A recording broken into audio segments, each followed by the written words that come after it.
I always forget the moment you bring up the like menus of anything for the PlayStation menu, it freezes Final Fantasy 16. It's such an odd thing. I'm just like so few games do it nowadays, so it always catches me off guard. But regardless, good num num numbing. Hello YouTube, I hope you're all doing well, and welcome back to session 3 of Final Fantasy 16, where last time Clive accepted the truth of who he is and what happened in the past, and awoken to his not devil trigger. Literally, you can see it in the menu on the top left. But we've also officially joined the cause to help Sid out with his big plan to try and free all the branded. So we've got some new side quests to do, and we'll go work our way around. Where are you, Randall? But I hope you're all doing well, and hope you've been having a good time. It's exciting to be back. I was going to stream this more on Saturday, just gone, but unfortunately, you know, the internet was being annoying, and it just unfortunately just didn't happen.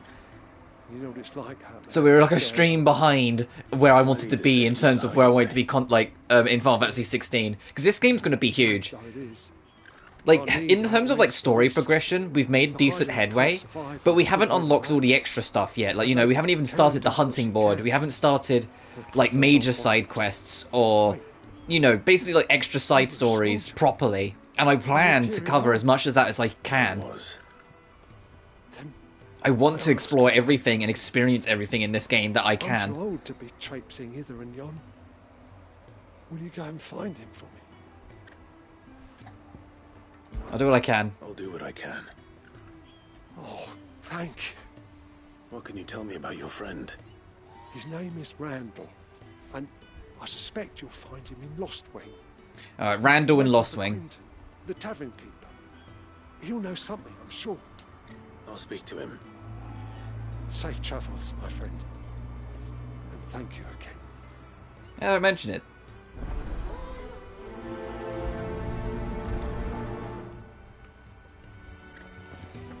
I've seen a lot of people say that the side quests in this game are kind of underwhelming, and although I absolutely get it, like there's no like major rewards, they're not big major side stories and whatnot, I get that that's kind of less people. Every single side quest we've done has been world building. It's if you want to learn more about the world, you do side quests. And if that's how you're going to make your entire side quest system, I'm not going to complain, because I enjoy learning more about these worlds. You've lost a letter. Nothing too important, I hope. Not just a letter. I lost everything. There's a hole in my damn pack, and fool that I am, I didn't bloody notice. It can't be that bad, surely. How could it be any worse? I'm a courier. I carry things. If I can't do my job right, then what am I good for? Nothing, that's what. I buggered it right up. That means no herbs for the infirmary, and no fresh meat for our cooking pots. Worst of all, that letter I lost? It was for Sid. A letter he's been waiting on. Yeah, okay, we'll go get it. We'll go get it. Maybe if you retrace your steps. I'd scour Storm from coast to coast if I could, but there are curse breakers in the field, counting on my arrival. No, I'll just have to own up to Otto and Sid. They're gonna skin me alive. Fine. Yeah, he'll be in trouble if I don't help. Are you serious? And then before we go speak to Otto, we'll head out and see what we can find. Sounds like the hideaway could use those supplies. It'll give me a good chance to kind of get back into the feel. Gotan's bales, perhaps? Since it's been a smidge. I have been playing this game off stream, just nothing plot. I've just been doing arcade mode at the gates. Because arcade mode's super fun. It literally is just Devil May Cry mode, and the fact that you can turn off cutscenes just makes it like level select. If it's there, I'll find it. It's weird that you can only turn off cutscenes for level select for arcade though, and not just the straight up actual level select. You can find your way to Gotan's bales. Oh, and hurry. But I suppose that's the point. Like arcade mode, if you just want the level reselect if you want the beats. I get it. I'm sure he doesn't. You're going to hold square to prioritize. I have no idea why. Unless they won't last very long out in the elements. I should make for Sambrek as soon as I can.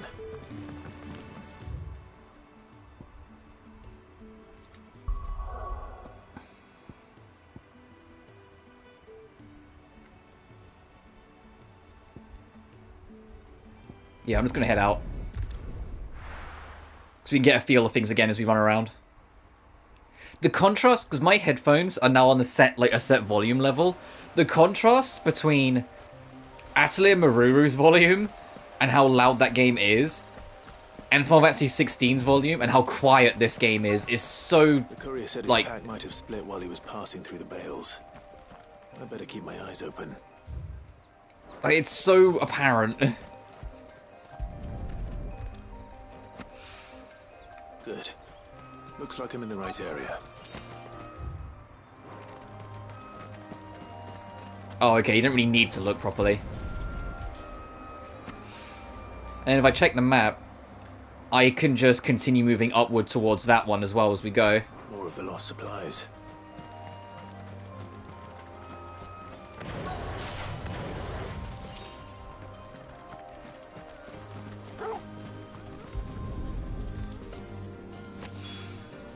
I doubt he could have fit much more in his pack. Still no sign of Sid's letter, though. We've come this far. Might as well ask around. Hi. A Did someone drop a overdressed letter? to be picking grapes, aren't you? Are you here for Master Quentin?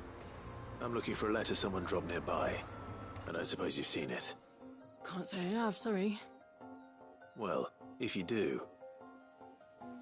Wait, I did pass a dog with something in its mouth a little while back. Could have been a piece of paper. No idea if it was your letter, but you never know. Which way did it go? Towards Lost Wing? Seemed well looked after to me. Dare say someone there's been feeding it. To the village, then. Thank you. We were heading to the village anyway, so that works out. That really works out. Yeah, that's sick. I'm going to do the rundown anyway, just in case we bump into any trouble, so I can practice. Get back into the rhythm.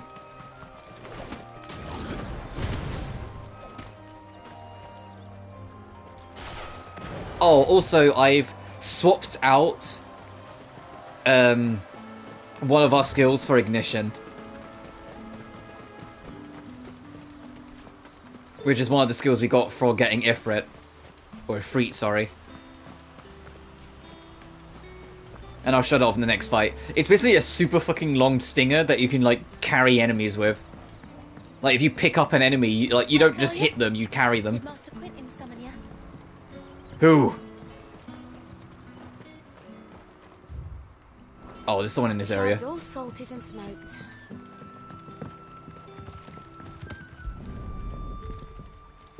Hey, boy. It seems we have our culprit. Sorry, boy.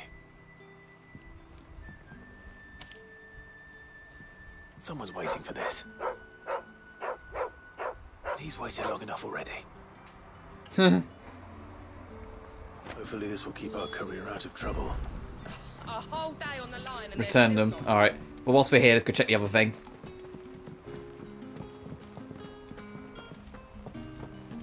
I wish you could sprint whilst you're in villages and towns. It's the only thing that's like a carryover from, like, Devil May Cry-isms that I kind of wish they addressed. The whole auto-sprint thing, where you don't actually have a sprint button. It's just if you run in a straight line for a while, when you're out on the field, it then turns into a sprint. Like, and even Devil May Cry 5 already kind of addressed that by making it, if you're not in combat, you go into sprint almost immediately. What's this? Drinks, the Galton 870, Brandywine, Imperial Gold, meat, Pandamine, Stone Blue, Black Pudding. That should have, if one of them was called like Pink Pudding, that would have been a nice little reference. Smoked kippers, salt loach, roast hare, chocobo stew, carrot broth. Ah, if it isn't Sid's young protege. To what do I owe the pleasure? I'm looking for a bearer called Randall. I hear he's been coming to you for work. He was expected back at the hideaway some time ago. A friend of his asked me to check on him. Randall, you say? The porter? Yes, I know him. And I can't say I'm surprised if he has been delayed. I gave him enough to do. Though, thinking about it, he should probably have been back by now. I'll go and look for him. Where was he headed? He was to meet an associate of mine to the south of here, on Lorbert's Pass. I do hope nothing's happened to him. Be sure to let me know, Clive. You're the boss. Alright. Up the passage or down the side? Okay, down the side, okay. Can I have another cup, Daddy? There'll be none left for me. Come on, Jill, let's go.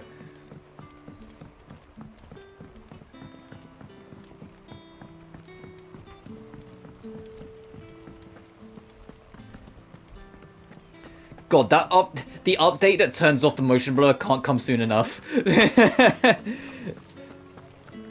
Speaking of updates, though, Atlas Rise of 3's final major update, you know, the DLC we're going to do, it came with, like, a full quality adjustment slider, like, completely. You can completely turn off field of view, or, like, I'm sorry, change field of view, you can turn off the depth slider, you can turn off motion blur, like, you can deactivate and crank up so many things. Like, it's given you the ability to change shadows, it's basically given PC settings. It's great. And so for that last update, we were going to be seeing it in, like, full picture-perfect quality, which is a nice way, I suppose, to send it off with. Because I've already gone through it and, like, kind of adjusted everything.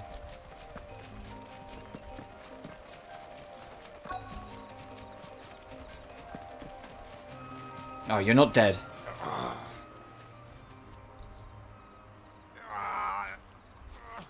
You all right? Oh, you don't look it. Thank the gods. You're one of us. We were attacked. Beastmen on the road. Randall knew he didn't play the hero, but reckless sod insisted on drawing him off. Where did this happen? Further down the road. In the clearing. Please. You have to see that he's safe. I'll do what I can. You go back to Lost Wing and tell Quentin what happened. Well, if you can. Alright, time for a fight.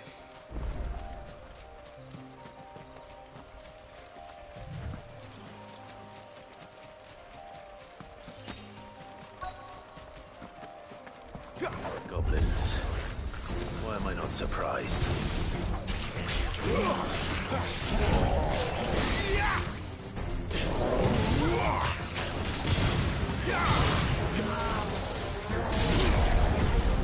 This is Ignition. You just carry it off and off you go.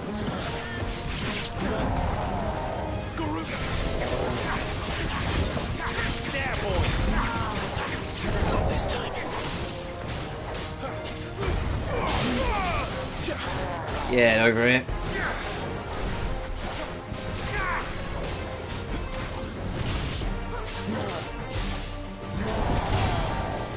Sick of Toggle.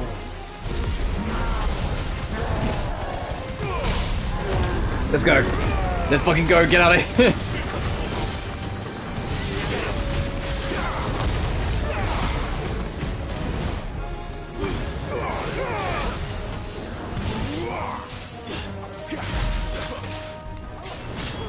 Oh, we did nearly half on that. Get him, boy.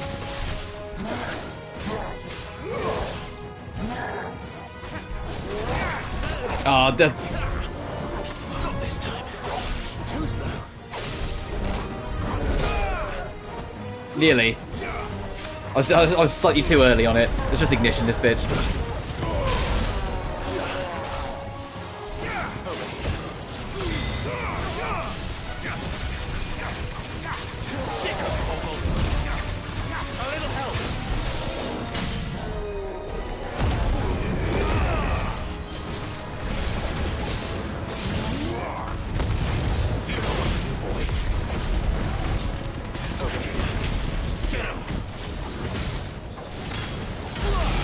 Oh, 12,000 damage. You'd love to see it. Gotcha. Ba-da-da-da-da-da-da.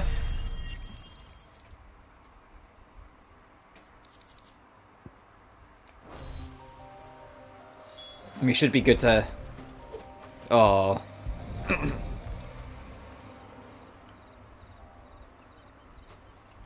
That's unfortunate. Sorry, Randall. Looks like I was too late.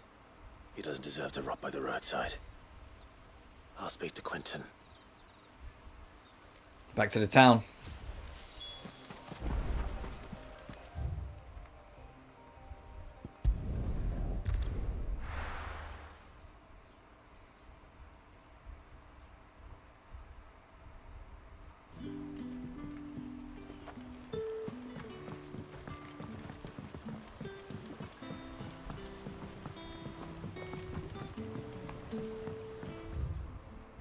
fuck me. I haven't learnt the village layout. I was like, yeah, we'll get over there just fine. Let's go this way. Never mind.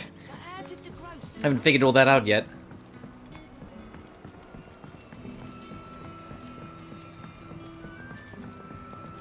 Hey, dude. Ah, there you are. My man told me what happened. And? I can't help but notice you're alone. Damn it. I feared as much. He's not far from the south gate. I trust you'll do right by him. Of course. I'll send someone right away. Thanks, Quinton. Alright, let's go report back to home base. I knew he was brave. No, I didn't know he was reckless. Poor fool. Had you known him long? A while. I liked the fact that he didn't shy away from dangerous work, and he liked what I paid. Because it helped keep the hideaway afloat. I'll tell Sid what happened here. I expect he'll be none too pleased to learn of Randall's fate. And I suppose you're none too happy either. For your trouble.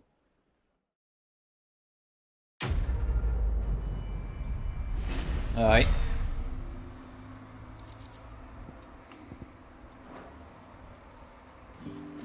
We need to go report back at the inn anyway.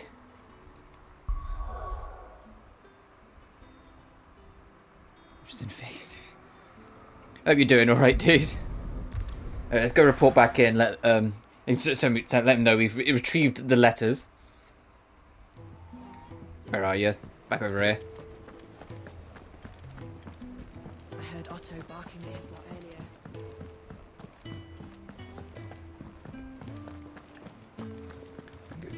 Well, I know you're resting up, which is good. You need to make sure you get some time for yourself every now and then. I just got back to the hideaway and thankfully Otto hasn't seen me yet. I don't suppose you, Well, one of these letters has got some dog saliva on it, but yeah, we found everything. Emotionally, bad physically, feel my shoulders aching badly. Yeah, I've got more pillows on my chair today because my back's aching a bit. There you are, dude.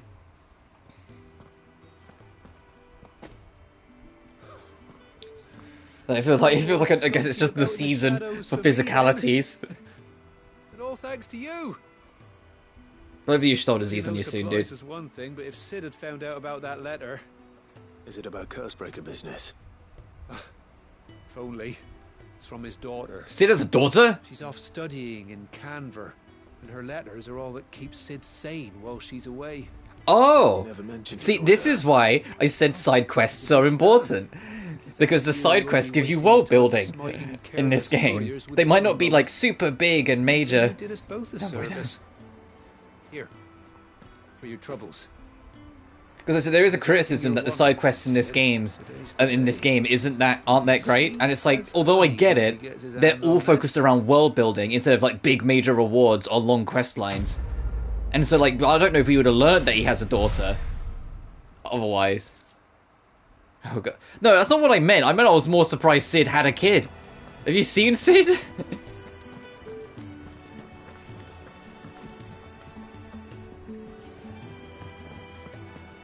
Well, I mean, there's two types, technically three if you want to count hunts, of side quests. The standard and the ones with the plus. If it's got a plus symbol next to the side quest, it means you're going to get a pretty damn good reward out of it if you do it. Anyway, I think that's it for us. Like, oh, what can you make new at the Forge? Hang on. Was the world great moderation? Well, what can you make me? Flame tongue.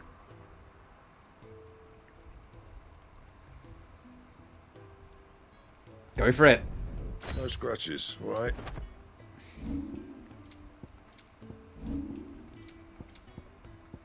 And? Oh, I like it. Look at that bastard on our back. Ubisoft side quest, it's dog water. Yeah, but Ubi side quests, there's like a dime a dozen. You get like a million of the fucking things. So they always just become like monotonous meh. Whilst in this, it's like we get like at most 2 a chapter, it feels like. So it gives them more time to actually... No, excuse me, actually time to like breathe. Good day. Or Let's update the tome, see if we can get this I think we're like on the verge of getting to level 3. Nice. I have quite the We get him to level 5, we today. get a trophy, so that's worth working on, or just paying attention to. What subject shall we consider today? There's only a couple trophies in this game I'm slightly worried about. Everything else I think we'll be fine on. Beating it on hard mode, I'll get eventually, even if it probably will kick my ass, because there's some parts in this game on normal that I've had some trouble with. Getting tomes to level 5, that's just, you know, make sure you learn the whole world. And then there's like things like make the ultimate weapon, and I think making the ultimate weapon will probably be tied to doing all if not most of the hunts. So you As it depends how difficult the hunts are when we unlock them properly. About bringing down a mother crystal since I've known him. But that's all it's ever But I loved Odyssey way more than Valhalla. That's fair enough. To be fair, like, it feels like when Valhalla came out, people were singing its praises, but unlike, like, previous Assassin's Creed games, it just kind of fell off. Like, in terms of, like, public talking about it. It felt like it had its moment for, like, 5 minutes, and then everyone just stopped. So I think it wouldn't get you that much, you know? Like, I feel like people just kind of forgot about it after a while, even the ones who liked it. At least that was the impression I kind of got. Bloodthirsty little miss, that one. That's God's for you, innit? Still, Virtual engaging. Well, I said the biggest consistent criticism, outside of another one, which I found fucking hilarious when I heard it, but I'll get to that when we get to it, is that people felt that the side quests in this game were kind of weak. And I was like, that's entirely fair enough. As someone who loves the world building, I'm fine with it, but I entirely get it that because they're not, you know, super big rewards or like lengthy side stories sort of thing. They're just side quests that give you a little bit of trivia, basically. Then people are going to be a bit like, with them. I get that, but for me, I'm fine with it. This. Rather desperate to get new people. Super. Ugh, yeah, fair enough. That gets you an audience with the Dame. With the Dame? And it's the Dame who'll see you safely through Northreach. I'll send the Stolas in the morning. Let her know you're coming. Aye. We go way back. This Say is a about true 15? friend of the cause. I mean, yeah, but 15 also had a lot of other shit going on. That's good of you, but who is Because the hunts weren't that interesting in 15. She's the proud Outside of, like, the major ones. Because you had, like, the minor hunts, and then, like, per zone, you had, like, 2 major ones, and they were fucking brilliant, but all the minor ones were just kind of whatever. what I mean? A woman. But 15 also had a whole decade of development hell. And so some of the problems that game had, like, if you look at the development history of it, you're like, yeah, there's no wonder that barely made a pass. You know? I still love 15, especially after Royal Edition. Royal Edition really made it the game it should have been. The trails. Yeah, that's fair enough. The other big criticism that people are throwing at it, which just made me laugh, is that you get the odd people that are saying, oh, this game just turns into Kingdom Hearts bullshit. And I was like, I hate to break it to you, but Kingdom Hearts bullshit is just Final Fantasy bullshit. Final Fantasy literally invented the term of just fantasy anime shenanigans. Because that's what they mean. That's exactly what they mean. They don't want to admit that these Japanese games have Japanese anime-esque influences in them, but they fucking do, and they always have, and they always will. And there's people who expect it to just be medieval, like Game of Thrones war simulator, and when they play it and it's actually, you know, fucking Final Fantasy, they start bitching about it. So I just find that bit hilarious. Because Final Fantasy, yeah, it's always Final Fantasy first. You know? It's got its own, like, gimmicks, and some of them do it better than others. But people are saying, oh, it's got all this anime bullshit. And I'm like, yeah, it's Final Fantasy. You ever played a fucking Final Fantasy game? Come on.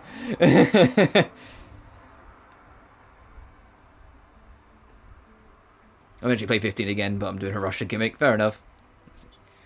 We get that all the time, though. Every time there's a new... It's the same when 7 Remake came out. It's the same when 15 came out. You always get a group of people that are going, oh, it's all this Kingdom Hearts bullshit. And I'm like, Kingdom Hearts bullshit is Final Fantasy bullshit, you idiots.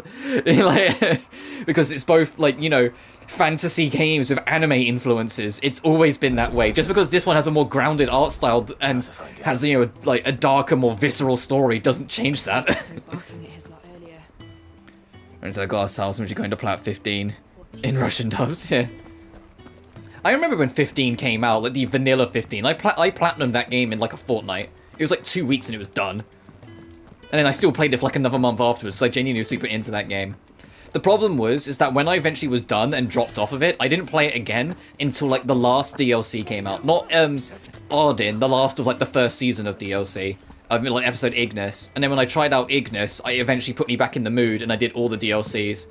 And then messed around with online and almost maxed out online. I think the servers aren't really that active anymore, so I can't go back and max it really. And then did Royal Edition. Because the only trophies I'm missing is score attack Arden mode, get like a high enough score because you have to be so good at the game to do it. Beat the super boss in online mode because you need a good squad for it, and I just couldn't be bothered. And fill out the tomes completely, or fill up to 80%. I think it is. I think I'm on like 75, but I did that through when I did a let's play of the game. I got it to like 75%. I just never got around to maxing it out. Freedom is Arden, bursting from hardcore. Yeah, the Arden DLC is banger. The Arden DLC is really fucking strong. It's a shame it ultimately became the last DLC, considering it was supposed to be the first of 4 of a batch, and it just and then the director left, so that just became what it is. Anyway, let's go talk to Gav. Hey, dude. Well, someone's in a Which is funny because in comparison, following orders. no one in developing this game has plans to do DLC for this. They said 16 is what it is. It's only if there's a hyper-specific demand, like people really want, say, like one specific character to be expanded a whole bunch, that maybe they'll consider it depending on how things go. So like, if people say, we're like, oh, we really want more of Jill, they might do a Jill DLC. Or people really want to see more of Sid, whatever, you know? I'm going to get Lotus Juice and music for DLC. Yeah, I know, he did a... I know it's Lotus Juice, so it's like, he did a great song, yeah, Lotus Juice always does great music, but still. We can march an army through her gates. The fewer our numbers, the better our chances of going unnoticed. And should that plan fail? Personally, I'd want a DLC of Sid when he was younger, because he knows everyone, and I'd like to kind of see the origin of how he started getting all those, like, those grassroots connections. Ifrit still seems to come and go as he pleases. Ordinarily, priming an icon comes naturally to a dominance. Oh, absolutely, I agree. You should have a full story when you buy a game, it's why you put your money on it. Not have some of it and then pay extra for more later. The only reason that became that way with 15 is because it wasn't finished when it fucking released. All the DLC was literally finishing the game. It's why everyone says Royal Edition is the true Final Fantasy 15, because Royal Edition is the version of the game they wanted it to be at launch. But because of development constraints, financial constraints, and deadlines, they couldn't. I'll meet you in Northreach in a few days. You two behave now. Sid knows! Sid knows! Sid knows those two have a bit of a thing for each other. It's dipping in and out. Oh, I'm muting it to listen to the cutscene a little bit here and there, so it might be that. Alright, so we're heading over there. Oh, we got a side quest to pick up over here. Nearby activities while the cat's away. Because that was story stuff, so I wanted to listen in a little bit.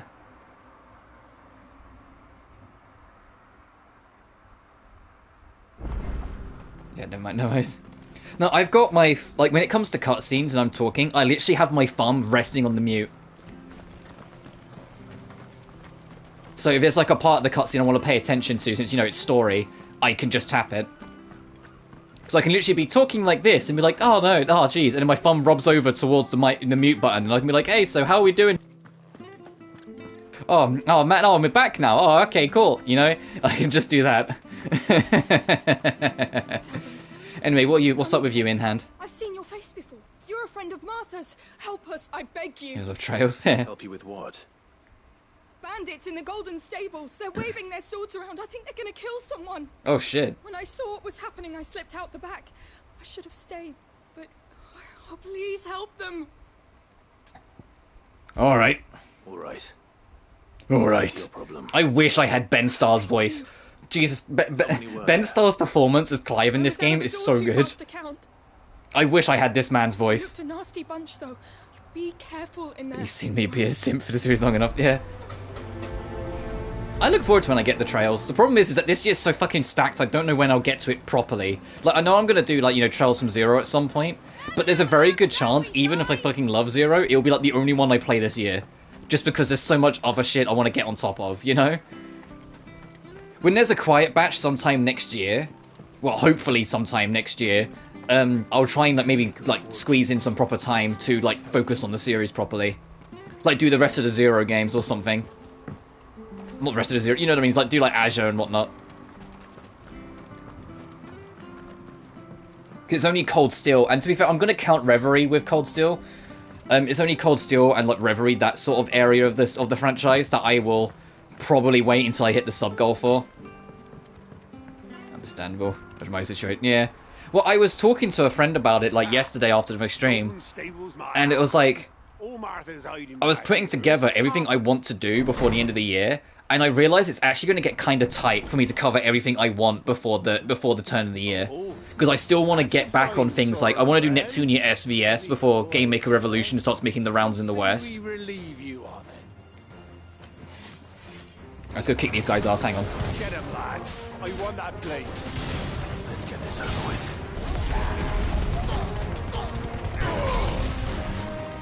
There, boy.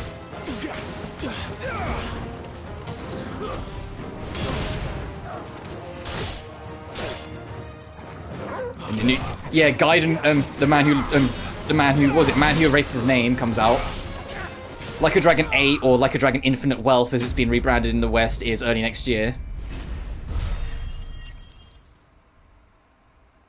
And it's awkward because I kind of get why they renamed 8 in the West, but it still kind of sucks. Thank you. I kind of get it, but at the same time I'm still a bit like, eh. There he is. Because it's because Like a Dragon 7 wasn't called Like a Dragon 7 in the West. And so I think if they called 8, they're worried that it confuse a casual audience. At least that's my theory. But then equally, they should have just called 7 fucking 7 in the West. You know? I thought you told me you had someone watching the place. The Blood Axes keep an eye on But apparently it's not that like the Western team made that decision. From what I can tell, the Japanese team are aware of the rebranding in the West and so pushed for it to be called Infinite Wealth in the West to try and help them out. So it's less the Western team doing that, it's more the Japanese team being like, look, alright, you've already done this, so we might as well do this. Then you do Rosaria a great service. And Reverie falls prey to this. And if it's the reason why I bring it up, and I know not every series can get away with this, but we're literally playing the biggest example of a franchise taking great fucking pride in how many games they've made. You know, this game isn't called Final Fantasy Fight the Flames or Final Fantasy Legacy of the Crystal. It's called Final Fantasy fucking 16. You know, like we're literally playing the franchise that takes the biggest fucking pride in how many games it has that there is. And yet these games do phenomenal. They always, I know it's because like it's a different game. Like not every single franchise can get away with it. Some of it, the number is intimidating. I get it. But I wish Like a Dragon or Yakuza embraced its numbers a bit more post Kiryu Saga. Fuck, go full Kingdom Hearts. Call that Kiryu game 6.5 because that's what it is. It's paced between 6 and 7. Well, its original title is Kiseki no Hajimari, and it's chosen to Reverie. But if it's with the Trails series, keep in mind I say this as an incomplete outsider, but as a Trails series, I think its rebranding naming makes it far more, like, at least for me, like, approachable at a glance. Like, if someone said, oh, you're gonna play, fucking Kiseki no Hajimari, I'd be like, what the fuck are you talking about? You know? So I at least get it for that sense. But there's also a part of me where it's like, could they have got away with just calling each game, like, Trails 1, Trails 2, Trails 3? So, we're meeting in Northreach. Right, who's over here? Find before this dame finds is that Elaine? Or is that Alan? Please tell me it's Alan. Ah, you're Sid's man, if I'm not mistaken. Couldn't trouble you for some assistance, could I? Translation. Oh, fair enough. Depends. What do you need? I know when it came to Cold Steel, because the head localizer talked about it on Twitter like a few months ago. When it came to it, there was a lot of like in-house discussion about what to name it because of the rest of the Trail series, and they eventually had like not like public community polls, but like concentrated group community polls where like they would get like a set number of Trails fans and bring them in and throw out these different names and be like, which one makes the most sense to you? Which one do you think fits the most? And that's what led them to Trails of Cold Steel. So I think they handled it pretty well in that sense of not making like the community as in like letting everyone have an opinion on it, because Jesus Christ, that could have turned into a wildfire, but just getting like a focus group that are into Trails and know what it's about to kind of have their input on it and be like, how I think this should be. And I imagine that was probably similar with Reverie or all future ones, since it seemed to work out for Cold Steel. Make this change. Yeah, fair enough. September, it's not changing the original meaning. Fair enough. Right, I didn't pay attention to that side quest at all. After this cutscene, I might turn up the volume in my headset, honestly, because this game's actually kind of quiet in comparison to Atelier Maruru. Atelier Maruru nearly deafened me, so I had to turn it down because I've got new headset for my ears. But this headset I have don't have a volume slider on it like my old one, so I have to actually tune it in the console. Truly. I'm hungry. So these are the new guys. I wasn't really paying attention to the quest, to be fair, because I was talking too much. It's also part of the reason why I want to turn it up a little bit, because it's quiet enough that it's kind of zoning into the background sometimes when characters talk. You stay here and rest. What do you think Nayuta should be translated to, then? Daydream. Like, if you had to choose, like, what would you translate it to? Also, give me a second. I'm going to, like... The screen's going to go blank, but it's just because I'm changing the mic settings. So 1 second.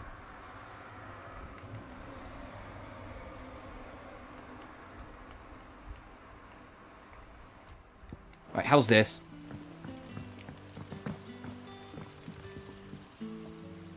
Oh, so it's going to be called Trails into Nayuta when it comes out, you mean?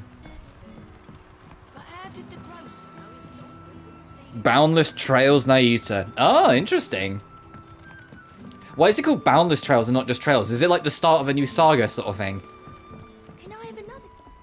Because I know, like, you're saying, like, the big bad's gone, and Reverie's kind of like an epilogue in a lot of ways. So is it like the start of, like, a new proper saga sort of thing, hence the name change?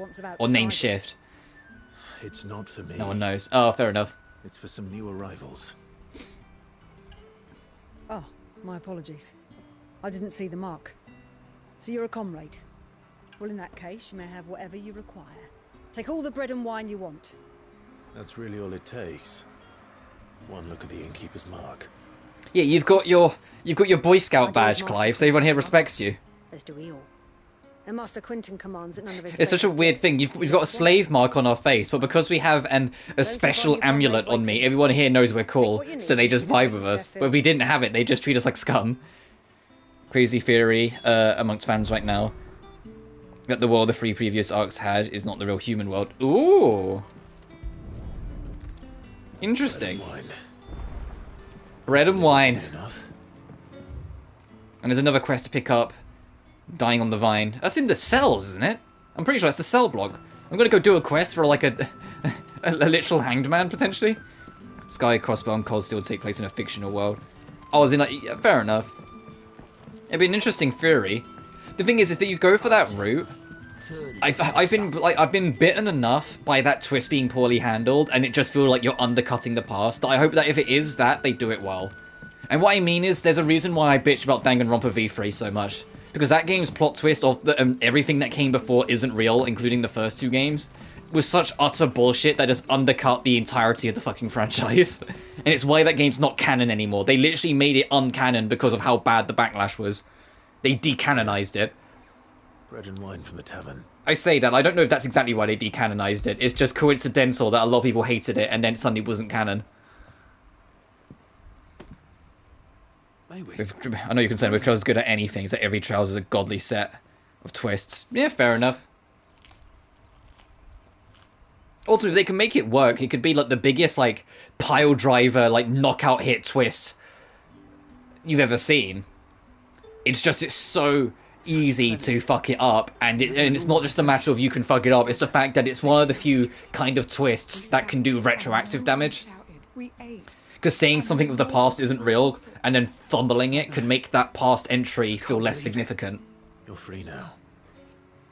The next time you're hungry... Well, I don't like the fact that Danganronpa V3 tries to imply that everything Gundam did in Danganronpa 2 was entirely pre-organized, and his brain was like hard-coded by computers in like a fictitious world.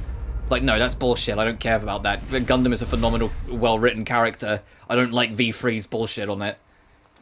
Or heck, even in V3, where like there's an entire character arc throughout the whole course of the game between Maki and Kaito slowly but surely finding love with each other, just for Kaito to die of his illness near the end of the game. And then he gets told point blank that Maki's feelings for Kaito were entirely computer generated, and she had no personal feeling whatsoever. It was like designed for her. Her feelings were fake, and every decision she made leading to that love story was fake. And that was just like, no, fuck off. You know, like V3 genuinely pissed me off because of some of its twists. It was trying way too hard to commit to it's what I call the Saw problem, as in like the Saw series of films, SAW, where each film felt like it was actively trying to have a bigger twist than the last, to the point where they became nonsensical. And that's what V3 did. It eventually became nonsensical and lost any impact. Ace 1's chance for assassination. Main antag dies, chance for returns. Main protag, the more friend dies and gets turned into a sword. Main protag goes... Yeah, the games... the Trails games go crazy. It's also part of the reason why we haven't had like a proper Danganronpa 4 in a while. Other than the fact that the director just got burnt out of the series, and it's why he's doing Raincode now, because he wanted to leave Dangan alone for a bit. It's very much because V3 put the franchise in an extremely awkward spot. Even if it's not canon anymore, it still put the series in a very awkward spot. Because it's going to be hard to take whatever comes next more seriously, knowing the last game told us nothing's real, and that was the big twist. And you need someone to solve And that everyone, including their core feelings, is all bullshit made up by other people with brainwashing devices. For that matter, I suppose the smell's got them worked up. And little wonder. This'll be the finest crop we've ever known if the fiends don't eat it first. I tried chasing them off myself, but they won't flee from the likes of me.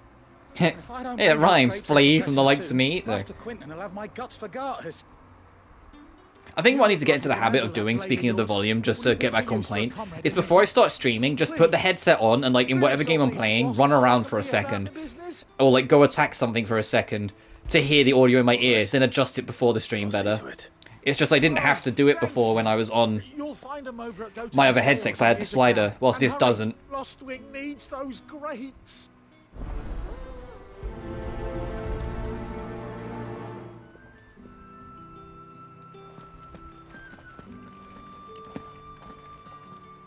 Oh, fine, Torgal.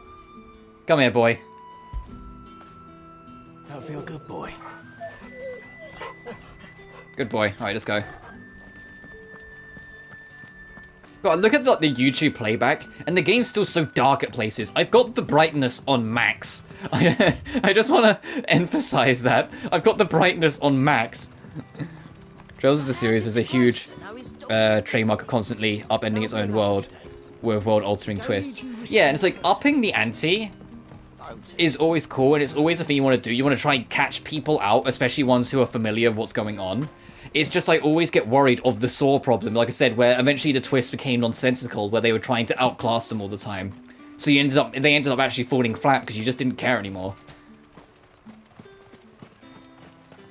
And that's what became with V3. Because Danganronpa 2 already upped the ante with its twists compared to Danganronpa 1. Dangan 1 is that the world already ended. Dangan 2 is that you're in a computer program and everything's being generated because you're all actually involved in the ones who destroyed the world.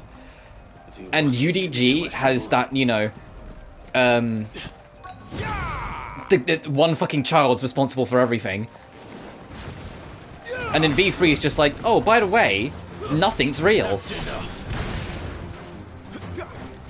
I say that the title of the game, V3's full title, literally spells out both plot twists, and that's like the only thing I thought was actually kind of cool. That if you realise what the plot twists are, the game literally tells you what both of them are. Because the full title is V3 Killing Harmony, and Killing Harmony literally reveals the plot twist of Chapter 1, and V3 is the plot twist of the final chapter. Yeah. I want to play UDG again. I want them to fucking remaster it on PS5 or something so I can actually stream it.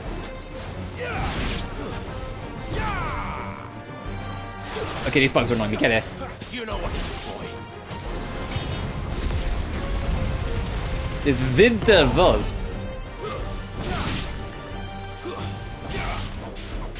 The only thing is, if I do cover UDG, I'm gonna have to not only put up content warnings, but change what the content warning is per chapter.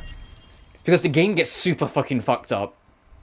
It really does. Like, chapter 1's a little out there already. Looks like that was the last of them. But it's like, that's not the extreme. You know, that's like the calm. It's like, if anything, chapter 1's big revelation is like the calmest and easiest to digest. Thank you, bro. Boogie, yeah. Because Chapter 1's twist, because all the villains of UDG are 8-year-olds. They're extremely fucked up 8-year-olds who have extremely messed up pasts. And in every single chapter, every chapter is dedicated to dealing with one of them. But it's all of them represent a form of child abuse.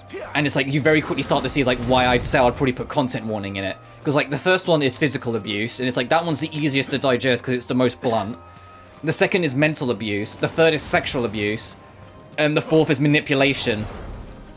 And the fifth is the lie, because she's actually the abuser. She just pretends to be one of them. Because she's crippled, but she's actually lying about being crippled. She's not at all. She just pretends to be to get sympathy. And it's like, as early as Chapter 2, I'd have to put content warnings up, because Chapter 2 gets super fucked up. Chapter 3 is one of the most fucked up things I've ever experienced in a video game. Like, even when I did my review on it, I did like a podcast-esque review on it, talking about it. When I did my review on it, I did say like Chapter 3 genuinely made me feel super uncomfortable because of the not just because of the subject matter, but how they handled it. And then Chapter 4, talking about manipulation, was like the way they handle that manipulation is kind of fucked up as well. So I'd probably put something up for that.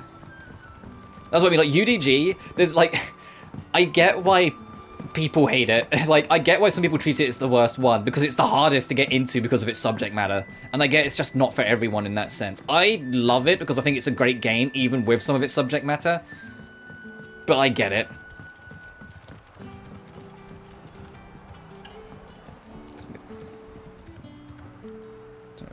Yeah, no, it's like it's the brutality of it, me being a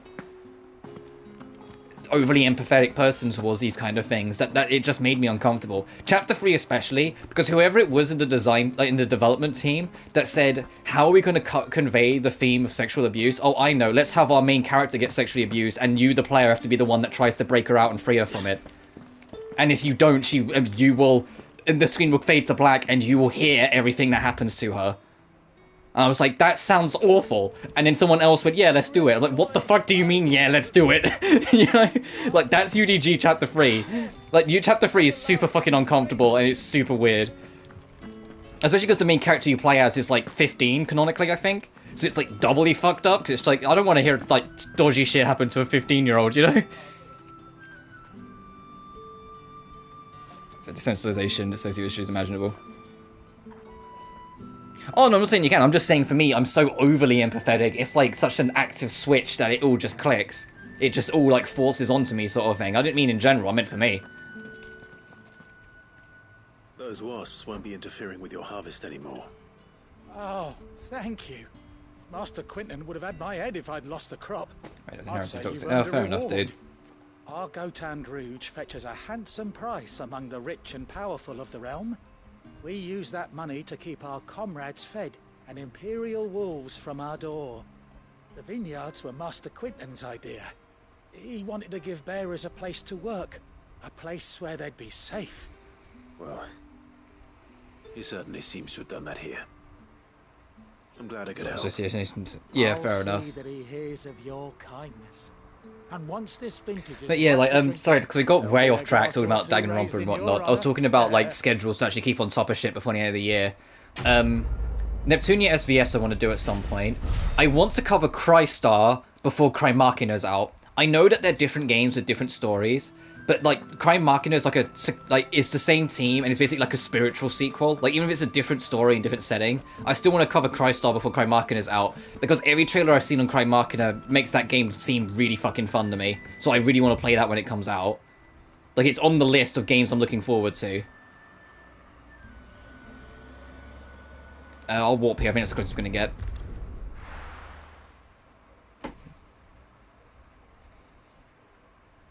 What's going on this here? Jesus, you can never just, like, let it lie. Let it be its thing, dude. You don't need to hurt it anymore.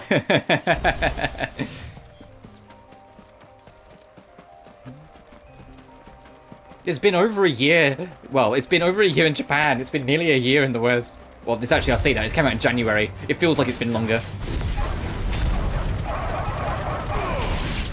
The only thing I'd like change my the only time I'd like change my score on it is if it got like major content updates after launch, you know? Like Sonic Frontiers, for example, I fucking love that game, but they still had minor gripes. Although I didn't cover it on stream because, you know, Final Fantasy coming out so close to it, Update 2 came out, like, the day after 16 came out, and some of the shit that's added, like half of my criticisms vanished. And it's like, oh no, they really came back to this. Because they've given you the option to turn off or alter aerial deceleration. So if you boost while jumping, you can make it so you just carry your speed for the whole jump, or you can make it that you'll start to slow down. Which, when the game launched, it slowed you right down if you jumped whilst you were boosting. Whereas now you can just turn that shit off and fucking send yourself flying. And it adds so much to the momentum factor of the game. And the spin dash, yeah, you have to do the challenges first. The spin dash is like the most overpowered the spin dash has ever been in the entire franchise. Next to like Generations classic spin dash. Story, but the design foundation was frustrating. And that's fair enough. The thing is that, at least from what I've seen, is that the game is more action RPG. So naturally, and I'm going to be blunt with you here, naturally for you, that's going to lessen the score. I know you don't mind, like, very specific action RPGs, like, you know, Tales of Berseria and whatnot, but I think as a general rule, no, action RPGs tend to just not be for you. And so there's always going to be something there. Obviously, when I try it, I might end up coming away from it and agreeing. I might not even like it. I might think of it even worse than you do. I might come away and go, this piece of shit. But until I do, I have nothing else I can really say on it. Northreach. The soldiers... It's that it can't make up its mind. But it's why I'm also super curious about Game Maker Revolution, because they want to double dip and try again for this thing. So I want to see how they handle it. I hope the Dame has friends in the south. Return base side. Oh, so it's a hybrid. Got it. Also, I'm gonna go again because I want to turn up the volume just a smidge more. Because if we're getting into story stuff, I want to be able to hear the story. So this is entirely on my end. You guys won't be able to hear a difference. I just got to remember to turn it down, or else I'll get fucking deafened when I next play Maruru.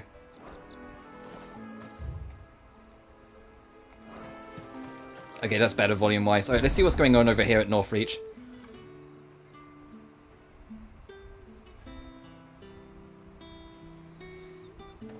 Also trying any fans still. Well, it just seems like... A moment, my lady. A moment? I doubt you could afford even that much of my time. Branded. Okay, fucking Christ. No, mine. Upon reflection, you don't have the scent of a branded about you. Do you think it's because I'm in a uniform that only a king wears that you could tell that, courtesan? You always did know how to please me. More than Sid ever did anyway. Do you think you could please me, Clive? Jesus Christ. She is a... Be afraid, Clive. Be afraid. Let us leave such impersonal titles to my less preferred clientele. You... Clive's just kind of like standing like back straight, like, what the fuck's going on? You assured me I could trust you. I can trust you, can't I? You can trust me, yes, but... Why would you... Help you? And so Clive's only got eyes for one woman anyway, and that's Jill. So we'll be fine. Long ago, Sid did me a kindness when no one else would. I have never forgotten that. Without it... A net visual novel would be kind of fun. But they mostly are visual. They're visual novels that that sometimes remember their turn-based JRPGs. Or just remember their RPGs, you know? I wouldn't mind that. But I think, like, the thing with the Neptunia franchise, and this applies even to the games I absolutely love in the series, is that they're always flawed attempts at what they do. They always make good attempts, and it's usually the heart and charm that keep me going. But if you went down to a more technical level, you can unpack all of them, even the better ones. You know? So the whole time they can still make them fun and charming, I'll enjoy them. That was the biggest thing that let me off, that like dropped me with most of the spin-offs, is that they started making only the same jokes, so a lot of that charm started to fade. So what did you have left when the charm wasn't there? Clunky mechanics. Great. That will do nicely. But I shall expect a favor in return. Wait, what?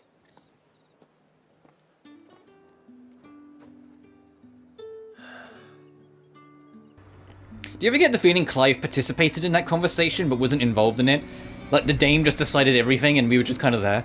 You gonna buy something or not? V2, mechanical function detect from the story pacing. Nah. Do you see anything you like? No, I don't see anything I like, 'cause that sword's shit.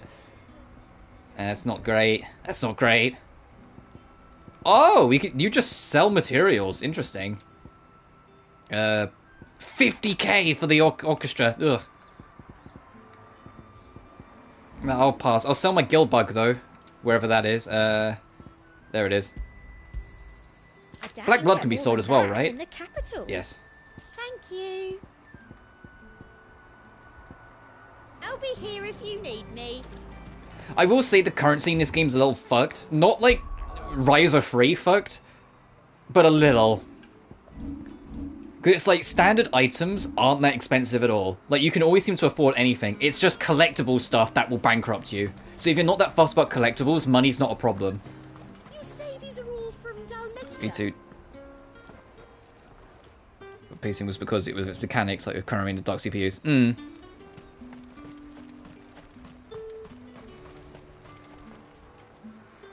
What the hell are you doing?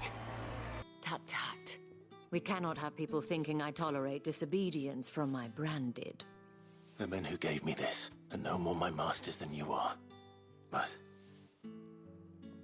it's not as if I can hide it. From the moment you acquired it, that brand has done naught but take. But today, it is going to give you exactly what you want. Just play along.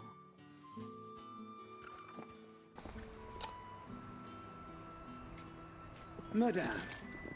Oh, we gotta pretend to be her slave. Great. Fucking fantastic. But of course, we must make ready to welcome you, my dear. And who might this be? Why, my new escort. The streets aren't safe for a girl, what with all the royalists about. Well, don't work him too hard.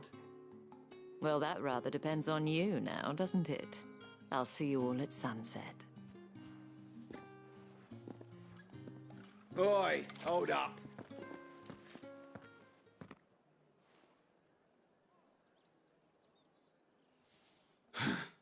Another fucking branded. Well, you're lucky you're with the Dame. Now get out of my sight, filth.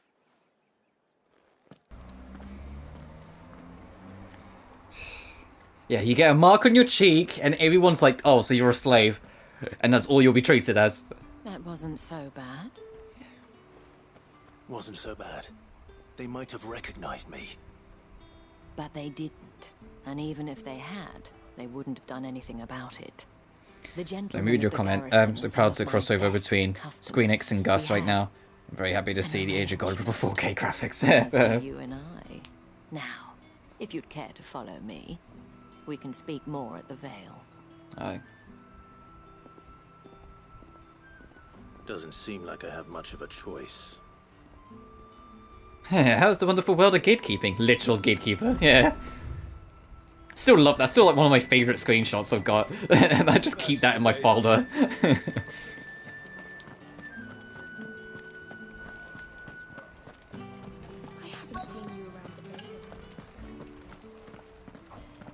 You can tell it's a British-esque kingdom, considering there's stairs everywhere. It's not a flat town whatsoever. Tell them she is feeling unwell. Madame, you look stunning. As do you, my dear. Shall I have one of the girls draw a bath? That won't be necessary.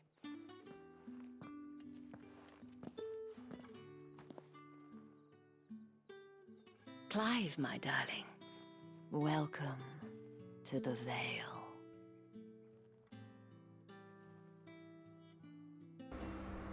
So is the Vale just an inn, or should I be concerned? It's just an inn, right? Clive, you're gonna get out of this. You're not gonna just vanish into this, I hope. Through the gates, my lady. I am in your debt. Well, that was the whole point, wasn't it? And I told you, it's Isabel. Whatever wound you so tight, I wonder. It's certainly not Sid's influence. You, mentioned a favor.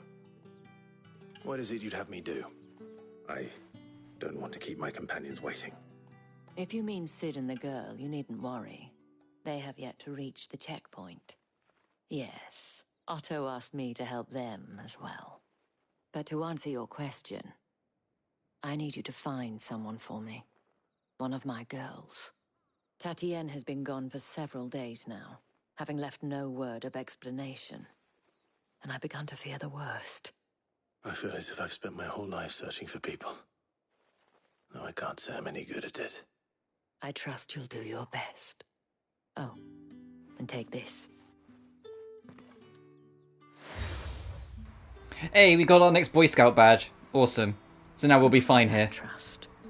And hopefully enough to keep prying eyes from looking too closely at that handsome face of yours. Now, I have matters to attend to at the Iron Flagon. If you find anything, ask for me there. Ooh. Money! Every quest we kill out usually says money earns 0. Oh, there's new side quests in the area. Oh, there's a fair few number of side quests in the area. What's over here? There's a shop way off in the yonder? Jesus. Let's go see what's going around the area. Also, I know it was yesterday and I just wasn't aware yesterday, but happy 10th anniversary to Aslir, Escher, and Logi. My Twitter mentions was filled to the brim with loads of people gushing about their memories of that game when it came out, so I was like, oh, a lot of people really fucking love Escher and Logi in particular. From the Dusk trilogy, it seemed. Makes me more excited to when I eventually try it out. Sergeant's got it in for us two. As if either of... Where's your commanding officer branded? Don't you know the training grounds are for real soldiers? Oh, let me kick this guy's ass. Sorry, but Let me kick this guy's ass. Please tell me it's like, oh, challenge you to a fight, and then I kill him. Bodies there? I'm just passing through. I don't bloody believe it. The bastard's wearing the moon and stars. That'll be why That bastard's wearing the moon and stars. The Dame laughed when we offered her our protection. You reckon this prick's really worth... Oh, we are gonna fight him. We are gonna fight him. I dare say there's ways of finding out. How about it, Branded? Care to show us how you earned that brooch? Sure. I'd rather not. Oh. Oh, no doubt. Only chivalrous souls that we are. Robin and I... Oh, he's got, I'm gonna insist on this fight. Because my ego's that bad. Fine. Fine. If it'll put your mind at ease. Alright, let's kick this bitch's ass. And just so you know, I won't be holding back. Oh, you won't be holding back. Suggest you don't either. Okay. Take a moment to get ready if you need it. Wouldn't want you whining about an unfair fight. I'm ready now.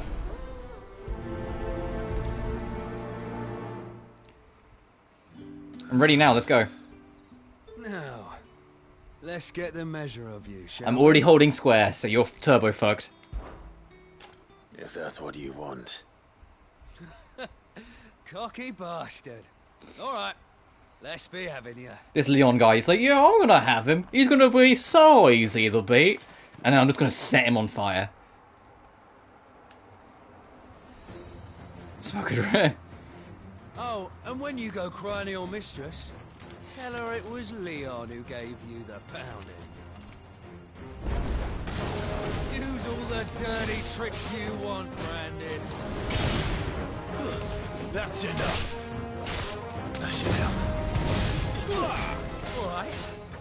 So you know one end of a blade from the other.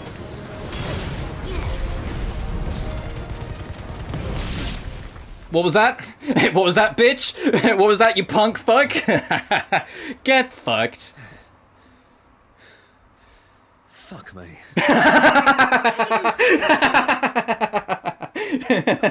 Yeah, that's how you know this game's British. He didn't go, God, blimey. That's how you know it's actual British. Because if I got my ass kicked, I'd also go, fuck me. Oh, he wants to go too, does he? Alright, bring it on, bitch. Win the Dane's favour anyway. By knowing when to hold my tongue for a start. You got potential. I'll give you that.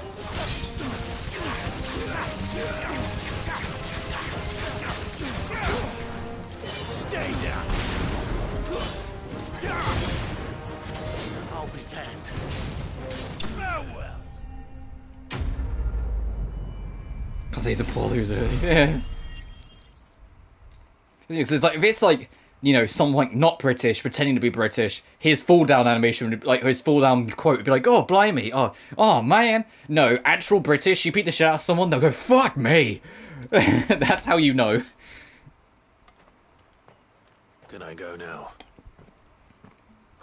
Actual British people, like, next to Australians, like, swear the most of the English language. We cannot help ourselves. We swear like a motherfucker.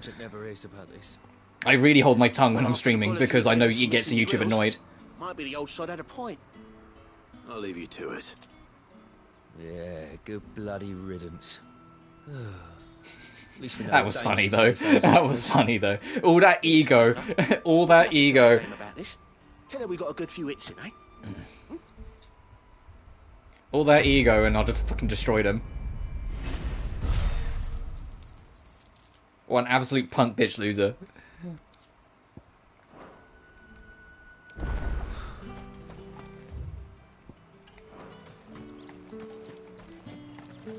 Heard the bones fell favourably. To the Vale, then.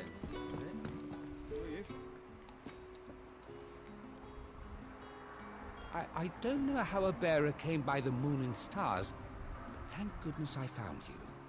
Can I trust you to be discreet? Sure. About what? About this. About what I wish to ask of you. About the fact that I, a humble creature, assist the Dame of the Vale in her endeavours. As unlikely as it may seem, there are those within the upper echelons of Samberquois society who find the Empire's treatment of bearers to be barbaric. All right. But what do you want from me? This town is carried upon the backs of its bearers, and yet many would see their servants starve. Not what do you want me to do, Matthew? Coin, simple fare cost little more than a pittance. Matthew spelled weird. In the suffering of others, a simple act of cruelty. Contemptible though it is, my countrymen would sooner cut off their noses to spite their faces than see their bearers fed. And despite my best attempts at secrecy, my efforts to dole out comestibles have been noticed. Which brings me to my request. The brand upon your cheek affords you a certain freedom. Does it? The brand on my cheek tells the world I'm a slave. Or was a slave. What do you mean? Fine. What do you need me to do? If I think the sword on my back allows me a certain degree of freedom. Seem like much. Literally, if they get in my way, I'll let them know. Here, deliver these, but keep them hidden. Quickly now. What food I can provide goes where the need is greatest. And today, that happens to be the barracks. Alright, no worries. 3 bearers, overworked and underfed. Not permitted a moment's You have a point about ARPGs, though. I wonder so many die before their time. But because I want... True, but do not let anger make you like to actually get back on that topic, so I keep on detouring from it. This act of mercy as an undermining of the Empire's authority. Be discreet for both. Tokyo's on Zanadu is one and not an engaged one. Yeah, fair enough. But like, going back to the topic of like games I want to cover. So I want to cover Christ on Crime Machina. I want to cover Neptunia SVS. We're doing 16 now. I want Atelier Marie. I'm going to cover that when it comes out. I want all of Ireland done this year, and I want to start Dusk at some time in autumn. Final Fantasy 6 and 7 I want covered this year. Village I'll probably leave till next year if I'm being honest, just because of spacing. Because 6 we're going to do in August, and 7 we're going to do near Halloween. We can't let people starve as well. At least that's the intention.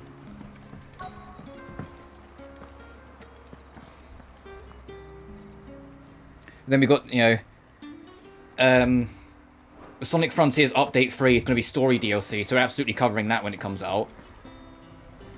Fair enough. And then maybe somewhere in there, I might, like, fucking get Caligula Effect 2 in there, you know? The one that I said I was going to do back in, like, March. We still have yet to get back to it. I have something for you. Just because I'm a cousin only Sophiani summer, fair enough.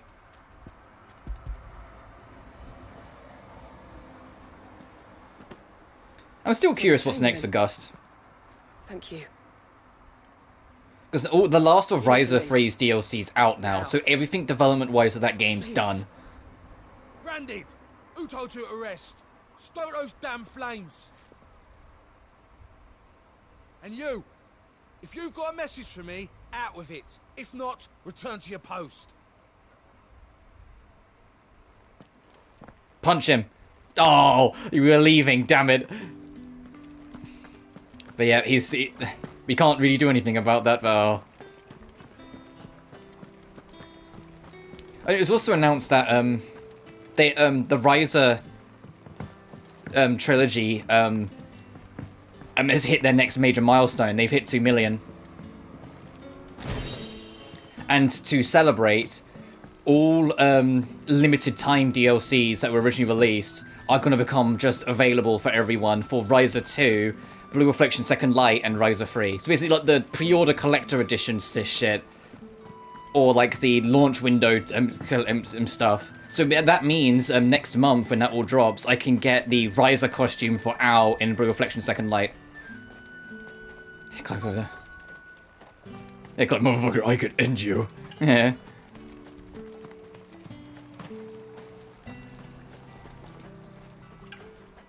You look like you need a rest. Yeah.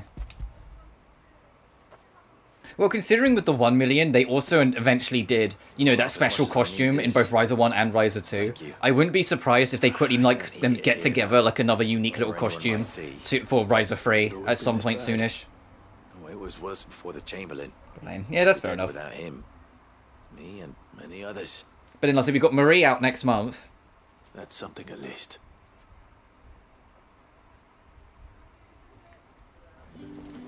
And then it will be, before we know it, it'll be Tokyo Game Shows when Gus tends to announce what they're working on.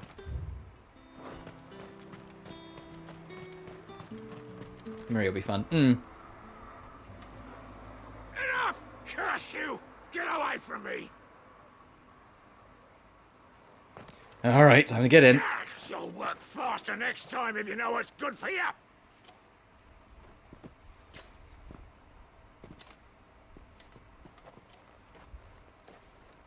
Sup? Yeah. It looks like you need it. I think we said about Marie. It's hard to stop playing Reverie. Yeah, such a crime. The Chamberlain must have sent you. But alas, my work is far from over. If I don't go now, they'll beat me. You need to rest. But I won't. I've wounds to heal and bones to mend. And what of your own hurts? Don't wait. As will my hunger. Thank you, though. Ugh. A drover has more regard for his cattle than the Empire does its bearers. Anyway, I'd better head to the Vale. Oh shit. I didn't even notice that properly. I think that's where we're heading to be honest. That kingdom way off in the yonder. By Marie. No vegan scheduling conflict. Yeah, that's been like me all year. It feels like there's been like juggling schedules. But I always knew June would be the hardest. That Final Fantasy 16 would drive a huge wedge into all of my schedules. Heard the bones fell favourably. To the Vale then. What's this? Daily regiment, roll call, morning prayer, rounds, striking dummies, midday rations, the butts, 10 quivers, armoured sparrings, kit maintenance, groundskeeping, and roll call.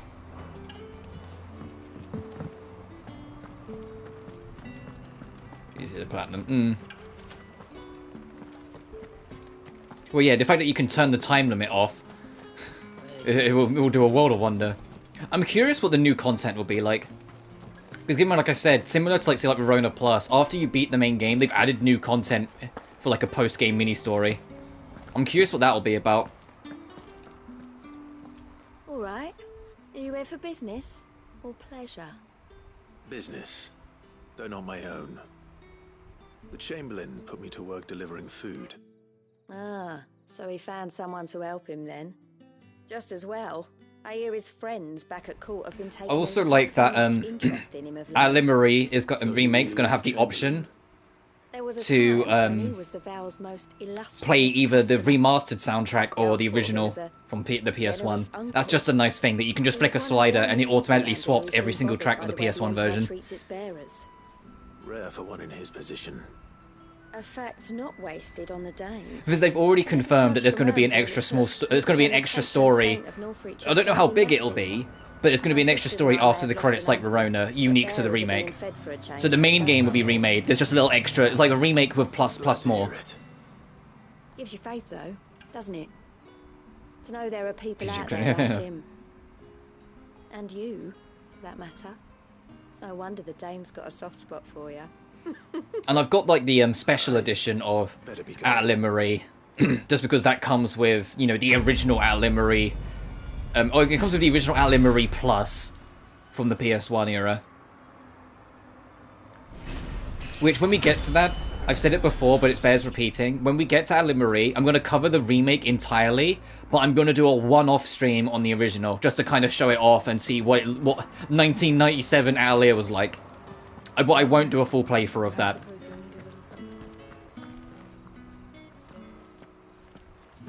Sophie's thirsty. Fair enough. Is this the last quest?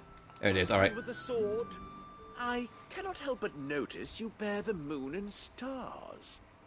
So you are an associate of the dames? Well, even if I do, I think I'd probably, just because I was like wanting to keep on top of schedule a little bit, I probably might. I might keep it to one anyway and just play it myself own off stream. Sorry. I also want to see if they kept the speed running, or if they patched that in either remake or the PS1 attached game. Which, if you don't know what I'm talking about, you can finish the original Atelier Marie in under 5 minutes. Because all you need to do, you know the Atelier Verona objective of having to make an item, and the quality of it depends whether you get like a pass or like get the full stars. There's only one in Atelier Marie to get the ending, and it's at the end of 3 years. So if you make if you can make an item that's enough to get you a pass, you can then immediately just make Marie sleep for 3 years and get the pass and beat the game. You only get the normal ending, but it will be enough, and that's what speedrunners do. They go to the first area, get one grass, one punable, and then even though there's like a 5% chance of making the item when you go to synthesize it, just save, try and synthesize the item, load, and then when they get it, they just go to the bed and sleep and make Marie sleep for 3 years, and then they beat the game. Why not? And I'm curious to see if they keep that in. I mean, technically you'll be able to do it regardless, but I'm curious to see if they put like a restriction and make it so you can't just sleep 3 years in one go, and you can only sleep like a week at a time or something. Because that's what like the Arlen games do, for example. They don't let you sleep forever, they only let you sleep for a set chunk of time at a time. Mentioned that the items you carry are fresh from the master's table.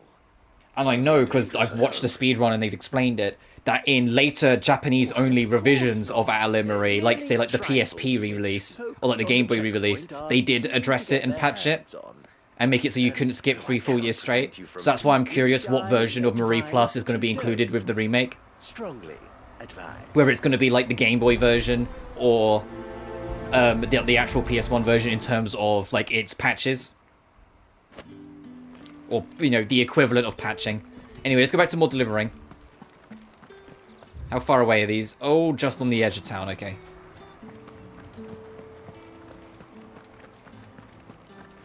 Yeah. The speed run for the second and third Salzburg games are nowhere near as short because they're way more developed and there's way more you have to worry about. But the original Atelier game, if you know what you're doing, you can have it done in under 5 minutes.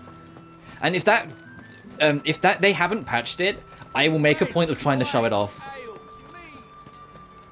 The OG? Well, they were trying to make a game. They just didn't think people would do that. That's what happened. I warn you now. I don't sell to your kind. See, it's the alternative end for Far Cry 4. Or not. But yeah, like, they just didn't expect people to go for the 5% chance, save scum it, and pass. Also, you only get the neutral ending. You don't get the true ending because it's not high quality or anything like that.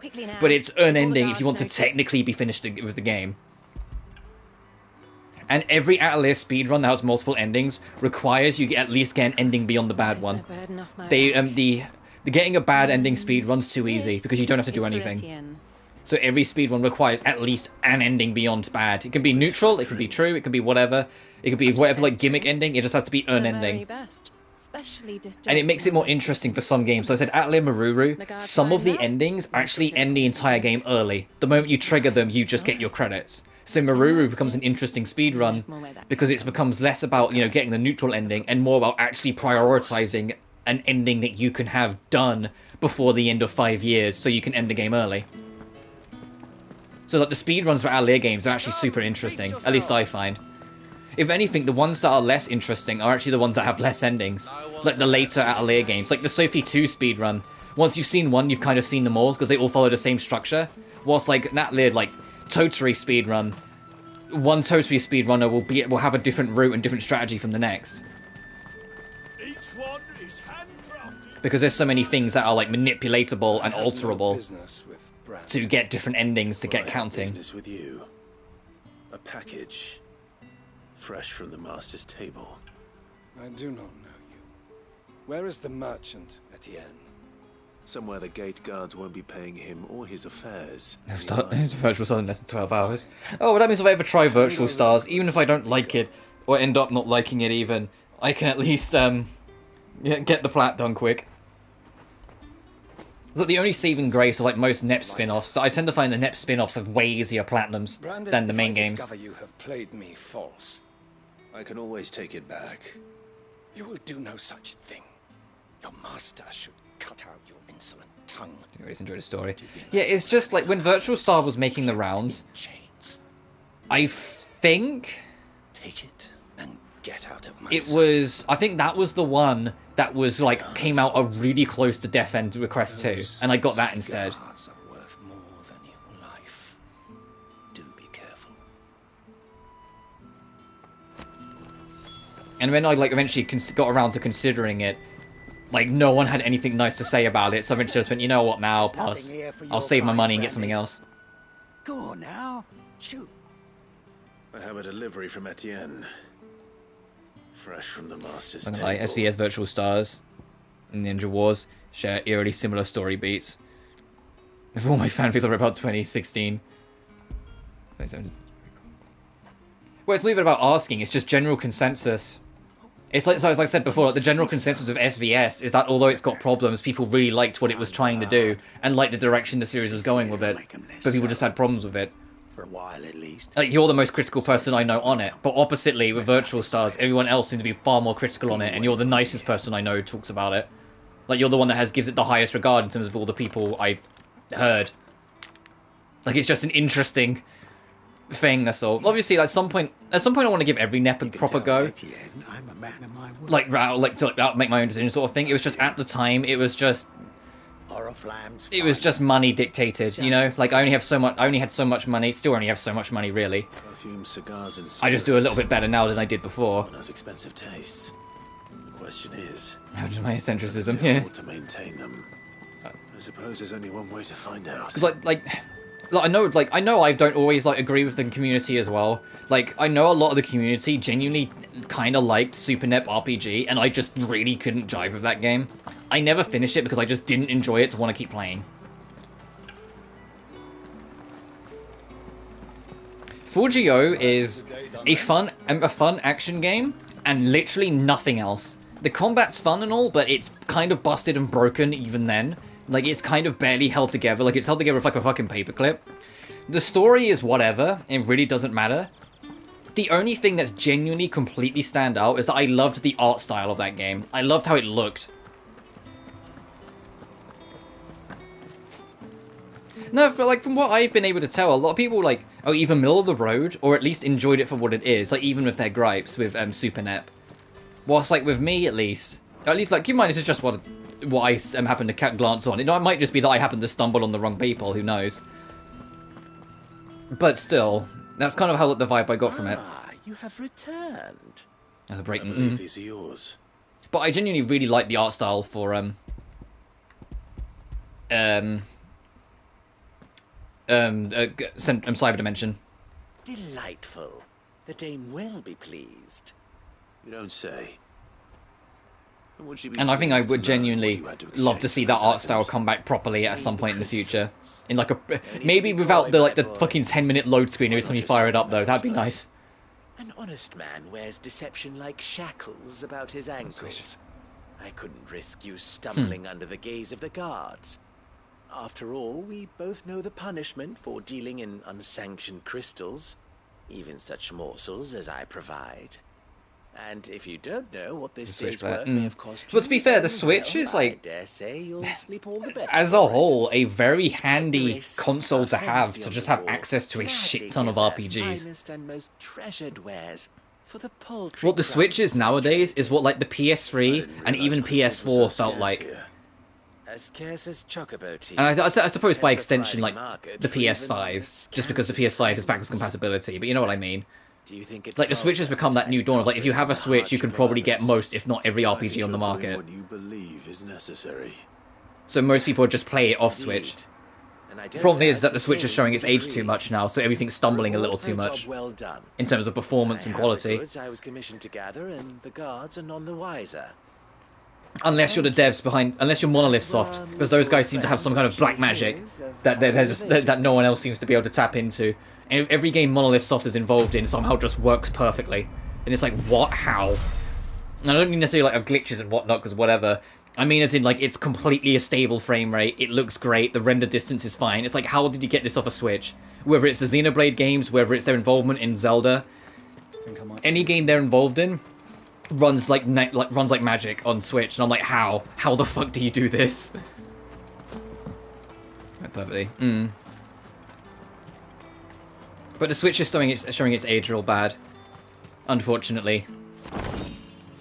Oh, Black Blood, nice. And I'm hoping that whatever's next for the Switch comes soon. I just hope they learn their lesson, because a lot of people are theorizing they won't try and reinvent the wheel again. And it'll probably be like the equivalent of like a Switch 2, like it will just be a Switch but new. I just hope they learn their lesson and don't just call it like the Switch Plus. Because that was the biggest thing that damned the Wii U, is that a lot of people in the casual audience didn't realize that it was a new console. They thought it was an extension, so it radically underperformed. Fair enough. Anyway, let's go see what's going on with the courtesans. You wear the dame's brooch. She must trust you. Enough to have me look for one of your colleagues. A woman by the name of Tatienne.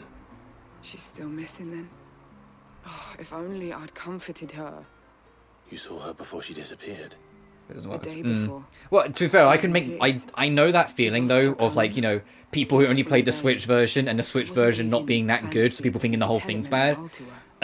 Sonic Colors Ultimate is god-awful on Switch, and Shin Megami Tensei 3 Nocturne Remastered is awful on Switch. I'll say it's not as bad as it used to be because it's been patched a whole bunch, but it's still not great on Switch. Because the Unity engine's not well built for the Switch. Tatienne shared a room. Her chambermaid may have seen something. She's over there, sitting by the And the fact that they remade SMT3 Nocturne on Unity was still such a weird choice. Like, why Unity? Why that engine?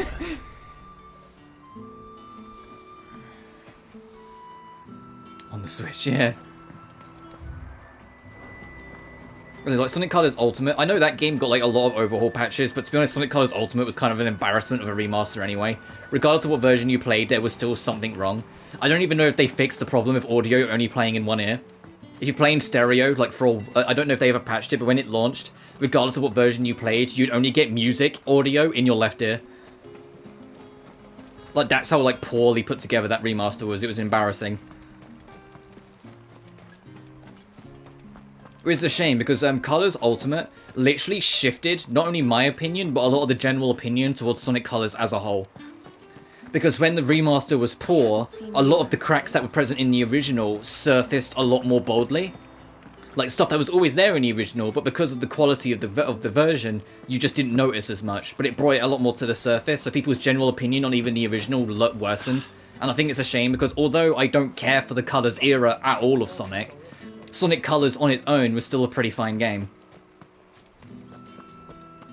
Could be toxicity in that part.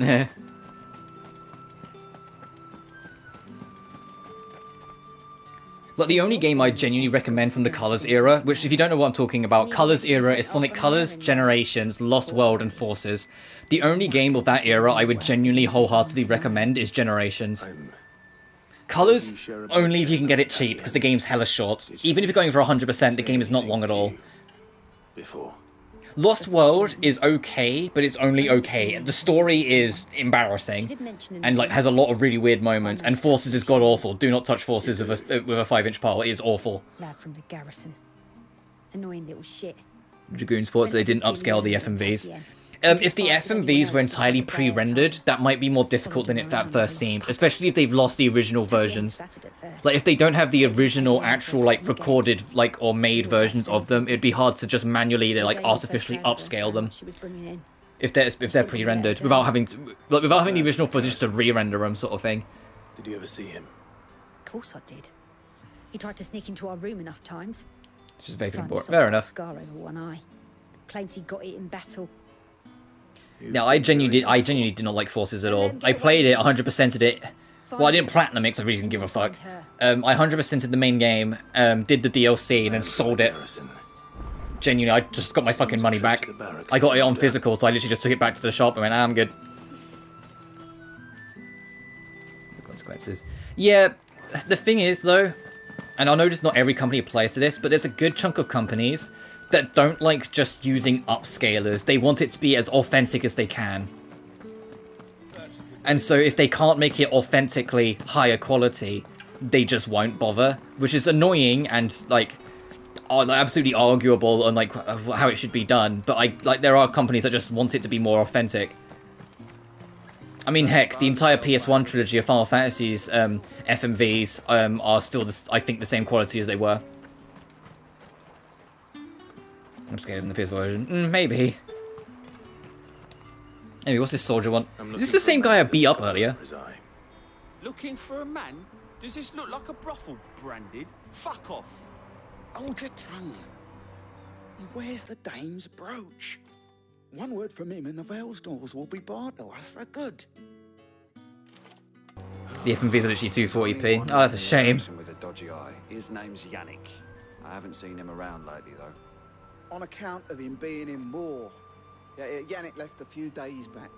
Said he had dealings with a merchant there. Alright, so we've got Thanks you. Moor is the last village on the road to Oriflamme. I should let it. That's like way up here, is it? That's probably where this shop is, actually. I think it's up there. Not using upscaler. Fair enough.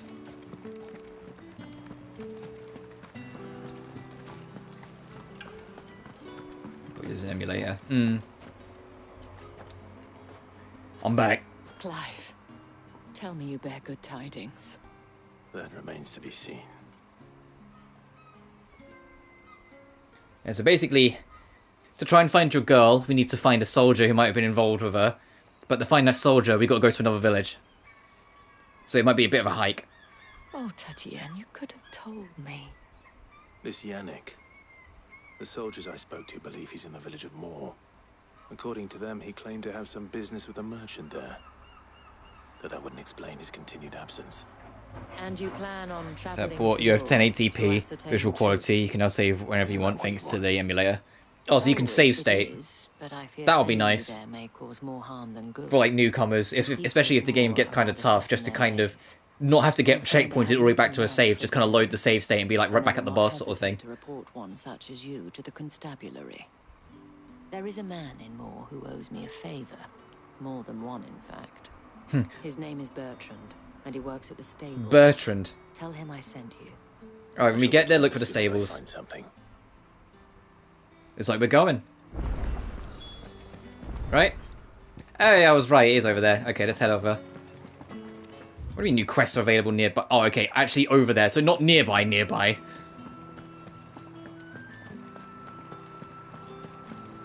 Greetings. You are one of the dames chosen, I see. Since because of the poor quality. That's a shame. I am but a nameless. Okay, that part has something interesting to say, so let's go. God, we're getting closer to that kingdom. Fucking giant ice. Is that the ice crest?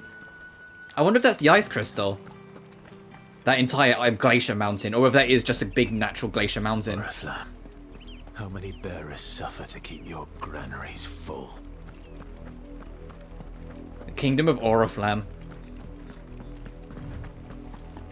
Why did the music get all ominous all of a sudden? Also, what saw us? There was an enemy that something went red over here.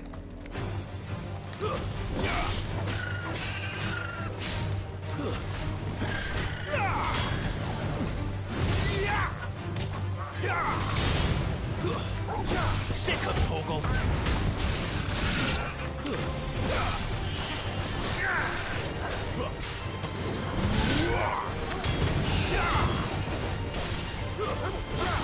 Oh, some doggos have joined.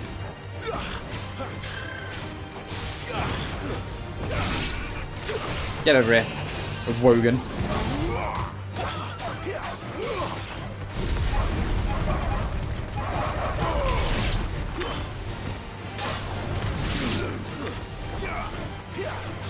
Get over here.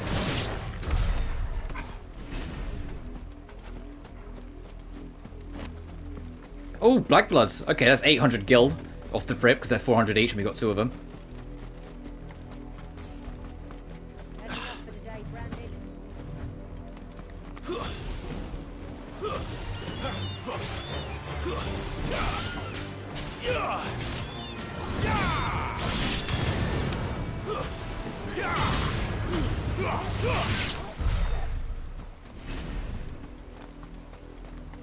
And more wild chocobos, but there is something over there. Hopefully it's something decent and not another 5 gil. These wild ones will leave us alone. It's only the bluebirds that are actually aggro to us. I want to check that tower though. 2 gil, fuck!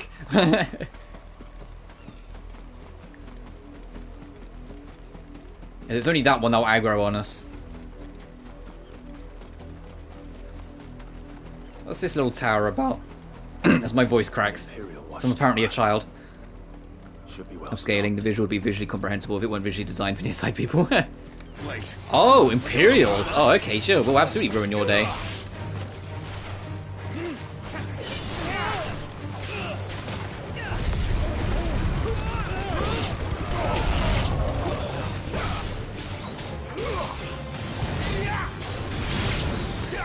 You know, it's been a while since we devil triggered. Let's go.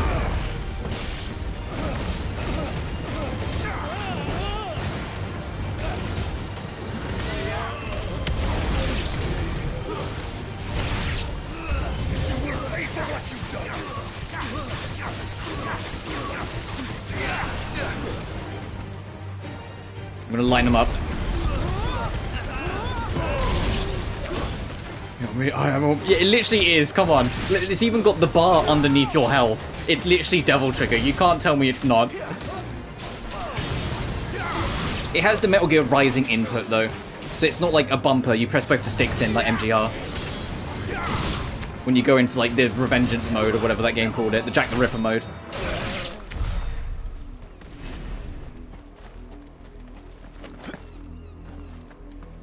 Oh, it's for this.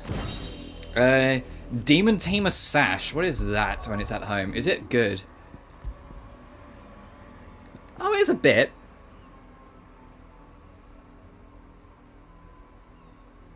Sure. Only a smidge, but it'll do.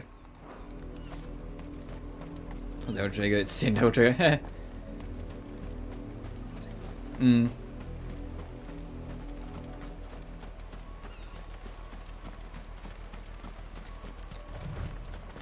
Right, is there anything... That's not the map button.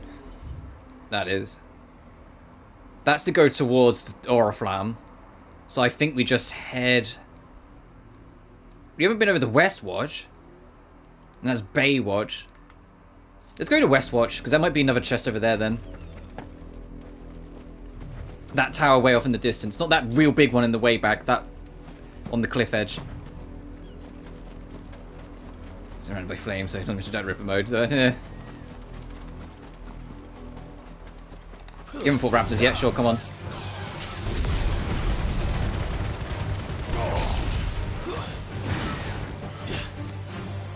Oh, can't be cut.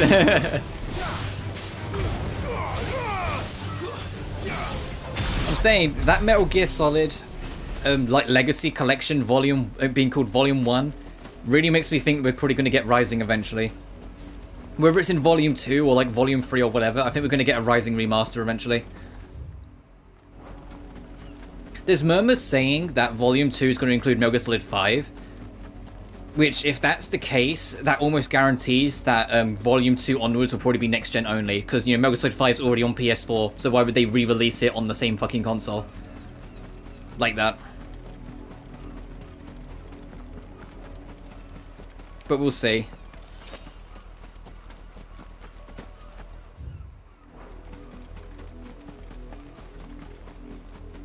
Which would also make sense, because like, with how fucky Metal Gear Solid 4 is... So can we guys go like, yeah. With how fucky Metal Gear Solid 4 is in terms of coding, I'm not sure how they would even get that to work normally on PS4. Which I know is ironic, because the PS4 is stronger than the PS3, but that's genuinely the nature of how weird that game was coded, because early PS3 games were a fucking nightmare.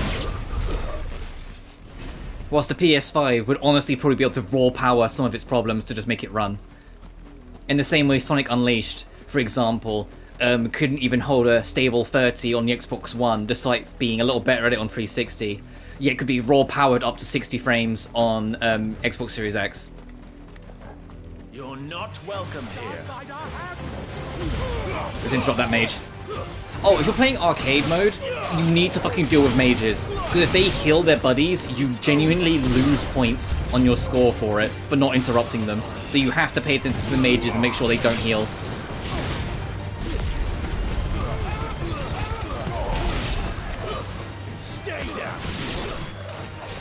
Oh, there's more coming.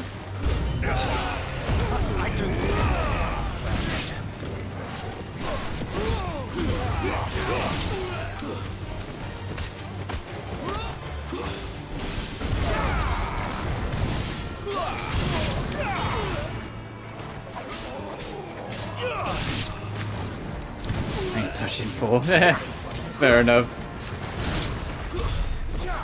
Yeah, I remember 4, because it was back. 4 was like 2008, so it was back during a time where trophies and achievements were still trying to figure out how to handle themselves.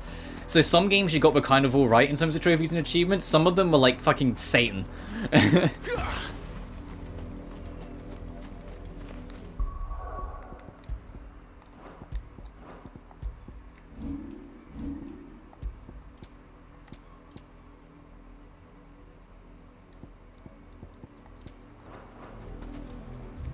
Alright. I'll double check over the yonder for the rest of the cape, but... Oh, we can't. We can't, that's too high. Right? Unless we can go around.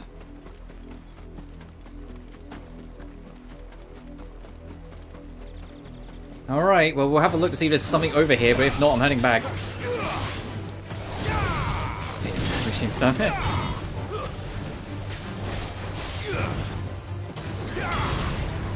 I remember Metal Gear Rising's trophy list being kind of brutal, but it's more because the Metal Gear Rising one just expects perfection, which is what makes it awkward. So like you have to like S rank every mission on the hardest difficulty or some shit.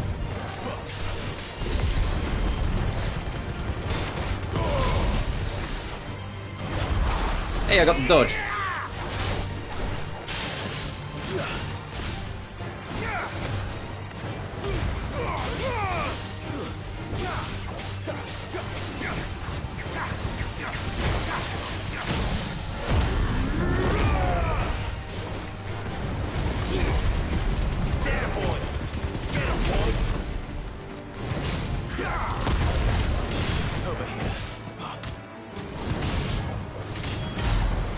Okay, 10k damage in that stagger, that's nice. Oh, I dodged way too early, whoops. Fuck, it's kind of hard to read what this dragon's gonna, what the timing is. Oh, if that was a little higher, I think I would have got that.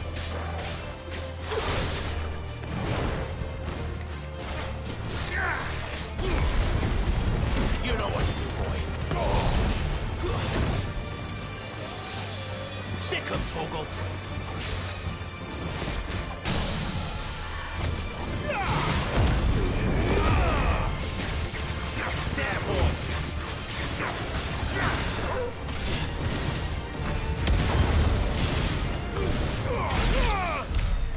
Nice.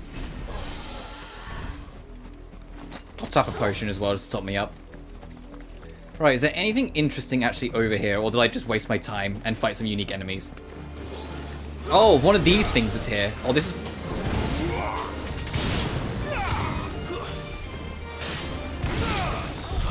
Can we do this yet? Because we need something for this. But I don't think we've got it yet. No, we have to remember this is here. I got to make a mental note that this is here because we need this for later. This is for like special challenges later in the game. Okay, so it's worth coming here, just not yet. Got it. I've got to remember to come back for that way later. Alright, time to fucking hike for 1,000 yards nearly. 900 yards.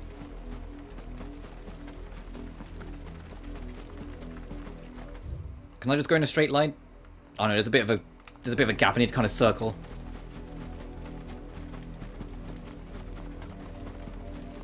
At least I'm walking the dog, eh? Can't say I'm not a good Samaritan. I'm walking my dog. Oh fuck! I was trying to see if I could just squeeze past. See if it's an Arden game. It's not gonna be. If you're gonna get an Arden game, it'll be called 15 something. That's it. That said, I would like a Final Fantasy game where you literally play as the villain. Or a villain-esque character. But then if I say that, I kind of just want Tales of Berseria, because that was the entire premise of Berseria, that you really weren't a hero. You were kind of the bastard. It was just, you were the bastard with a good cause. Oh, the dog's walking you. Here we go.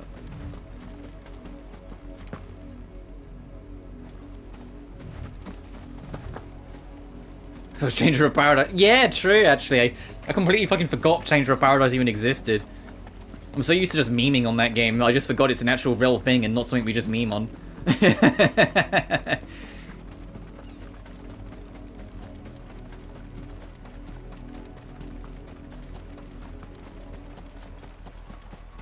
I am curious where 17 will go from this. Because it's very clear, like, even though it's, you know, this is a different team from the team that made 15. Because the team that made 15 is the Luminous Studio, who then, you know, made Forsaken. But, even though this is a very different team, it's very clear they paid attention to the gripes and criticisms of 15. Because there are some 15-isms in this. Nowhere near to the level of 15, obviously, but there's a couple little bits here and there I've noticed that feel like 15-isms, but just, like, you know, updated. Up, the lot of you. There's still work to be done. I think the music's ominous because, like, Oriflamme's kingdom's, like, bad guys. You're late. What kept you? Late for what? Did they tell you nothing? A wild beast is savaging my boy. Well, don't just stand there gawping. Rescue him. That wasn't the only thing that's kind of weird with 15. It's all the product placement and advertisement. I see they've sent me a branded with a spine for a change. He's over that way, towards the coast. Go and see that you kill the beast. All bark. For someone whose son's in mortal danger, he didn't seem all that worried. Something's not right here. I need to be... I'll wait till I get closer before I start charging that up, since it's going to stop me sprinting. I was hoping it wouldn't interrupt my sprinting, but it does. Oh, the wolf! It's going to eat me! Not if I can help it.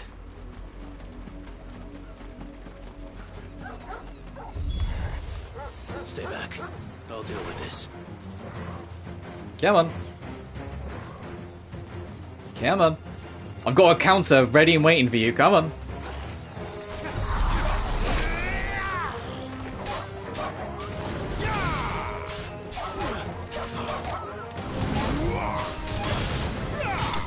There we go.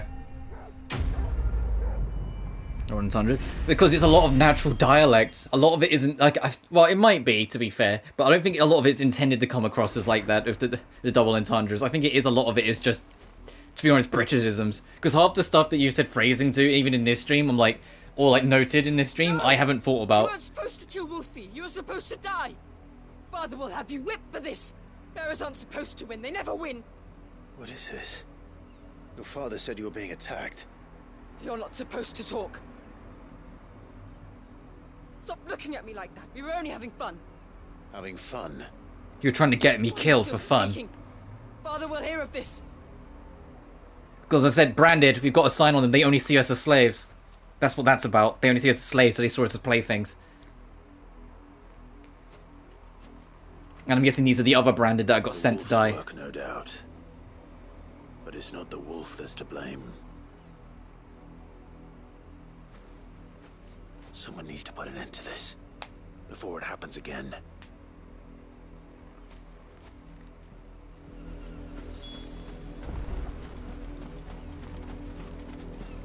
Yeah, I'll put a fucking end to it, don't you worry. I'll just walk up to him with this, my sword on fire, like, you're gonna do this again. I'll just march up to him like this, like, oh, you. I bet it's gonna force me to put it away when I approach. Just steal your hides, though. Hey, fuck you. Come here this instant. Alright, let's see what he has to say. How dare you frighten my son?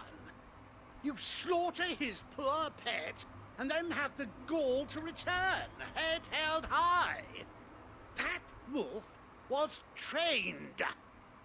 Better trained by far than your worthless kind. Bitch. You are the entertainment. Yeah, that's exactly what I mean. They see us as only fodder. They don't see us as they don't see us as people. Entertained. Nor am I. You'll pay for what you've done. See? I told you, he talks too much. It's not right. I don't like him, Father. You're not the branded I bought, are you? How dare you deceive me? We said right off the rip we didn't know what the fuck you were talking about. Are the sins of the master. Go! Summon the unlucky wretch you answer to. Oh! That wretch would be the dame. That unlucky wretch would be the dame. I can summon her if you like. Though I doubt she would welcome the interruption. You serve the dame. Why would a woman of her caliber... You look afraid. Well, how do you think those bearers in the field felt? Can you imagine their fear? Their pain? From the look of you, I'd say you're starting to get an idea of the first. Now, if you need help with the second... Father, he's scaring me. You think to threaten us, Branded? The dame's pet or no, I will not abide such insolence. Can't we just buy another hound? A bigger one, a better one. Of course, my son. I'll have the villagers fetch us another. With jaws powerful enough to nip this Branded's head clean off his shoulders. Clive's had enough. You know, fuck this guy. I'm walking off. I'm wasting my time. But I can't just leave those bearers lying out there. They deserve a proper burial. Oh, Clive, you got too good a head on your shoulders. At least. It was too good in the Republic, Reign of Terror style, exactly. Sport.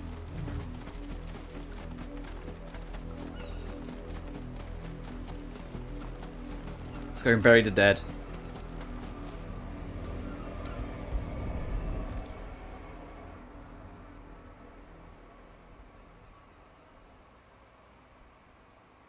All victims of the nobles' games. You must be Clive. Hi. How do you know my name? The Dame. I'm in her service. Like yourself. I'm gonna get pissed off. Oh, that's the point. The noblemen and all the lot are supposed to piss you off. Never gets any because they're seeing you and seeing you as the character and by proxy the player as a lesser person because you're branded. As far as they're concerned, you're just a slave. You're a sportman to play in their games. Gladly. If it pisses you off, then good, because that's what they want you to do. They want you to be angry at these guys. Because they're just rich, entitled pricks who treat the slaves as lesser people. We had something in the last stream where it was like, because the reason why you get branded most of the time is if you're born with like magic influence. It's to basically keep you in check, so you can't use your magic for anything. You can only use it for what the rich people to tell you to. And so if you're born with magic influence, you're branded at birth, and so you're made a slave literally at birth, even if you come from a rich family. And there was a story thread where we overheard a conversation of a woman willingly giving up her baby freshly born and basically spitting on it Because it was born with magic, and so was born a branded, and so she didn't have that son anymore, as far as she cared. When they're not. And if one breaks, well. So, yeah. Yeah, but this is also this game and just how it's handling it. Yeah. Such attitudes don't always go unpunished.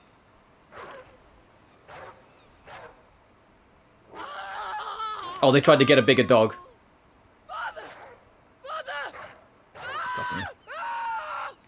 Alright, justice served itself by the sounds of it.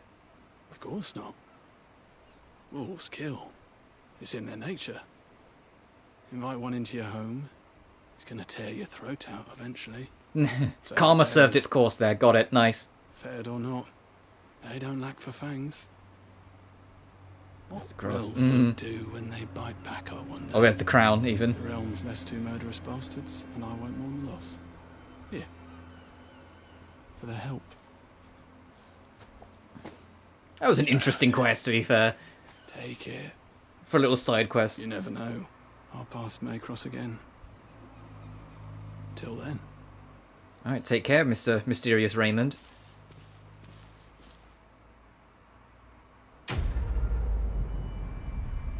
No, we're not. That was the whole point of that, is that karma served.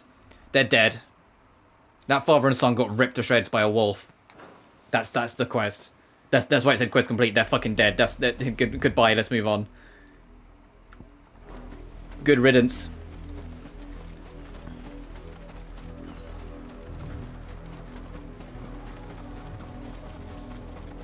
Heck, I bet we can't even go in. But if I check the door... No. Probably because there's probably a dead child in there, and it's like, they don't want to have to code that in, because that might raise some problems with, like, the ratings board to just have a dead kid.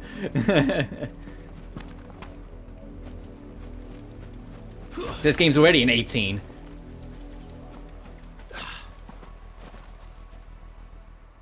Or a mature, sorry. In the UK, the rating board is done by age number, not by, like, wording. Like, it's not rated teen, it'll be rated 12 plus. It's not rated mature, it's rated 18 plus. This game's an 18 plus, so you can't buy it in the shop unless you're at least 18 years old. Peggy, right? Yeah. The Peggy system is 3 plus, 7 plus, 12, 15, and 18.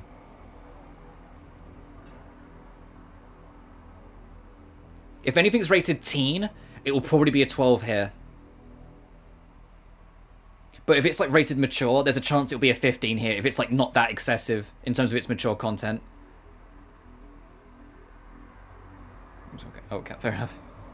Certainly try. I can't promise I'll find her, but I'll try. Describe her to me. She's beautiful, white hair. She lets me stroke her when I'm sad. When I was a kid, we had a different system that was more in line with like films. Because like we'd have like parent guided. Like we'd have games be rated PG. We'd have games be rated U for Universal. Oh, she must be starving too. Yes, I'll be Peggy. She hasn't eaten anything Sorry. since yesterday. It is my job to feed her. It's okay, kid. We'll find... We'll do what we can. Assuming you're not another noble weirdo in disguise. That's a lot of field to search. With a little luck, someone might have seen her.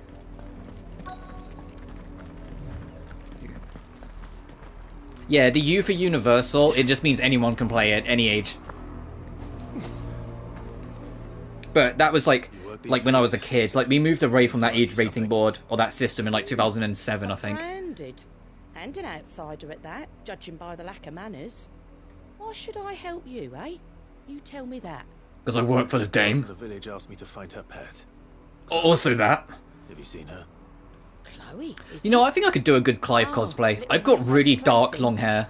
Last I saw, the filthy creature was sniffing about the windmill. I'm not as tall as Clive at all. Clive's a tall bitch. But I've also got, you know, I could like grow my beard a little bit. I think I could do a good Clive cosplay. Oh, this is Annihilation here. I won't have idle branded underfoot. The thing is, we know the closer we get to Orderflam, the more arrogant the people are going to get. Because everything we've heard about that kingdom over there is that they're all extremely pretentious pricks. So the closer we get, the more weirdos we're going to get.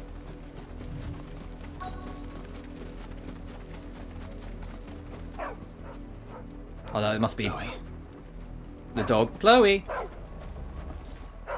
Here you go. More brown. Oh, you're not. White. You're not Chloe, are you, girl? Is that? That looks like. Yep. That looks like. Nothing on the job. I don't think they're napping. I hope they don't mind the interruption. Hey, are you actually napping?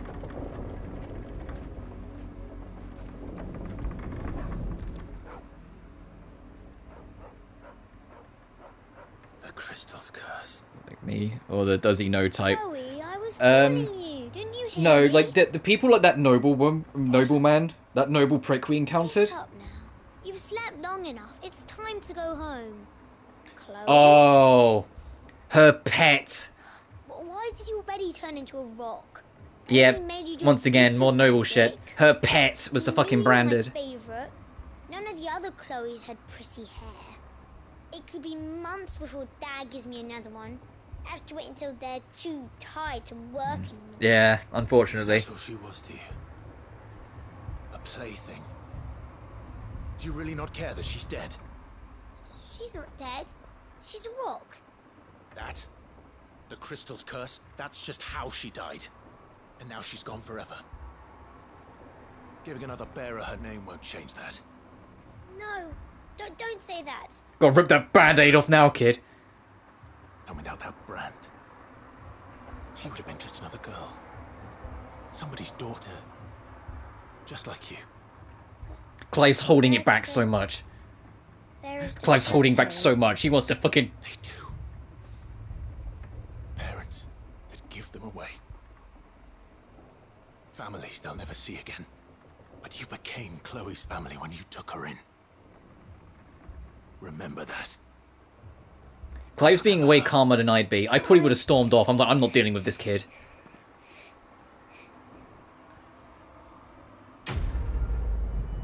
Quest complete. You made this girl cry. the timing of her putting her hands to her face and it coming up saying quest complete.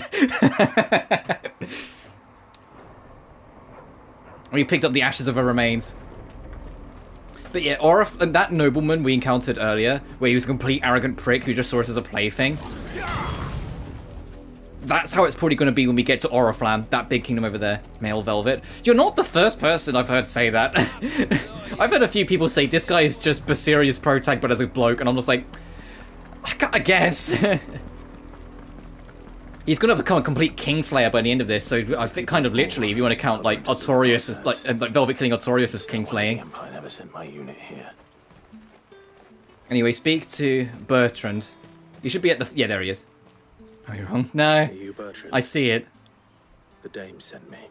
I honestly wouldn't be surprised if there was a piece of influence on it. Because Yoshi P, part of the reason why people love him so much, other than the fact that he's extremely honest and heartfelt bloke, even outside of development, like in his free time sort of thing, he plays a lot of games. He plays a hell of a lot of games of like different natures from here, there, and everywhere. So I really wouldn't be surprised if he's played Basiria at some point and at least noticed some of it. It's like, oh, that's kind of cool. But only one's been seen quarrelling with a soldier. Deicide and Regicide, yeah, true. The traitor? Oh yeah. Stubborn sod stood his ground till the soldier. Hey, speaking of games, I'd love a PS5 remaster solely so they could get rid of the recording restrictions. Tales of Basiria, please. I'm begging. Would sooner hang a branded than help him. If that ever happens, I'm telling you right now, everything will be dropped for Tales of Basiria when it comes. If that ever happened. If I get the ability to stream a full playthrough of Tales of Basiria without having to, get Elgato and whatnot, it will become top priority. It will become only priority. Buy, sell, or be gone. Into the mire. We'll... And if that's what you want. There we go. Weren't expecting any new brand Yeah. until the Well, when I have money, that's the biggest thing. I don't have money, so that's not something that can happen. Or I don't have enough money to really just be spending it on that.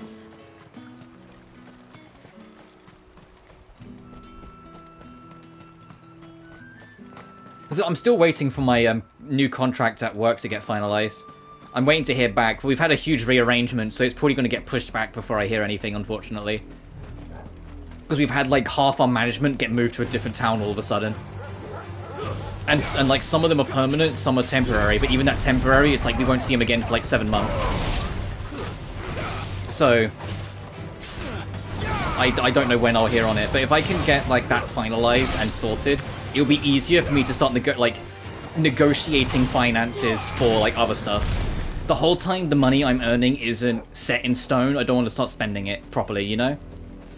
Because my current contract versus the contract I'm after are very different earnings. There'd be a good like £700 difference in terms of how much I'd be making a month. And if I can make that fixed, then yeah, I can start actually considering other things because it'll be fixed. The whole time it isn't fixed, I don't want to spend it and then potentially not get it next month, you know? Especially that thing. It's why like getting new games is one thing. Like even this, like I got this, but I didn't get Street Fighter 6. That was me being careful of my earnings as well as schedule. Because I want to get Marie next month. It's why I also pre-order some games. I don't pre-order because I give into pre-order hype like some people, so I don't care for that. I pre-order because of financial management to make sure things are there, so I have more room for other stuff when it gets to it. I'm really fickle with my money, to be fair. Branded? Where's your master? Must I call for the constable? I come to you as someone who grew up in a family who, although we weren't poor, we were always close to it. We always had to be careful to it. I am very conservative with my money now as an adult. I am the good lady's servant. I love how everyone changes their tune the moment they know I work for the Dame. That's hilarious. Everyone fucking hates me the moment I say I work for the Dame. They go, ugh! But everyone's terrified of the Dame. Running in July.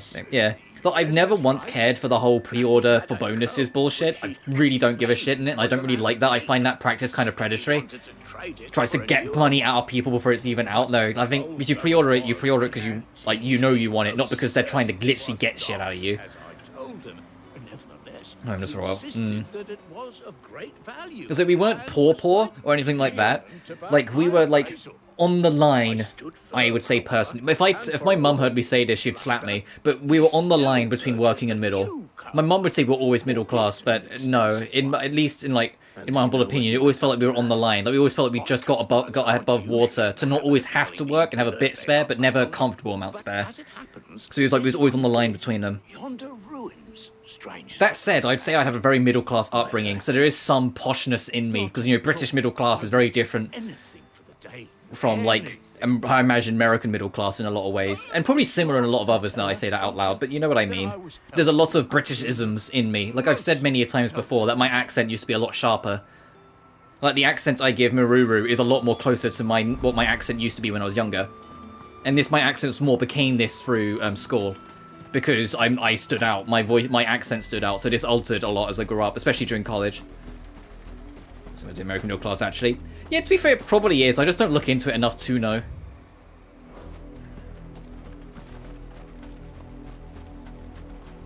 But I did pretty alright, all things considered. It smells of death here, Torgu. Wolves. We can't let them get any closer to the village. Yeah, it's actually pretty damn close to the village. Stay down. Did that kill all of them? Oh, I won't even get close to killing them, never mind.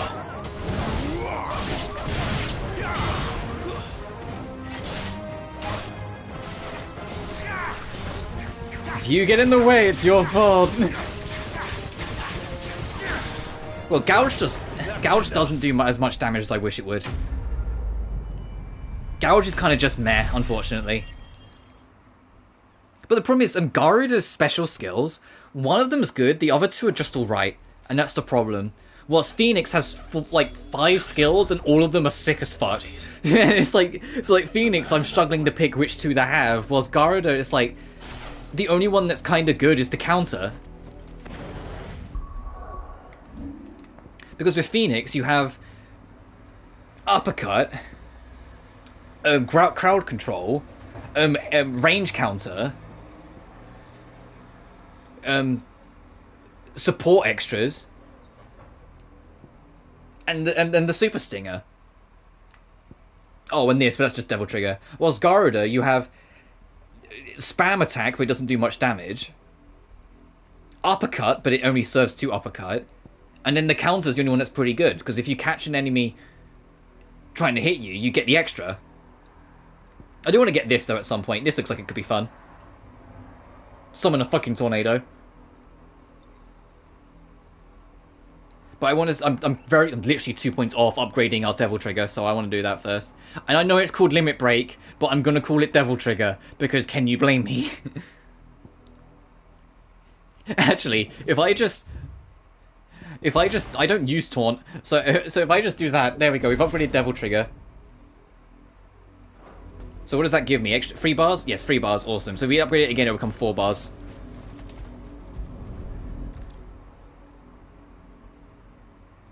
And I imagine 4 bars would be the max, because that will start to encroach on our health bar too much. Well, the wolves have been busy.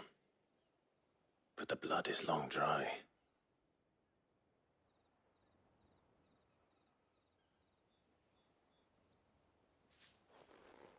So it is you. Tatienne.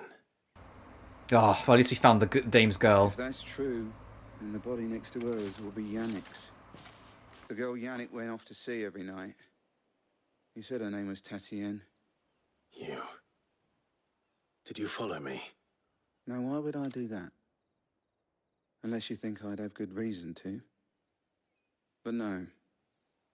I was sent to find Yannick. By the looks of things, I have. We both found who we were searching for.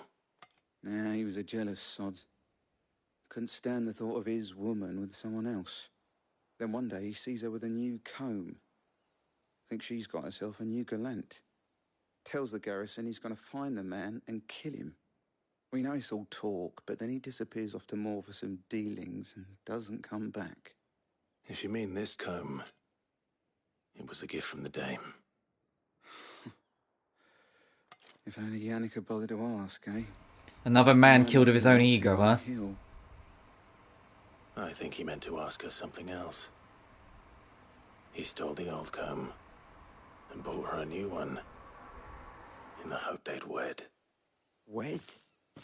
Where would they have gone? Certainly not back to Northreach with a dame waiting. And we all know what happens to deserters. Tell the dame I'm sorry for her loss. When the lads come to collect Yannick's body, I'll see that Tatienne is delivered to the Vale. Is that wise? Oh, there won't be any covering up this mess. The most we can hope for is that the dame doesn't hold it against us. Speaking of which, I saw her in Moor just now. Could you tell her what happened? Might sound better coming from you. More like you don't want to face the brunt of Dame's frustration and upset, so you'll make me do it. I need to tell Isabel. Perhaps the comb will give her something to remember Tatienne by. I do feel for Clive. He feels like he ends up carrying literally every single other person's burden, and he just kind of takes it. Like, he doesn't, like, take it in pride or anything like that. He just goes, alright, another thing I have to worry about. Like, he just takes it. Like, he knows his fate's on it, sort of thing, so he just fucking takes it. He's just what it is. I feel for him.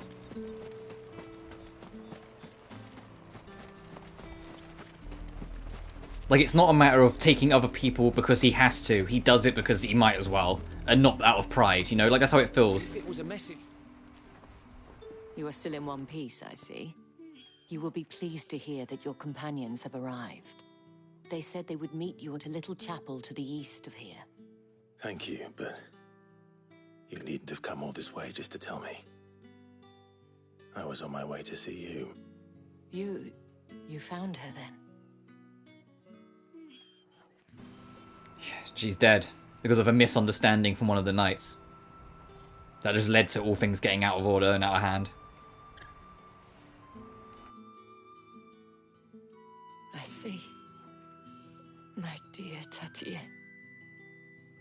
It is by no means uncommon for a client to fall for a courtesan. Especially a client who's young and far from home. But rarely do such tales have happy endings. I found this with Tatienne. I believe it was yours.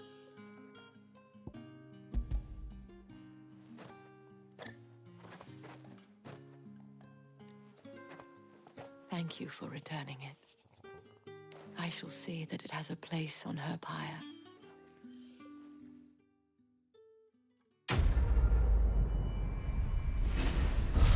I gotta admit, since like getting into the Oriflamme region, none of these quests have made me feel happy.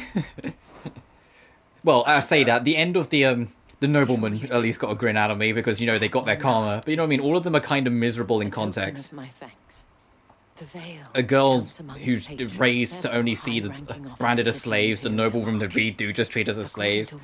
The main quest having a girl die because of bullshit complications. The legions are planning to march south. Not to mention the same thing. But did he mention that it was all of the legions? This is no mere skirmish. But then from what I've been able to tell, Oriflamme is not supposed to be a happy place anyway. So I think it probably is by design. But that couldn't possibly be true now, could it? Take care, Clive. I will. And thank you again.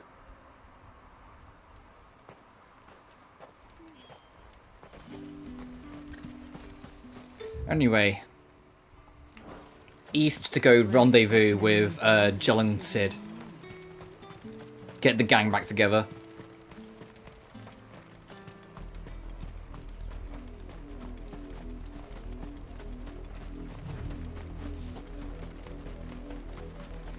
It would be nice to have the comfort gang back.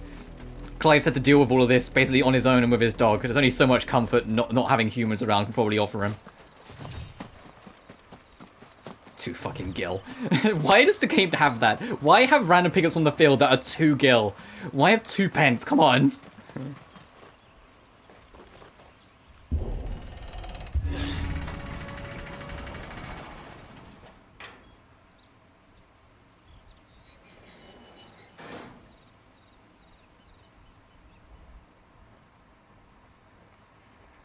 Alright, let's see if we can catch up with the gang.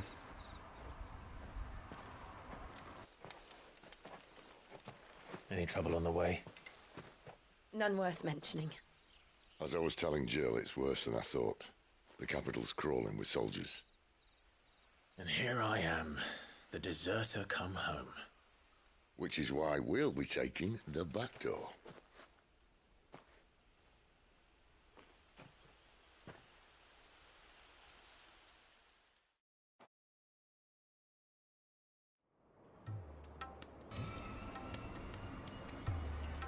Oh, I was going to say, are we about to unlock a new, like, main stage level? Because you have the field levels and you have the stage levels, which are more, like, arcadey Devil May Cry levels. And I thought we was about to unlock one. But it just might just be, like, more, what's going on around the area?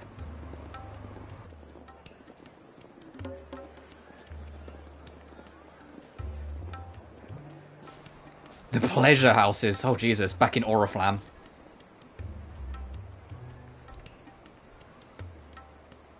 Worries me when it's called the... Oh, this is where we're hiding? Oh, never mind. Oh, this is where we're hiding? In a fucking pleasure house? Are you kidding me? Oh, jeez. Jill's like, keep your eyes on the prize, Clive. Cheer up, you two. Can't think of a safer place in the Empire than a... Oh, Jesus Christ! Sid! Doesn't seem very private.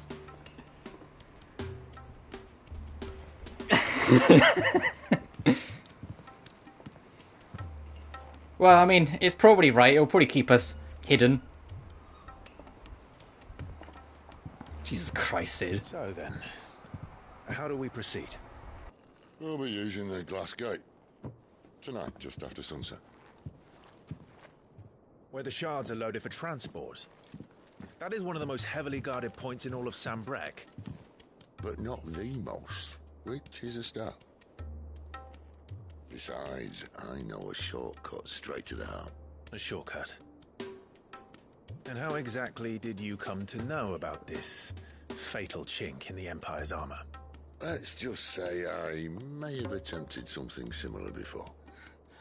And may have ended up running for dear life after being discovered by Bahamut, but that's not important.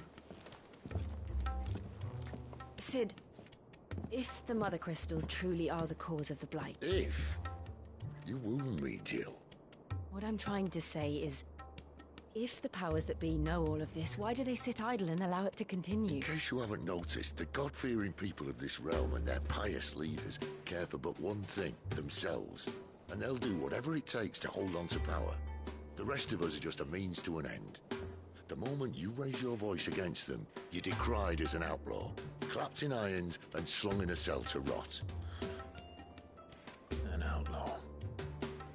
Whoever controls the crystals controls the realm, but our kind can wield magic without them. To our rulers, we must seem the most convenient of tools, and the most dangerous. But what makes them think they have the right to use us? To leave us to die when our bodies are spent? Does a nobleman weep for a broken mug? A torn tunic? Our fate means nothing to them. No, this isn't a battle you can win with words. Believe me, I've tried. Speaking of words, can, like, Sid read me a bedtime story? His voice is so fun. Sidolphus' voice is so good. We'll decide our fates another way. You can't blame a man for wanting to bring an end to all this, can you? I can't. But what of all the people you mean to rob of their comforts? Are you happy for them to call you outlaw? Sid the outlaw. Ah, that'll do me. You might at least pretend to take this seriously. Have a little faith, Jill. Even if you don't think much of my choice of digs. If it means my deeds will be remembered, I'll gladly play the role of villain.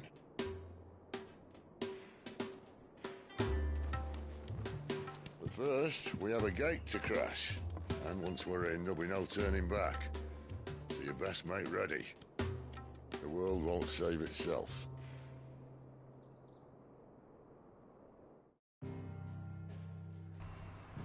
Oh, now it's a level. We are going into Oriflamme. Ah, shit.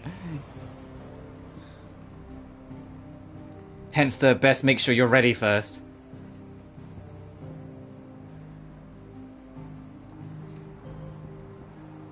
I'm gonna go double check something at the height. I want to check my stuff, but you can't check when you're just on the world map, annoyingly. So I need to go somewhere so I can actually check my stuff.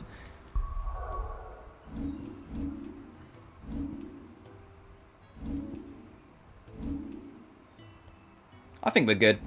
I just wanted to kind of check everything. We're stacked up on potion outside the defense potion, but I never really use that anyway. Torgal's doing alright.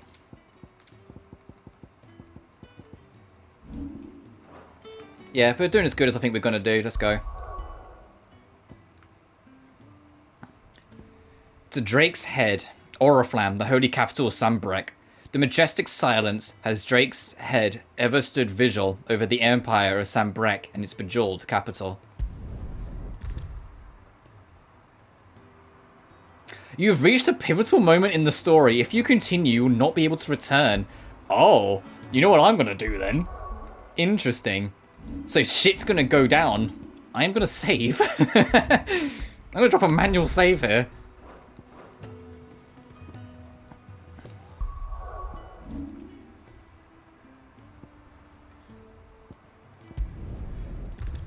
Let's go.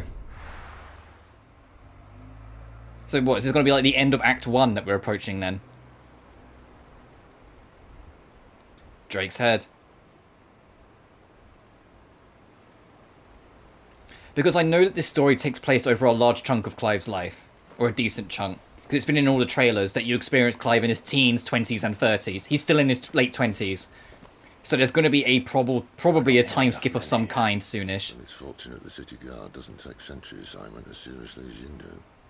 And this might be the mission where it happens. Bodes well. Won't be a first. This may not be such a terrible plan after all. And what exactly is that supposed to mean? Only that your last secret shortcut was nowhere near as secret as you claimed. Yeah, but that's half the fun of it. Life's too short for perfect plans. You want a plan that'll keep you on your toes, stop you growing old and complacent. Worked for you, has it?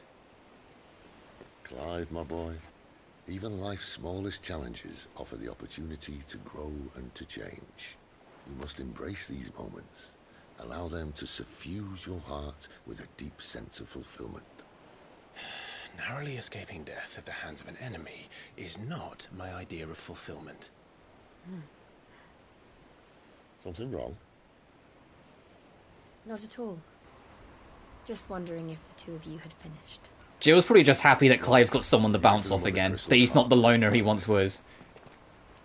But these two have got this banter going on between them.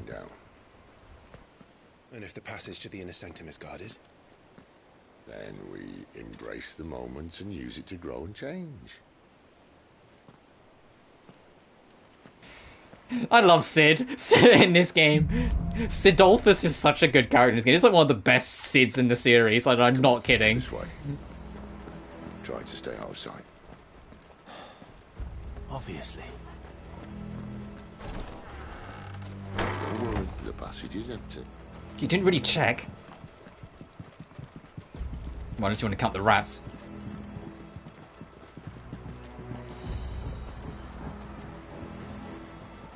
Fuck it, I'll go for the trap. There's a treasure chest down here. I'll take the bait. We won't get caught. Whoops, wrong button. 800 gil, damn.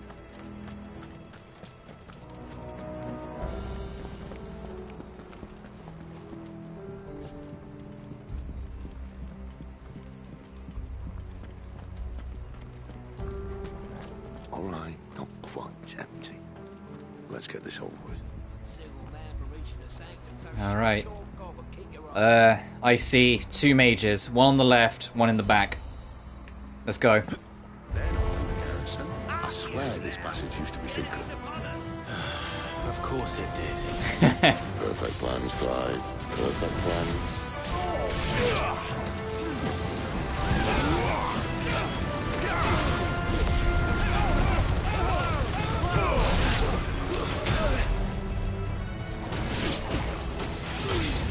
Get out of here, Captain.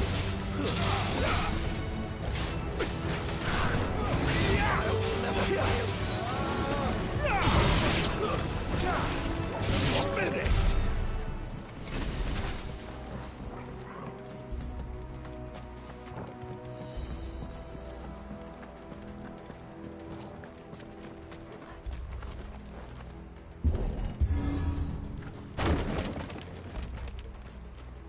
He never stood a chance.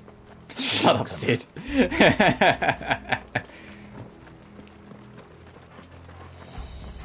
Oh, we're going into sneak mode again.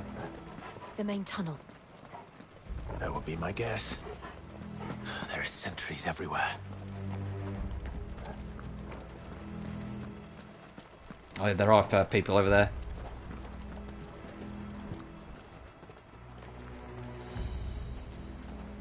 Did I really have to wait for Sid to do the whole thing first? Come on.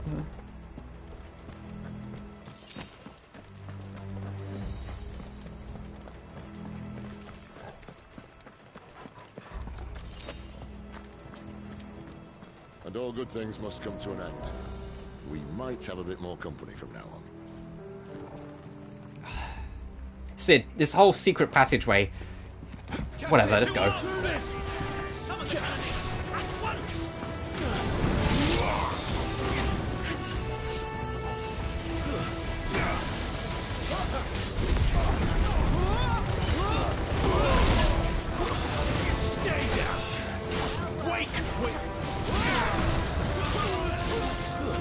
It's over.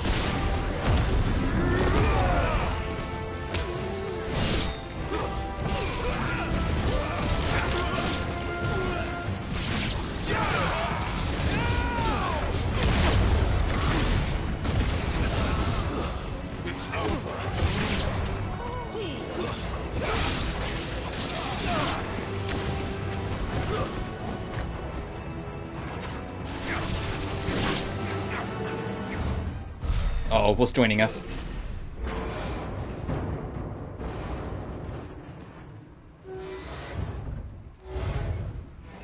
Oh. I think this may be the moment I was talking about earlier. What have we here? More insects come to be squashed? You will find my mortar and I only too happy to oblige. Interesting. Talker. Then let's shut him up.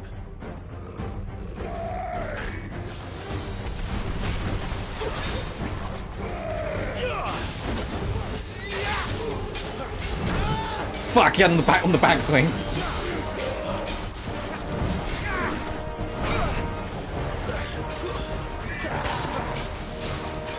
Not this time.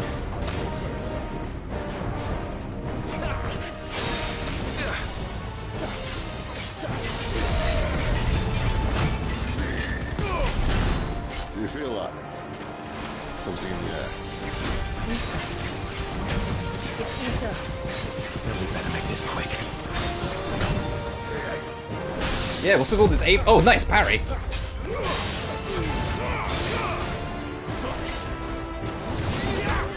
Fuck.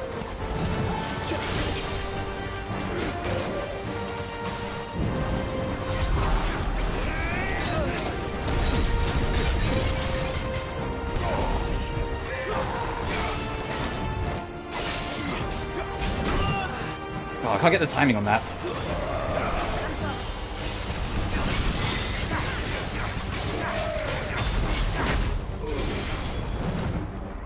A little help.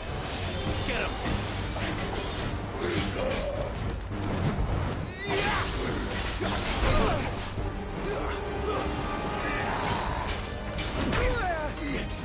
Getting fucking manhandled here, fuck.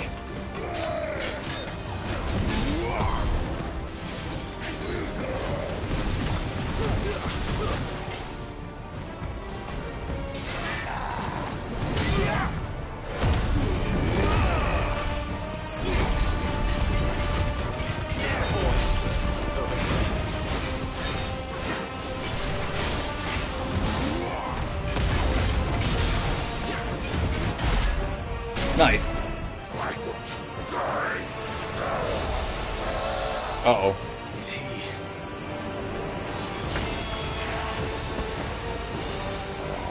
Bollocks. He's got a Kashyyyk. Poor wretch. Send your pity. You'll get none in return. There's nothing left of him but hatred and rage. Let's end his torment.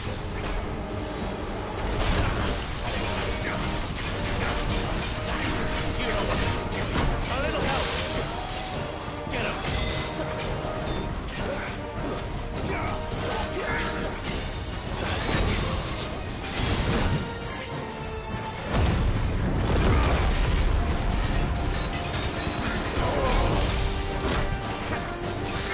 Can't see fucking anything in this corner.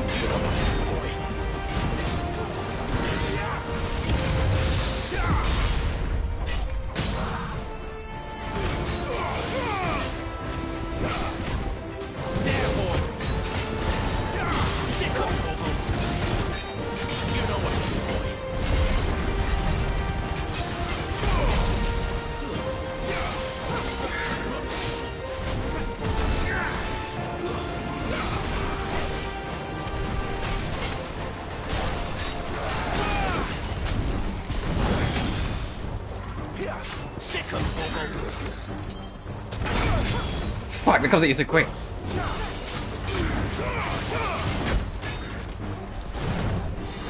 Thank you, Jill. Get him, boy. Not this time. Garuda, lend me your strength.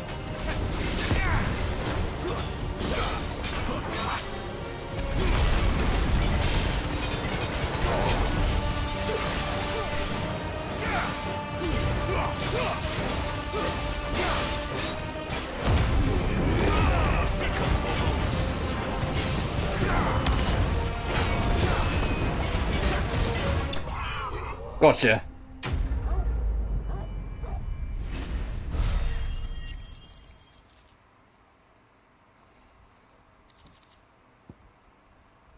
Ooh, ignition boost. Yes, we're getting that on. We're going to equip that immediately. I'll never get used to that.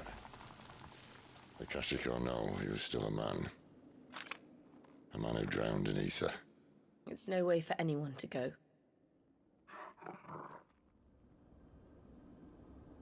Come on.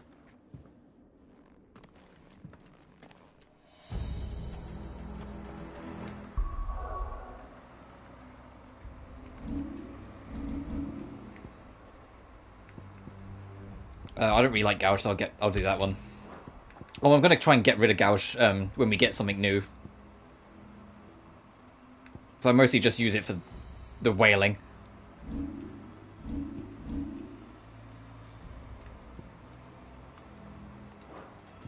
Guard duty's a death sentence in this place. Not that Sylvester cares. Oh, the guy's called Sylvester. Ah, breathe deep of the blessing, my friends. Who said being a dominant doesn't have its benefits?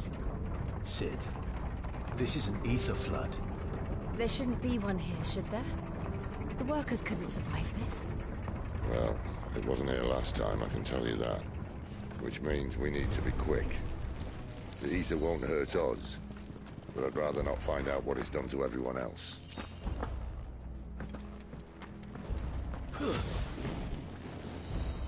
So similar to like marker poisoning in 7 then. Where if you get basically too close to like the core essence of like planet energy, it fucks you up.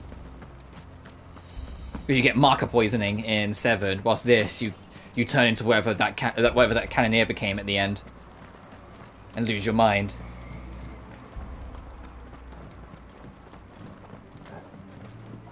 And people say this isn't a Final Fantasy game. The amount of comparisons I made to other Final Fantasies, this is the most pure-blooded Final Fantasy we've had in fucking forever. People still want to accept that an action game can be Final Fantasy as well, even though Final Fantasy hasn't been a turn-based RPG in well over 15 years now. The ether's made monsters of them. All we can do now is put them out of their misery. Isabel said she thought the Empire might be planning to abandon the capital. Could this be why? She said you could call her Isabel. Never mind. If ever there was a reason to up sticks. Nice. Level 24. I thought it would be it. Oh, mate, those guards at the gate. They weren't there to keep people out. They were there to keep the Akashic in.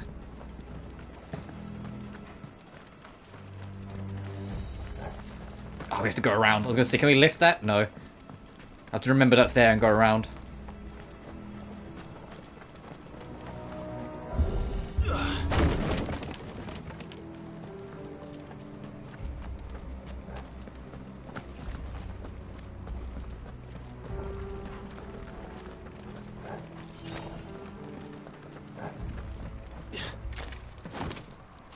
I'm expecting the bridge to break if it's doing a cutscene for this.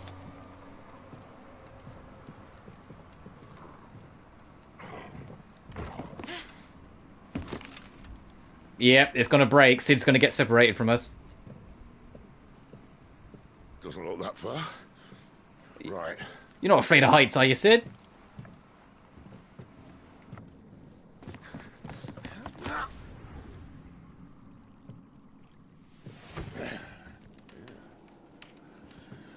Why, yo? Whoa.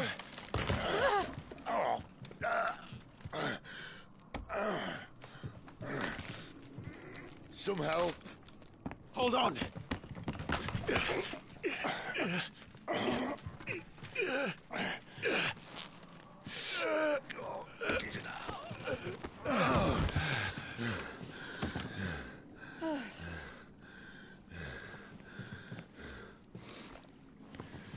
Not quite as spry as I used to be. I'll take that as a thank you. Look on the bright side, eh? At least you won't get lost.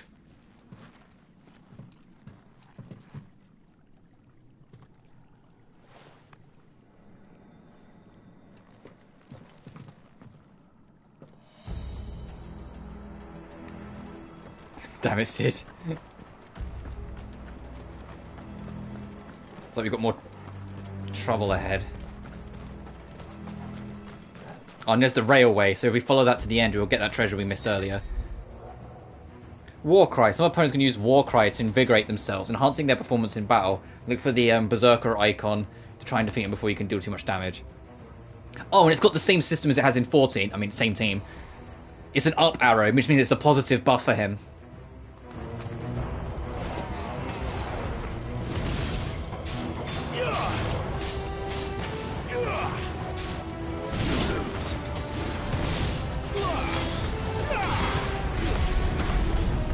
If the icon is structured to look like an up arrow, it means it's a buff. If it's structured like a down arrow, it means it's a condition.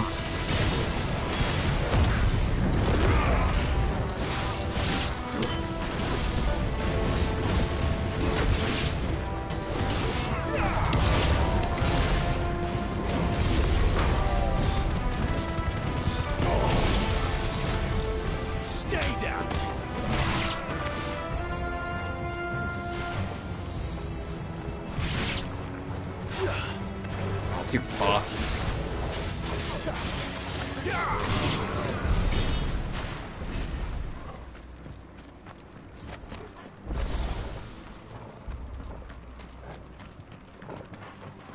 So if we followed this to the end, I think this will lead us to the other side of that gate. Whoops. So I don't know why I keep pressing circle to open a chest. I don't know what part of my muscle memory that's like got itself involved in.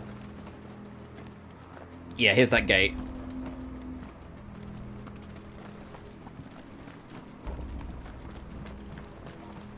No, that's the gate. I was gonna say there was a treasure right in front of it, and now it's not there. So yeah, there's the gate.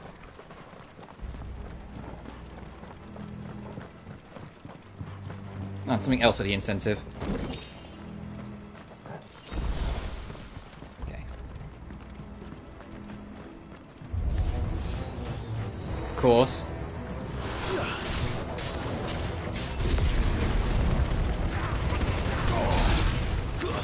It's over.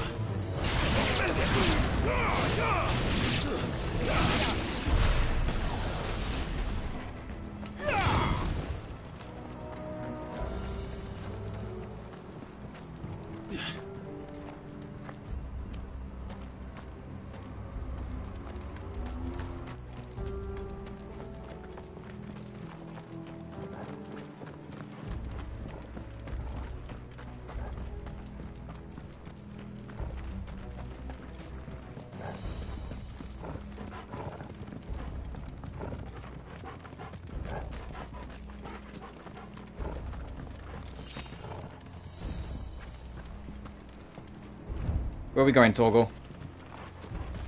Oh, did I just take a wrong turn?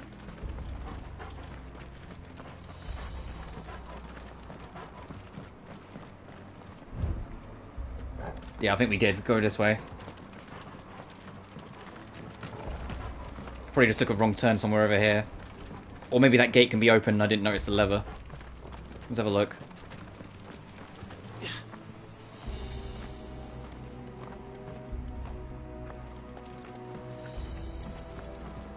Oh, I see it. Yeah, I just missed the lever. Whoops.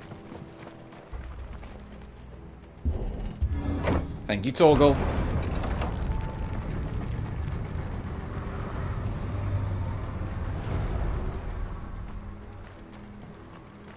Oh, there's another big guy over there. I see him. Champion. Let's go for the small fry first.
Who's next? There you are. That's enough. Ow, fuck.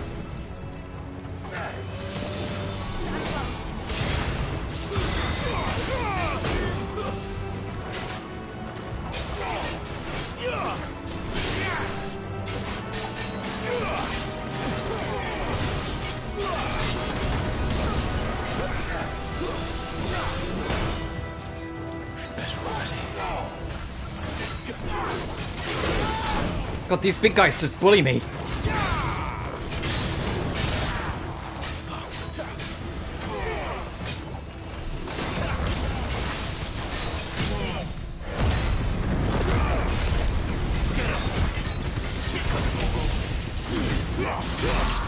There we go. I wish ending Devil Trigger early wouldn't eat the rest of that bar. Like, you have to, like, I think you have to get rid of it super early to keep a bar.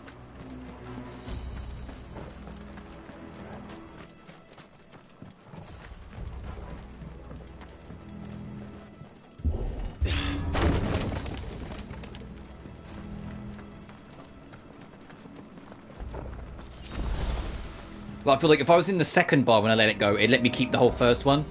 I feel like once you start a bar, you just burn it. You're not allowed to, like, keep the rest. I see they replaced that wooden door with something a little more sturdy. A coral sword. Oh, it is better than what we've got.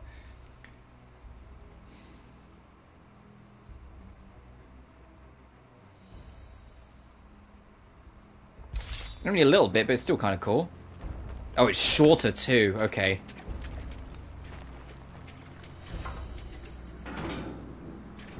On the count of 3.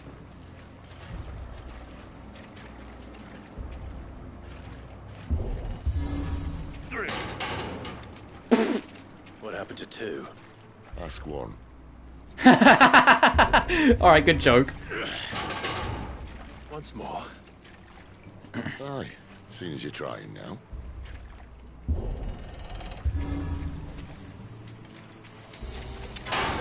There we go. And come on, keep that weapon to 2. Ask 1. It's gonna keep us out.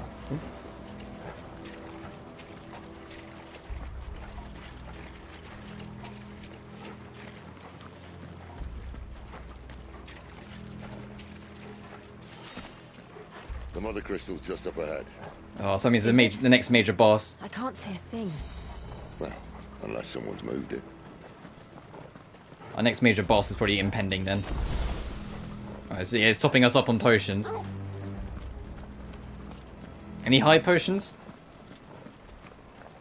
Oh god.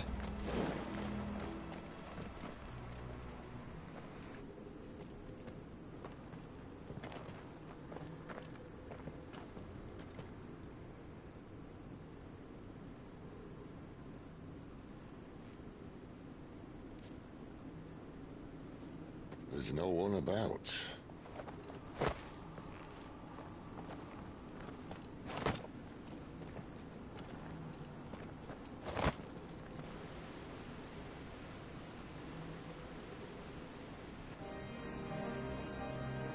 I knew it would be big. But this...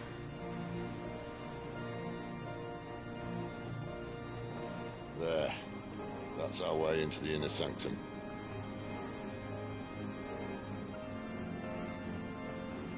Love a good organ.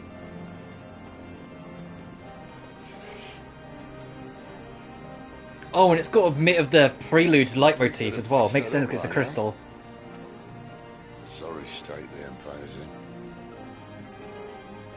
Wait. You don't mean... Aye. My little game of hide-and-seek with Bahamut ended here.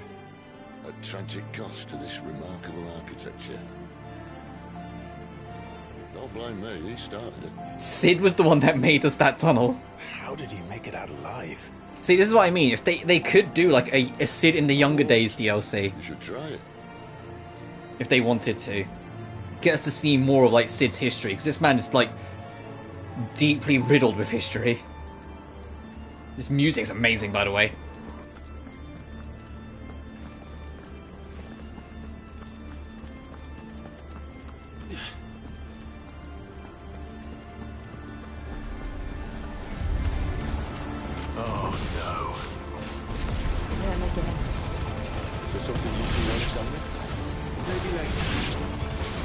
Yeah, we fought these last time when we was exploring the apothecary. Near the end of the last stream. When we got one of the coolest fucking boss fights I've ever experienced in a video game, that mission. The one that made me have to actually, once the boss fight was finished, pause like where I was at the stream and go away for a minute because I had to catch my breath. Because I was genuinely overwhelmed at how fucking insane it was. That boss fight, yeah. I can't remember the last time something in a video game genuinely overstimulated me and forced me to take a moment to take a step back to calm down because my heart was going too much. It's like, but that was one of them. It was absurd how good it was, and how crazy it was, and how explosively exciting it was. I think that's the biggest compliment I can give 16 by a country mile. Every single boss fight feels like some crazy fucking climactic final fight. Like something you expect to see at the grand finale of like any other RPG on the market. Yeah, in this it's like, oh, it's just the first few bosses. Like, what? The scale and ambition of every single boss in this game is fucking insane.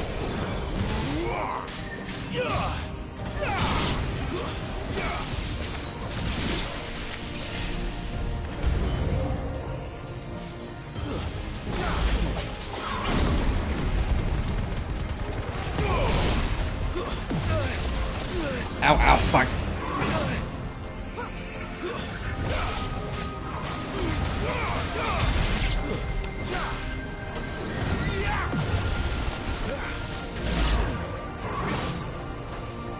Oh, when it's a full lish. Oh no, I'm just gonna deal with this.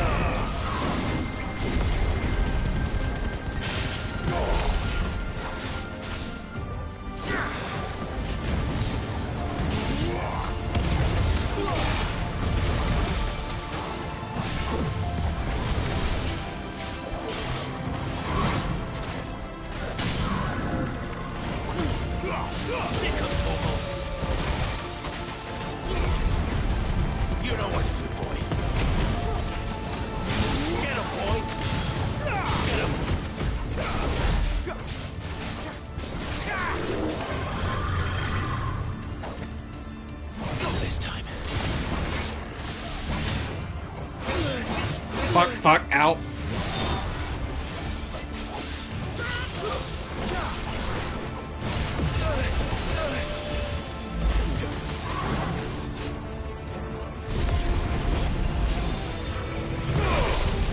There, boy. Good parry.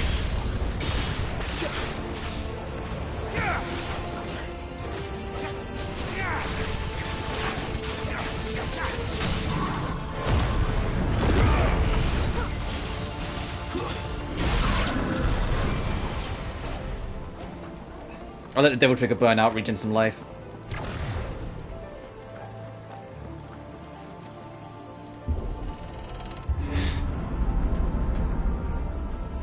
When I was in the Imperial Army, soldiers assigned to the Glass Gate would tell stories about something they called the Guardian.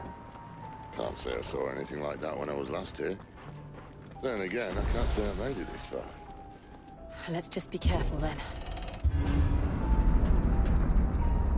Oh, this bridge is way too wide for it to not be a boss of some kind. Alright, let's see what we got. Yep. How'd I know? How'd I know? This is an arena. This is an arena. Something's coming. Where did that come from? If I had to guess...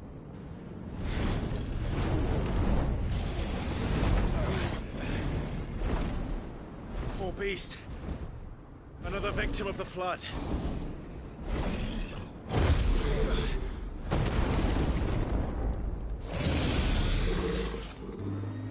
I love this. Our party is literally like Clive, our childhood friend, the mentor, and the dog. That's our whole party. What more do you need? Too slow.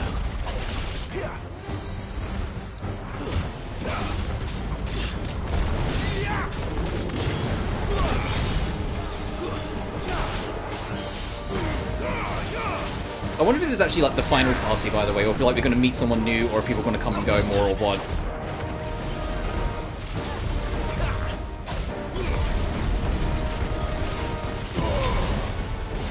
This isn't even the major boss, this is the mini boss team, I think.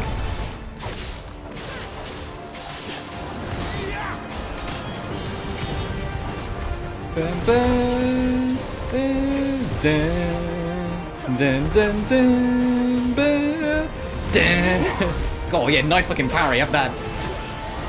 Hey, gotcha, bitch. I got it by the throat, damn. Ooh, there we go.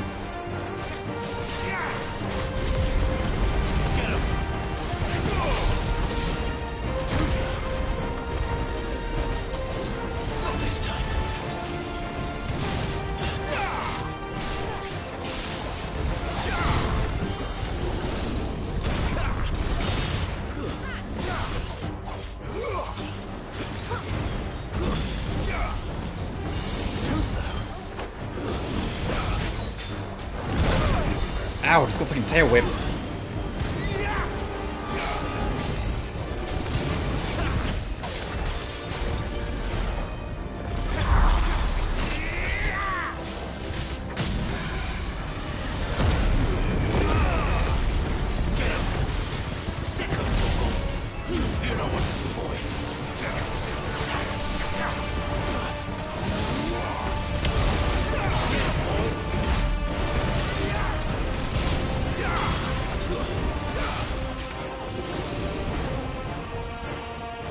Phase shift? Where's he off to now? That doesn't sound nice. Oh, you bitch! This way! Oh, I just dodged through it, that was fine. Clever! Alternate, so you gotta try and line yourself up.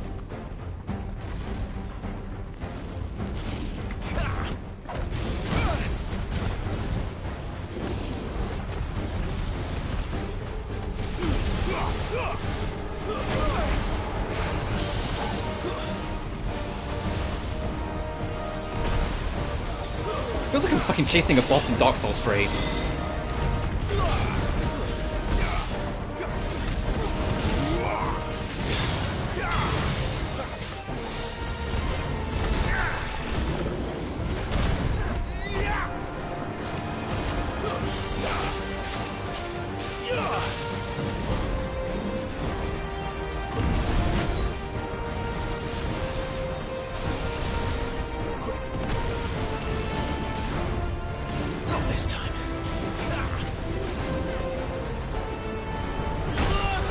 Oh, that was awkward to kind of read.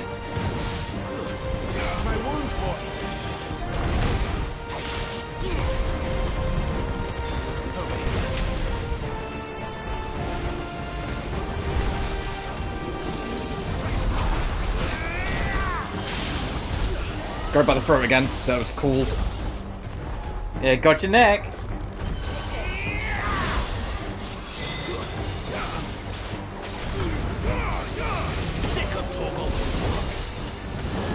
Dragon dance.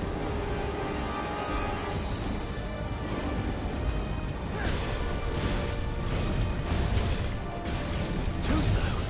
Give me fire. Oh, I forgot the way of that.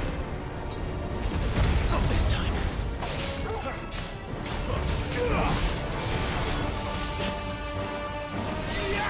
So Dragon Dance was his ult, got it. Not to be confused with Dragon Dance in Pokemon, which busts your stats.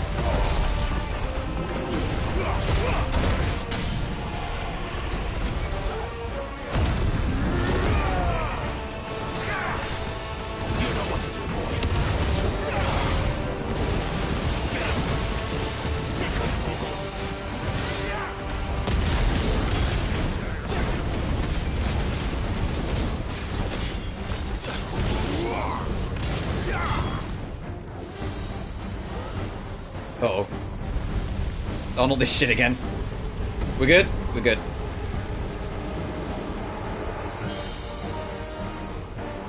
Oh, there it is.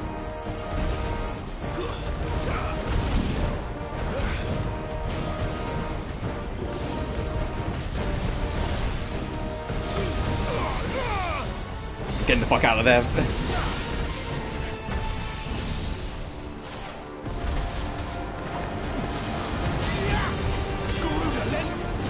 Too early. Fuck.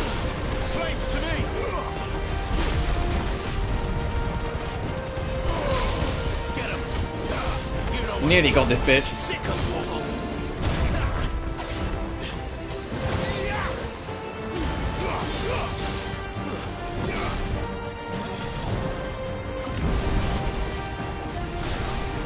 Uh-oh.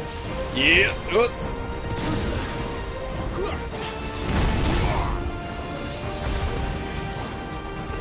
You know what to do, boy.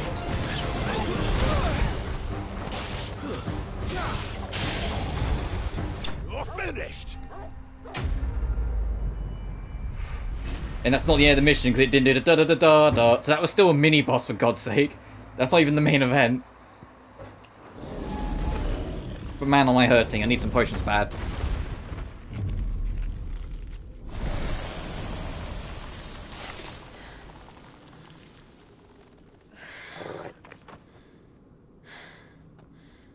Are you alright? Fine. The inner sanctum lies just beyond. Chances are the palace guard knows we're here. We should move. Not that any sane commander would send his men into a place awash with this much ether. Wouldn't that just mean he might come alone? Clive. If this all works, and the blessing fades, things are likely to get worse for our kind before they get better. Being the last to wield ether will make our talents that much more sought after. By which I mean hunted. I just hope, in the end, they'll see that we didn't have any other choice.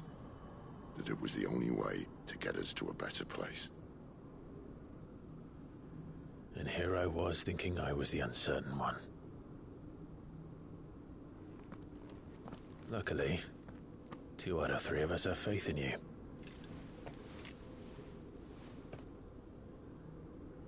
Then it all starts here. Time to earn that menacing title. Sid the Vicious, was it?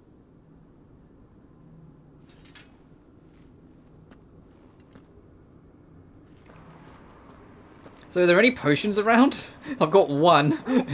It's just a standard potion. I'm gonna burn it, fuck it. Just so we're in a little bit better condition. Hey, wouldn't it be great if there's like a shit ton of potions up here? There. Anyone having second thoughts? Not me. We're with you to the end, Sid. Then what are we waiting for? Okay, a potion. High potion? Fuck, okay, just a potion. Anything up? Oh, treasure chest. Whoops. Ingredients. 3 standard potions, great, okay. Alright, time for what I assume is going to be the main boss of this area. As we approach the crystal we plan to shatter.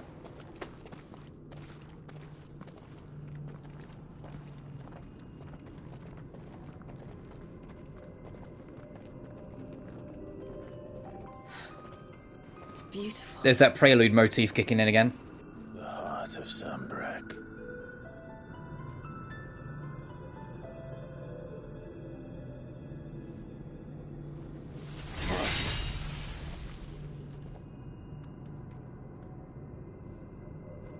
Well, that didn't work. I think we're gonna need a bigger sword. Mine's bigger. Thank you, Clive, but I meant that figuratively. The core's clearly made of sterner stuff.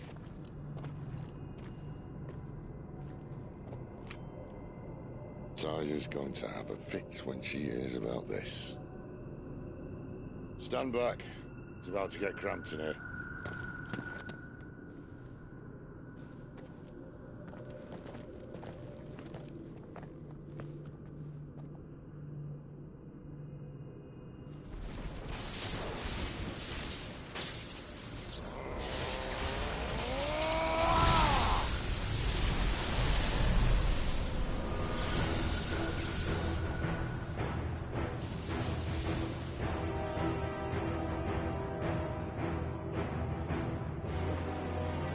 Ramu summoned. Hey, dude. That's more like it.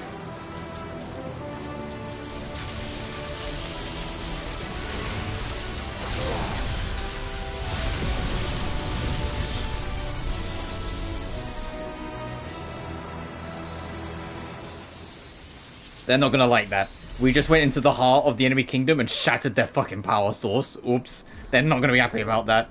Clive, look.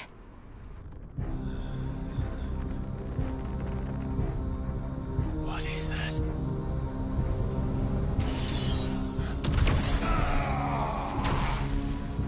Sid!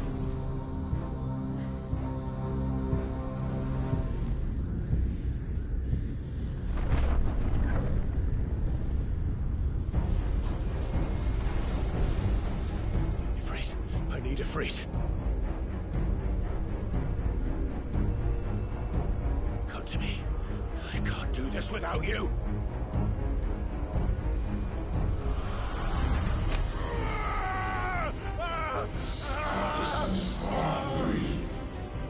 Not again.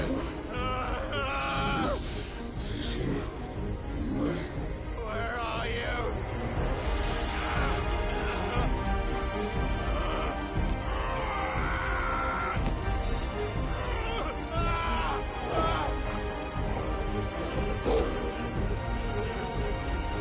Hold on!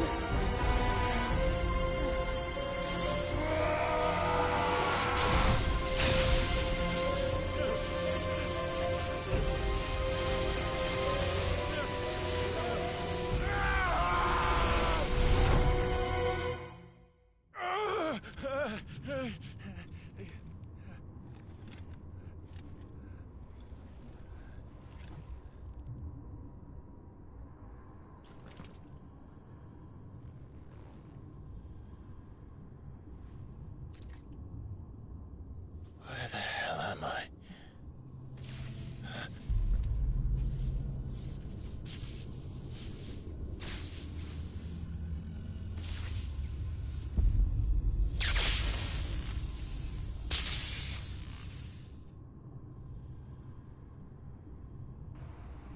What do you mean? Game? Is that Typhoon? It is Typhoon! Oh shit.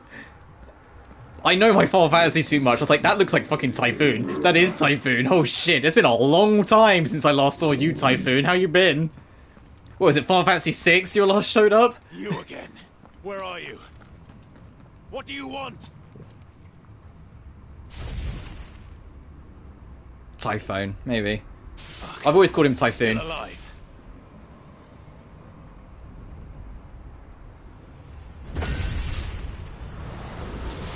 Alright, bring it on. It's good to see you, old friend. It's been, like, literally, I think it was 1994 was the last time you showed up in a game.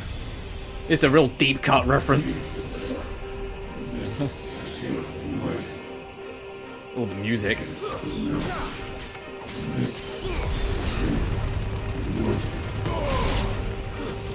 There's a number of pronunciations that, in terms of how they're supposed to be pronounced and how growing up with Final Fantasy I ended up pronouncing it, and this applies to a lot of people, are different. Like, Ifrit's the iconic one, because he's actually called Ifrit, but literally everyone calls him Ifrit. Oh, Garuda is Garuda. It's nice to hit.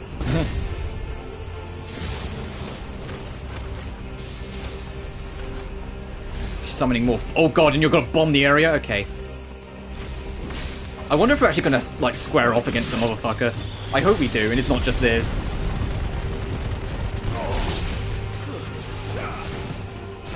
Oh, I got stunned. Gotcha.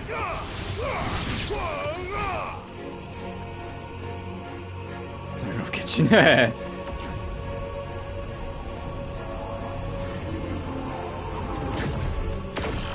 Oh, fuck! Yeah, I had a feeling. I was just like, that looks like trouble. What else can he do? How many of these motherfuckers can we catch in one? 10. Fuck.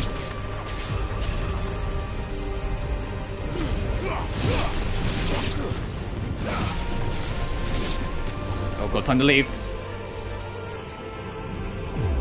It's literally, Final Fantasy XIV has trained me for this. It's literally the exact same, like, system and how it, like, prepares moves and tells you something's about to income. Like, there's literally, like, glowing outlines warning you where everything is and where they're going. Genshin like.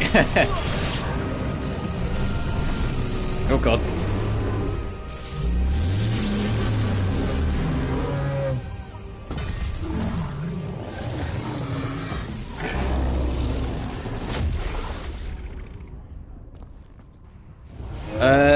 Hey, that belongs to Ramu, not you. I don't think it cares. Oh, Jesus Christ!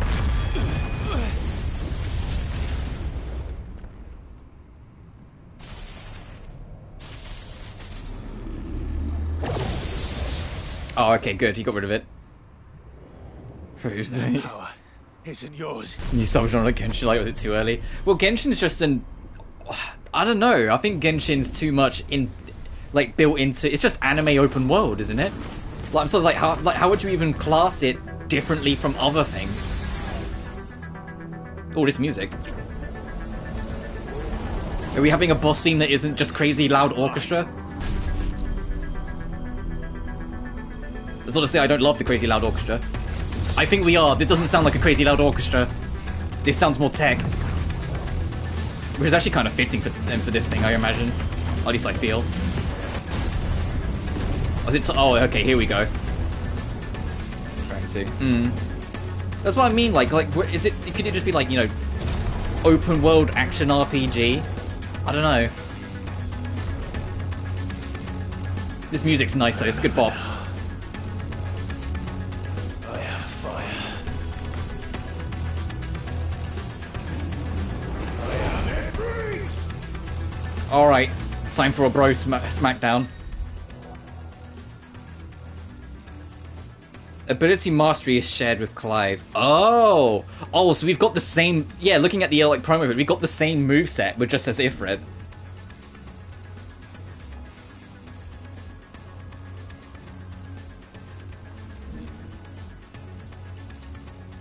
Oh my god!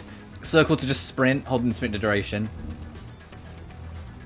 All abilities while embodying Ifrit can be confirmed new abilities tab. Let's get in.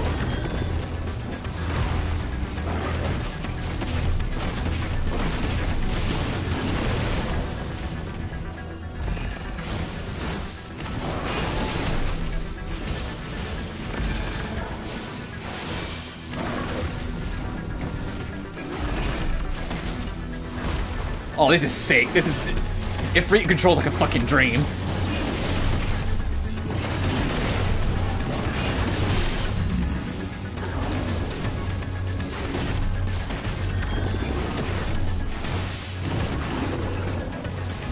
Kaiju... But yeah, literally. I was just thinking that. This feels like a... This feels like Godzilla versus King Kong.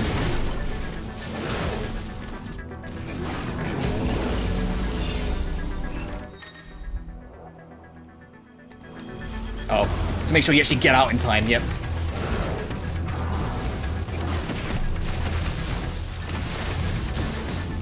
Ow, ow, ow, ow.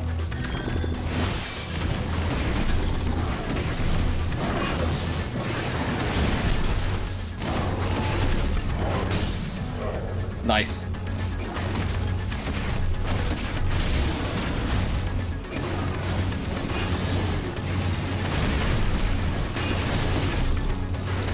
This is absolutely only phase 1. He's going down too quick. There's absolutely going to be a 380,000 stagger damage. Holy shit! Is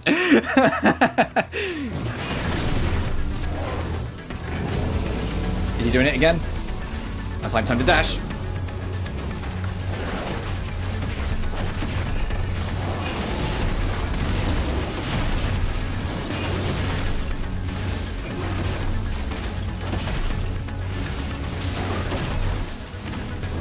Like trouble.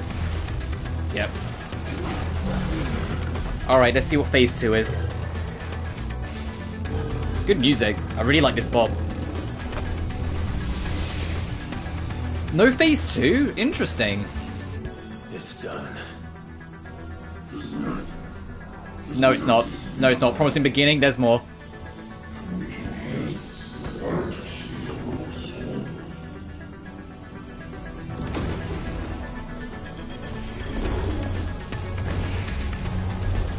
Oh, shit. Okay. Bring it on. How many more could there be?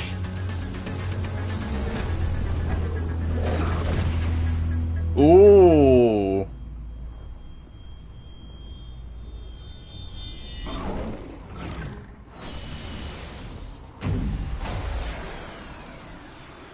Oh, fuck. Oh, fuck. Oh, they're all charging up.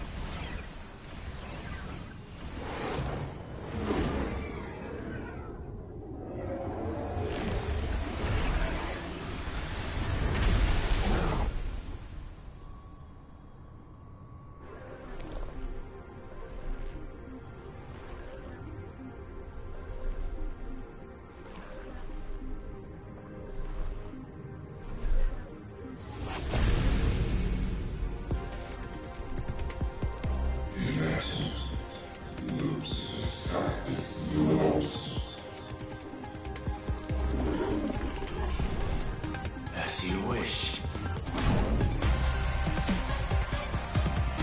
Oh my god, the music! Typhon the Transgressor. Oh shit!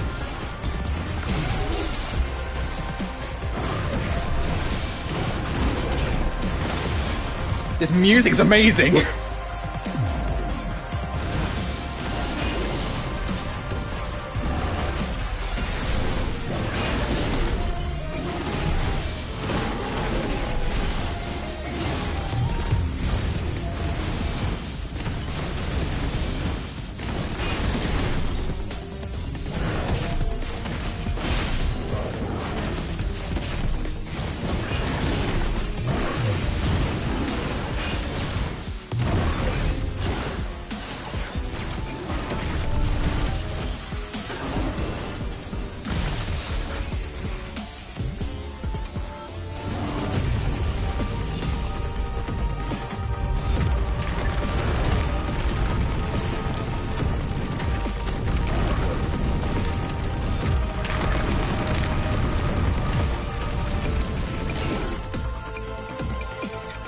Nearly perfect. Oh god.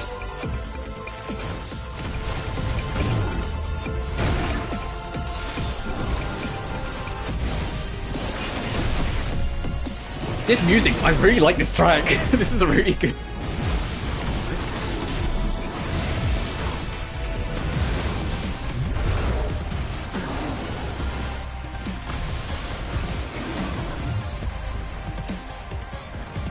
Back to the what now?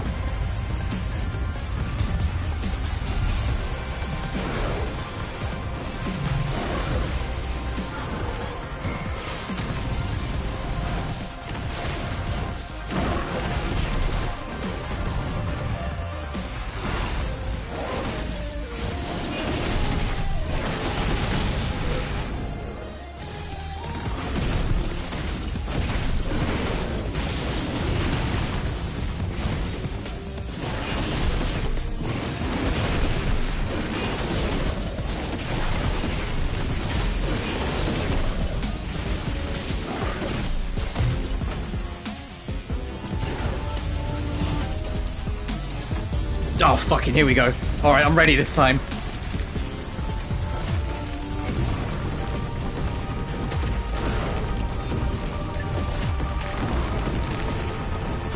Gotcha. Oh god! I was ready to walk right into my face like that.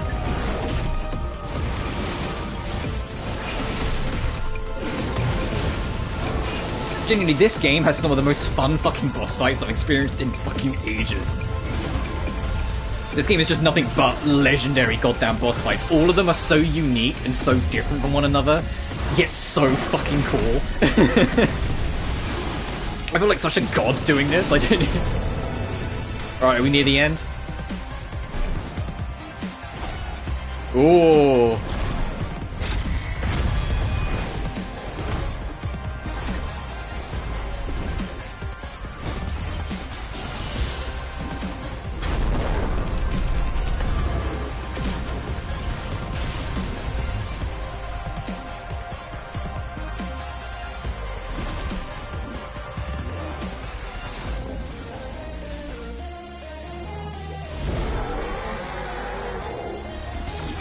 Please tell me we spirit bomb this bitch. Oh, we're gonna hellfire it.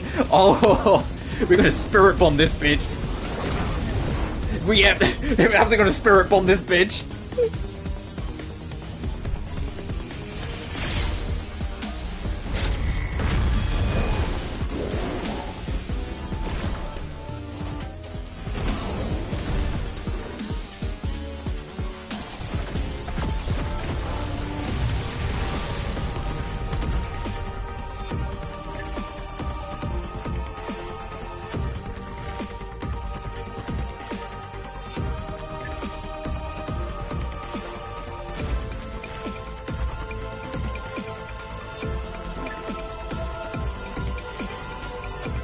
Still got a hold of it. Yep, he's still fucking got that spirit bomb going. That's some Goku shit.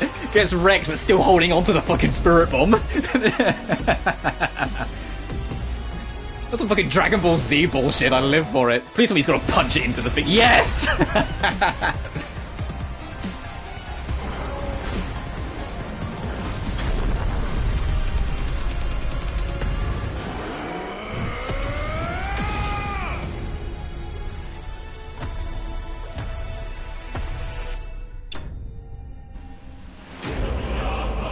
I fucking love this game. Being game of the year material, abso-fucking-lutely. This is going to be right up there, at least for me. This game is amazing. It can be a little slow exploring the field and doing your side quests and small things, whatnot. But when it's go time for a proper level, you get some of the hypest shit. Every single like proper level has had a god tier boss at the end. What do we get? Reduces Flames of Rebirth cooldown by 12 seconds. Wow, that'd be kind of nice. Even the victory tune's insane. That was an amazing boss theme, by the way. I love how unique that boss theme was compared to the orchestral everything else. That you had this super techie track in the middle of all this. It really stood out as something else. Soken is a genuine treasure. That man cannot fail with his music. Soken is just amazing.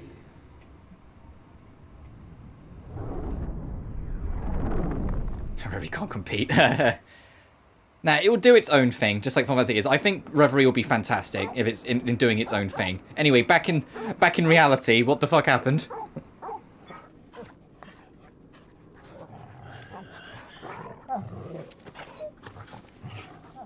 Clive.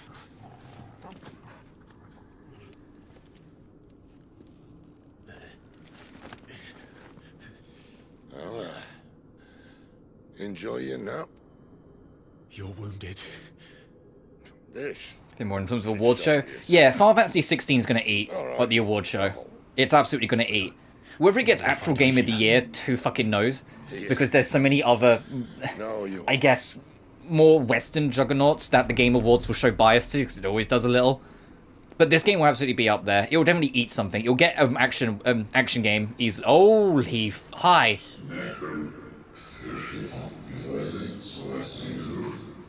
Like, you'll get a best action game, whether it gets actual game... Clive's like, what the fuck's going on? Look at that face. I know who you are. And if you think I'm gonna let you have him...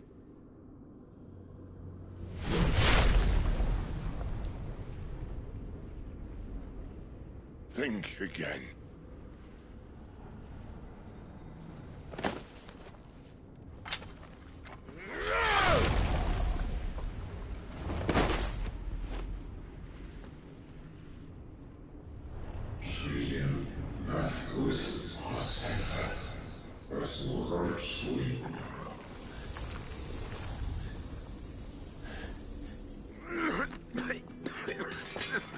Sid.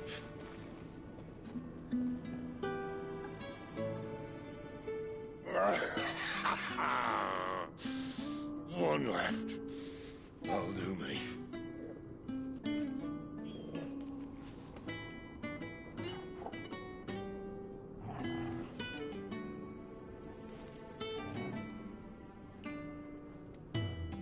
Try not to talk.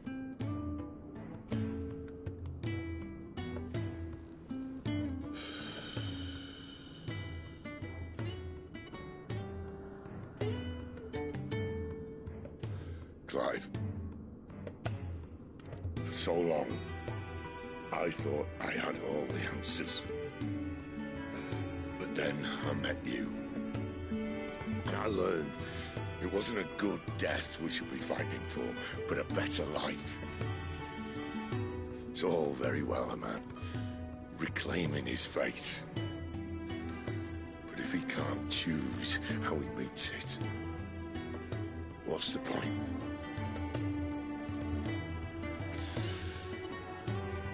So, I made a choice.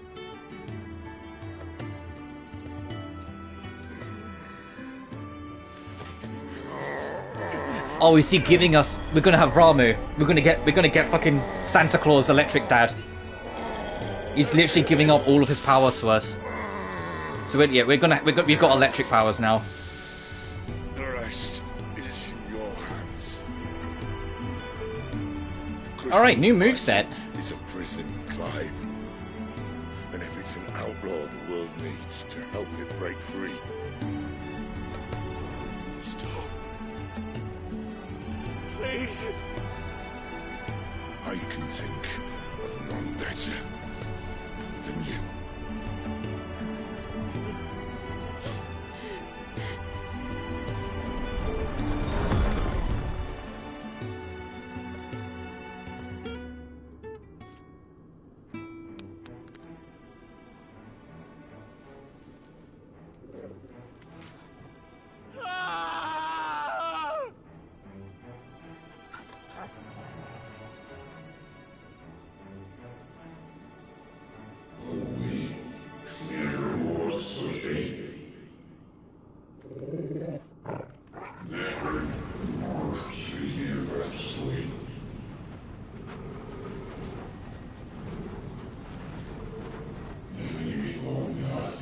Definitely an MGS4 all over again. Oh.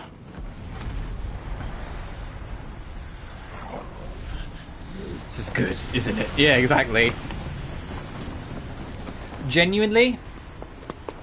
In ashen grip, let ember glow. Oh, here's Joshua saving our ass again. Genuinely, and I say this as someone who's played every single Final Fantasy and beaten all but 13-3. This game's Cid is easily the best Cid. He's the best written, best handled, everything about. He's a fucking phenomenal character in this. Genuinely is.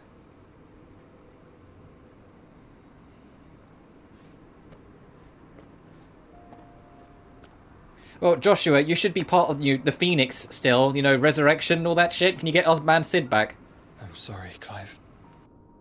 Had I arrived but a moment sooner.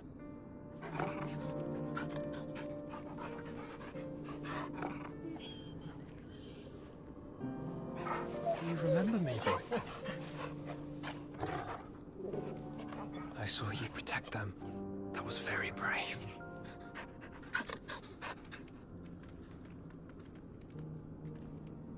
I know you're there, Ultima. Fucking Ultima? That's what we're going with this? Oh. Ultima. What else have you learned, Phoenix? So Typhoon was the thing Ultima fucking Ultima's in this game. My travels have revealed much about you and your ambitions. This is a real fucking deep cut. Well, it's not deep. It's not as deep as Typhoon. Typhoon's probably the deeper cut of a reference. But fucking Ultima, ignoring the MMOs, I think Ultima's last appearance was 12. And even then, it was like an optional super boss. If you want him, you'll have to go through me. Very well. Breath of mine ancestors, fill these lungs that I may dispel the songs of suffering. A disturbance. We'll leave. My brother alone.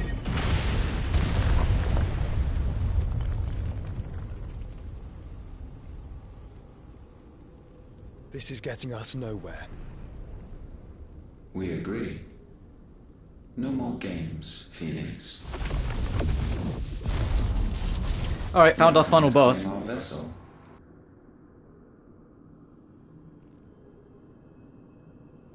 And I said no.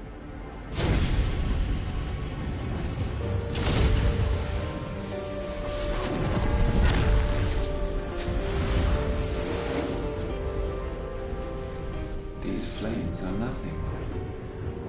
You will know what it is to burn. Yours is a fleeting form. I'm not fool enough to think I can harm you. But to protect my brother, I don't have to.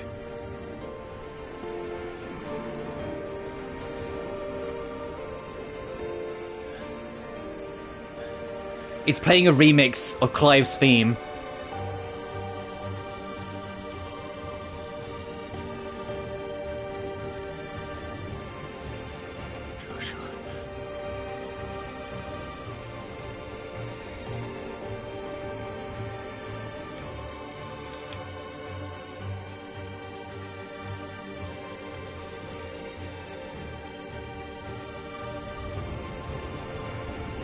These are not flames of destruction. Have you forgotten already who I am?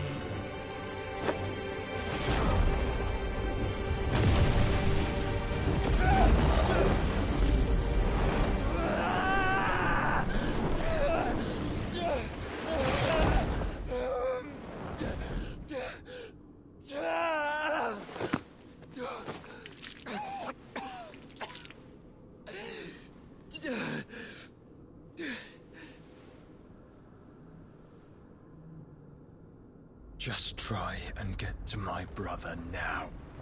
Did you just fucking absorb him into you? Fiend. Uh-oh. Insane motherfucker, yeah. This game's wild. Oh yeah, the whole fucking crystal tower's about to collapse. That's gonna cause so much panic across the world. Because just like that, the entirety of the Kingdom of Sunbreak just lost their power. They've just lost any standing they have on the world's power. They're literally a useless kingdom now.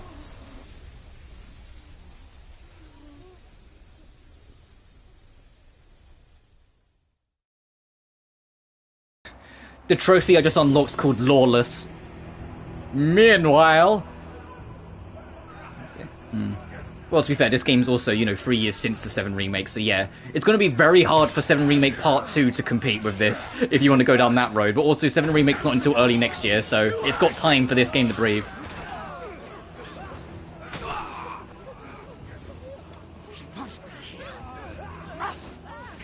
Oh, they're all here looking for Sid. Sid's dead, so... So, he's... Coupler's not going to be happy. Where is he? You'll do.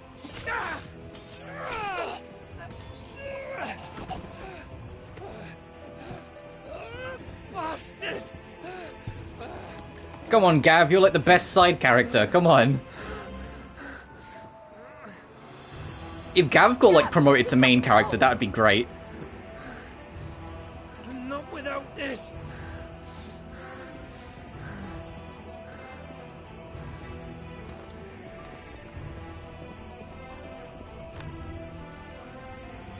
Sid is not among the dead. Shall I send a Stolas?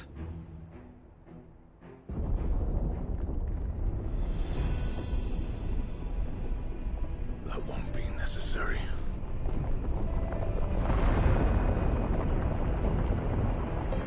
Oh, yeah, Coupler's here. Hey, Titan, how you doing? Not looking forward to fighting you. I think that's going to be an interesting boss fight when we fight fucking Goliath here. Well, fuck, there goes our hideout. No wonder the game was like, hey, you won't be returning, because our hideout gets fucking trashed. Where the hell are you, Sid? Where the hell are you?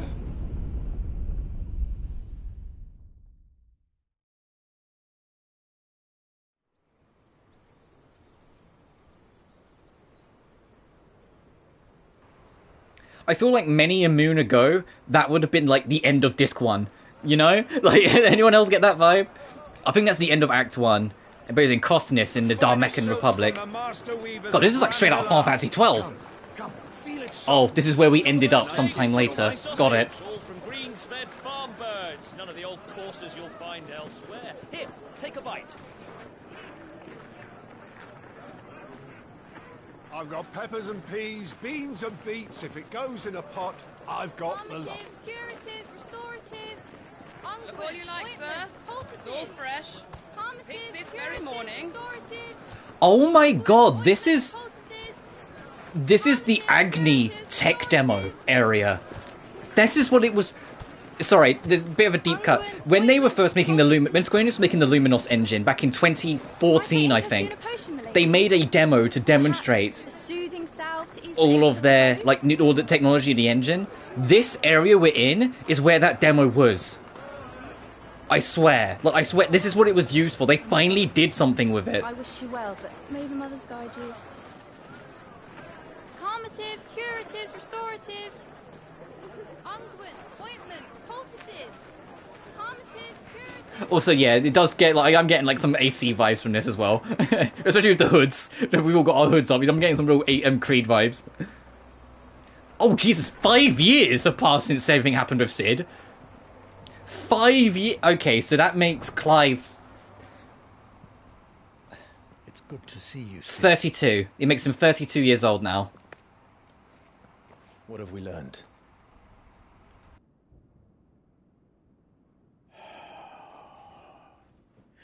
It also means Jill and Clive have been on the road for 5 years. Oh yeah, the mark on Clive's face has started to fade. It's become more of a scarring. Kupka's private guard.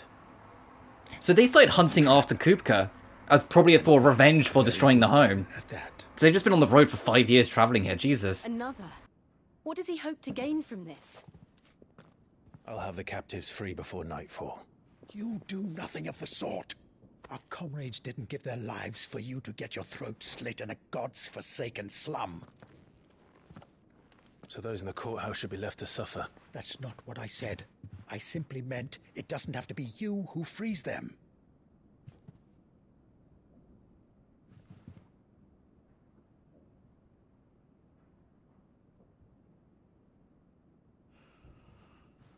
Damn it all.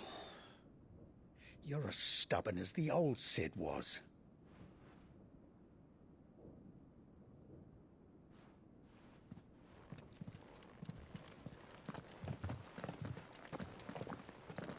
Just don't say I didn't warn you.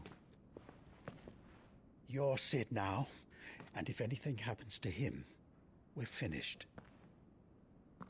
Yeah, re-represent Cid's will. We represent everything Cid fought for and strode for. So we carry his name like a title. That's a cool way of honouring him. We are the living legacy of Cidolfus. Yeah, this is abso-fucking-lutely the tech demo from 2014. I wonder whatever happened to Agni, the actual character from that demo. If she got repurposed or if she just doesn't exist anymore or what. If we could. But you're helping us already. Forgive him, my lord. He did not mean to offend. Quiet, you! No sign of Hugo. Hugo is Culper's name. As highly of his minions' traps as we do. Then this should be easy. Don't hurt us. Are we going to go straight back into another level? Quiet means quiet, branded scum. I think we are. Hey, mind if I drop in?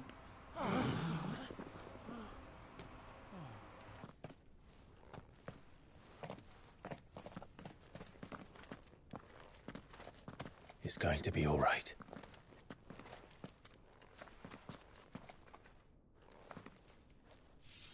I'm here to even the odds. Any objections? That's Cid's line! Okay, yeah, so he is honouring Cid's legacy. That's Cid's line when he first showed up. That's cute. So we really are honouring Cid's legacy then. Come on. Introducing Valiant Man, yeah. Can I, equip or, rearrange my third moveset before we jump straight into this, or is it going to be trial by fire? Learn your third moveset as you go. Hey, Jill. The bearers. Safe.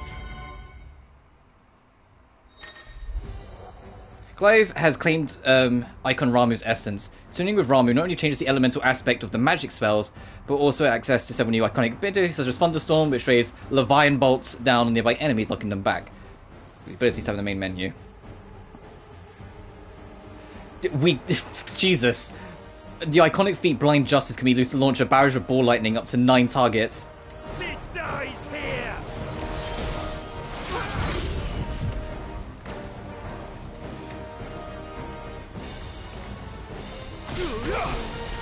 Nice! Alright, I'm cool. I like it. See, now we've got 3 fucking movesets on the fly to deal with. Oh, hang on. You're... Nice try, bitch. What's Pile Drive do? Oh, holds you in place. Awesome.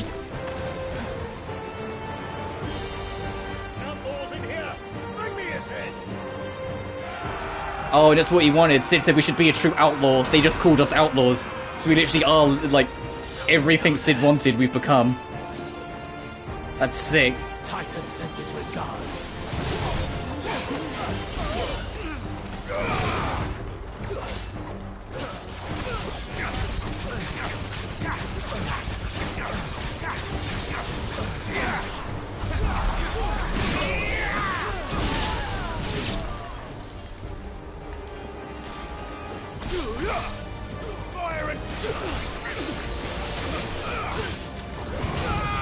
Alright, my L2 is going to start getting a lot more work, because L2 is what you swap between the movesets with.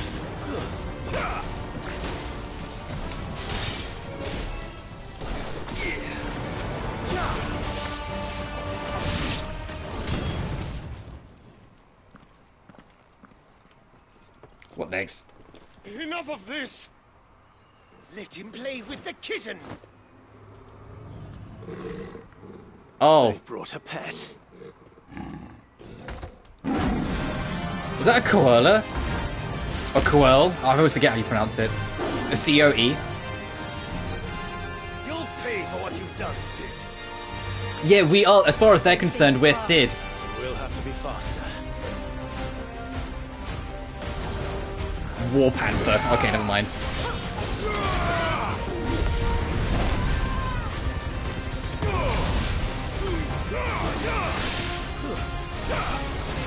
Grab your face.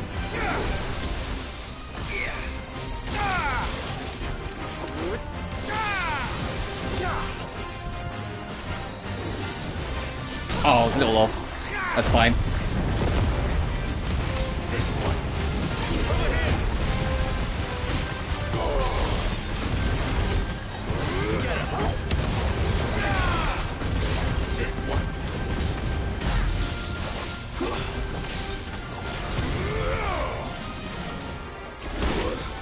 Fuck.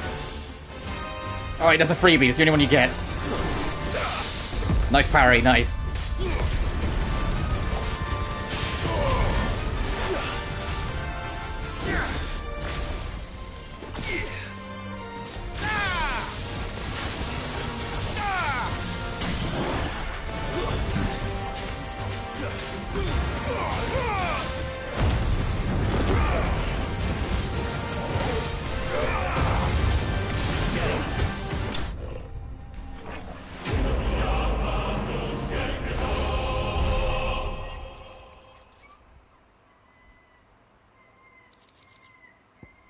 I had to put onto fucking all messages to see what you was on about, one man, because your first message didn't show up. Also, I don't know why you bother with Twitter full stop, because the whole time it's the Musk show, it doesn't, nothing matters. It's just, things are just gonna happen. They have, like, you can mind, like, 90% of, like, Twitter staff don't exist anymore. They all got sacked and replaced by Musk's henchmen. No, I saw your second message, and I was like, then, like, in the back of my head, I was like, I bet the first message isn't in top. So I had to go, hang on a minute.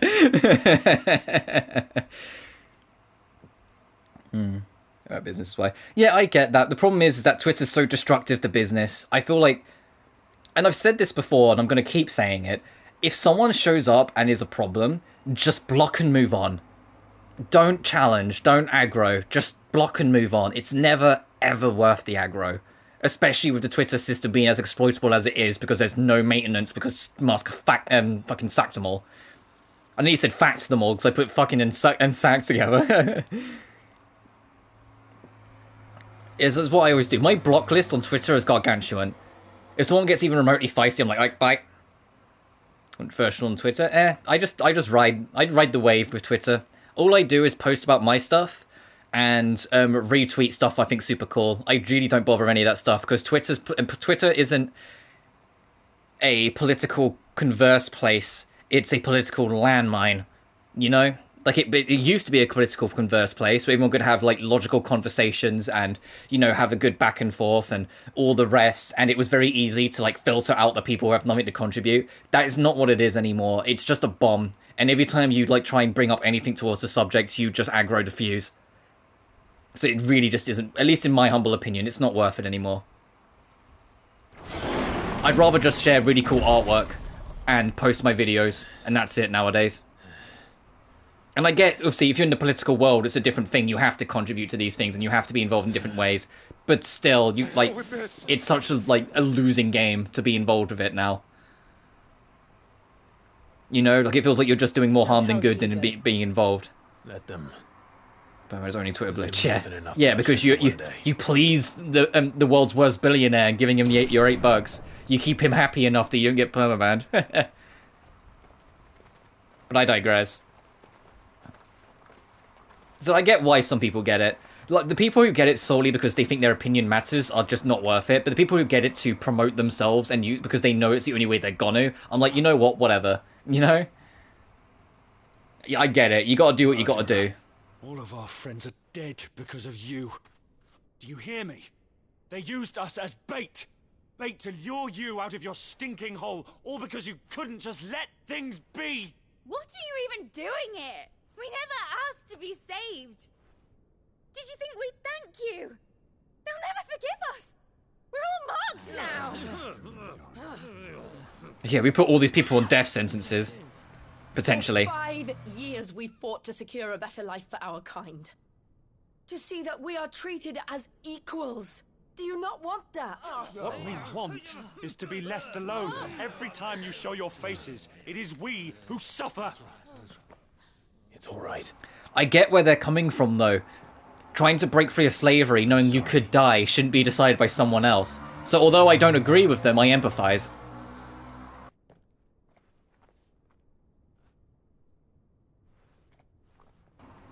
Like, Clive knows he's playing the villain. It's literally what Sid was getting at. Sid knows, like, striving for this campaign will only ever make you the villain in the public eye.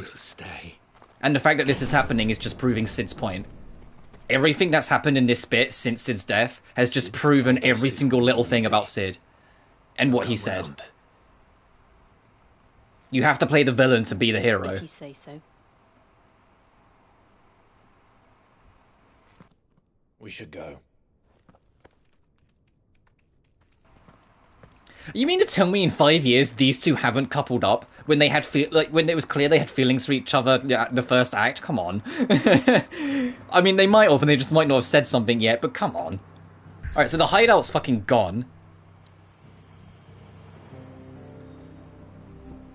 What's this? Oh no, it's we made a new hideaway. Interesting. We just made a new one because the old one was like here-ish, whilst this one's here, so we just moved. Origins. Alright, let's go back to the hideaway. I will wrap up soon-ish. I say ish, like it depends how much is going on when we get back. If it's like whilst after we've done this bit, it's like, go off into the next major chapter, I'll wrap up. If there's lots of little things to do around town, we'll do that first. They destroyed what for many was a symbol of hope. For a reason they'll never know. We cannot blame them for thinking us the cause of their misery. Though it's to give them a better tomorrow, they see only that we've made their lives harder today. Yet the boil must be lanced if it is to heal. I can't help but wonder if we've made the right choice. When Sid said that he wanted to create a world where we were free. Free to choose our own path. He said we'd have to be a villain first. I honestly don't think it mattered to him if that choice was right or wrong. Only that it was our own. I miss him. I miss him. A world where we can live and die as equals. That's what he wanted. What we want. Yeah, but if it's all you've ever known, and the idea of getting that freedom could result in far more pain in the present, you're gonna... legacy. You might be hesitant to take it. That's why I said why I empathise, but don't agree. Because I think trying to strive for that future is something we should try and do, to have that freedom to be our own people and everything else. But equally, I can empathise with them being told, hey, you may be tortured more, just so, hey, maybe you'll get more of a chance later. Oh, thank you, Torgal. But that's why I said, I don't agree, but I empathise. This is our new hideaway, after everything got destroyed. Courage the decision. Exactly. Oh, this is a cool hideaway in the middle of the water. It's like a broken vessel. Any bets we turn this into like an airship at some point? That'd be cool. Maybe vaccine. Let's go check our new hideout. Home sweet home. Otto was asking after you. Otto's still alive then, cool. Never a dull moment. Oh, this is a much bigger... this is a bigger hideaway.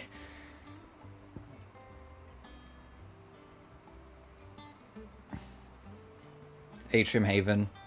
The backyard, but that's training mode. The shelves. The thing, it's in the long run. Yeah, the problem is it's hard to convince someone whilst they're still in that pain, isn't it? That's the problem. The Wall of Memories. There's the Arete Stone. How do I get into... Oh, unless it's like, that is the shop. Equestrian's there. Let's just go run around first. Let's go feel it out. Our new home. Finish with that log so we can call it a morning. I love that these characters are calling us Sid. I love that so many characters are calling us Sid. Like, that we're such like a living legacy. We carry his name as a title. That's so fucking cool. I seen schoolboys sweat harder. Go on, lads.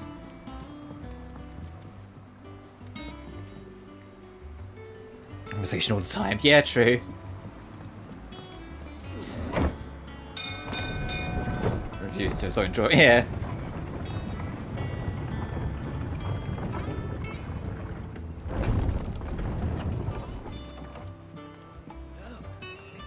Where are you in? I want to go check up here first. Staying long this time? This is like the plank polisher. Look, it's Sid staying long. As hither yon dance autumn winds atop the rotten pier. Of Sid's return the faithful sing across the blighted mere. Phrase our differing disagreements in a respectful way. Yeah. I mean, admittedly, there's been a couple times where, like, we've both kind of got stuck, either because we're both so, like, headstrong in our opinion towards something, or because we just don't get the other person's opinion at all. But outside of that... Oh, you can have the old Hideaway music or the current one. That's cute. I love that there's a track that's just called The Sound of Silence, by the way, down here. That's just funny to me. Because it literally just turns off the music if you put it on. Yeah, pretty much, yeah. You look like you could do with a drink. Oh, I want to do that at some point. How Am I getting on?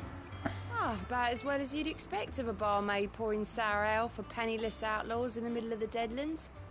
And it'd be worse than that if Molly here didn't make the best stew this side of Stone even if it is mostly just yesterday's leavings. Yeah, true. Don't tell her you heard that from me, though. I'll come back to that. At the end of the stream, I'll probably save first, then do it to see what we get. And if it's not that worth it, then I can load my save and get my money back. I'll say that it wouldn't be that much of a loss. We're at 48k. And because this game is ghosted with the source, we can go back at any point and play the levels we just did. We can play Drake's Head. We can do that desert bit we just did. And we can also go into arcade mode and do the same thing. Oh yeah, arcade mode. I've been doing a couple. I got 2 S ranks here in the first couple missions. So you can just go replay the cool levels. And in arcade mode, as you can see in the top right, you can turn on and off cutscenes. So if you just want to get straight to the fights, you can. That was a fucking sick mission. I think Phoenix Gate Ruins is still my favourite level, because the boss at the end was so cool. But Drake's Head's a second. Close second, because the fight against Typhoon at the end was amazing. So, wait, is this level at the end here? That's just 3 encounters, right? The starting enemies, the second enemies, and then the Tiger? Or the Panther, even? That'd be a short one to get the S rank on. And then there's training mode. I think this bottom one's going to be like the equivalent of Bloody Palace, like when we beat the game. We have a situation like this. Pain's often the first step to a better future. Unfortunately so. It'd be nice to be able to get through it with a smile, but sometimes the only way to learn is through the pain. Hey, Sharon. Is it business or pleasure? We won't hear me complaining. It's even roomier than the old one was. Got my own stores, my own little counter. And thanks to you lot fighting the good fight, plenty of demand for me wares. The only drawback is the constant bloody racket. If it's not Doris and Otto barking their orders, it's Blackthorn and Bardolph banging away day and night. Still, if a pain in the ear hole's the price I have to pay to be Sid the Outlaw's partner in crime, I'd say I've got myself a bargain. Has it really been 5 years since we left the old place? Now time flies. Review that. Yeah. I remember it like it was yesterday. We were all waiting to treat Sid to a hero's welcome. Then Kupka turned up. Not that we knew it was them. They just poured in like a plague of rats, gutting down anyone and anything that stood in their way. Blood and bodies everywhere there was. And a voice crying out for Sid to save us in the midst of it all. I'll never forget those cries, try as I might. You're our leader now, Clive. Promise me you won't let anything like that happen again. Promise me that come what may, Sid will save us. Go on then. Cause yeah, I genuinely I know I keep on bringing it up, but that's like my favorite fucking thing, that we've taken Sid's name as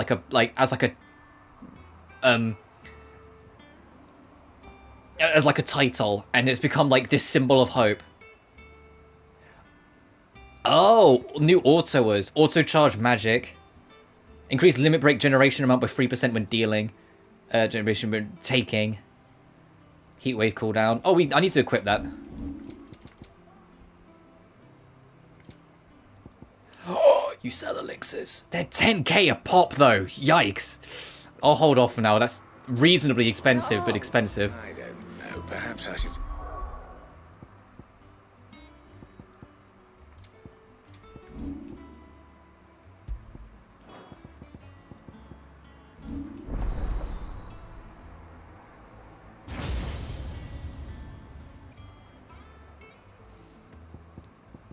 What's this?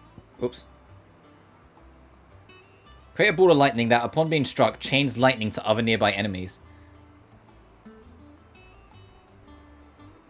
Oh, okay, that could be kind of interesting.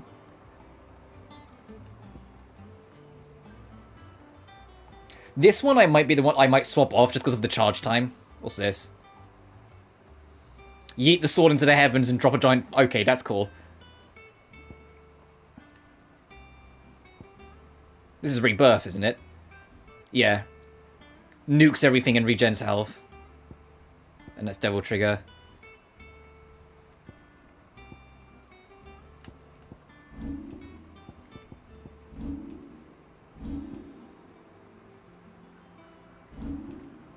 Oh, where is it?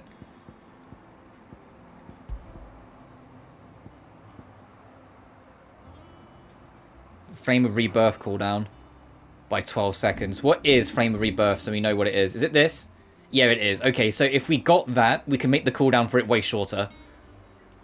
That blackthorn maybe. Let's go see the forge, see what we can get. Hey, King. Back, are ya? Things here ain't too bad. I suppose. I got a decent hammer, decent anvil, an apprentice who knows his hammer from his cock. Oh, and the furnace is alright and all, thanks to old Sid's bellows. The gods only know how I'd keep the coals hot enough out here on the mere without them. Not the bloody crystals, that's for sure. Nah, I reckon you'll find a forge like this one anywhere else in the Twins. I count myself lucky to work it. Thanks for keeping me on. You need anything? Give us a shout. You've forgotten already, because I haven't. It was a right pain in the arse getting this place in the shape, especially with the mess we were in. Not that it was anything new for those of us who put the old hideaway together. Still, I don't mean I intend on doing it again. What can you make us, King? The 11 bolt. Ooh, we have to give up our flame tongue for it, though. We have to give up this. Sure. Not bad, if I do say so myself.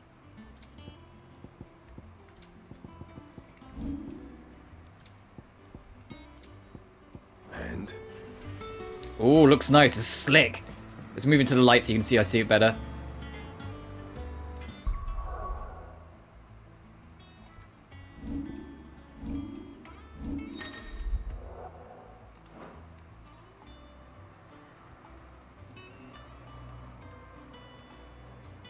Yeah, I'm a fan.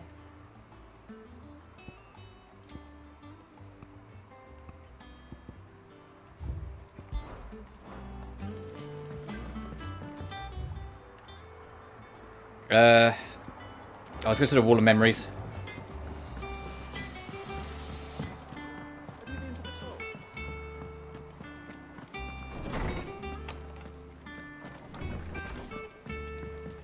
Clive's chambers.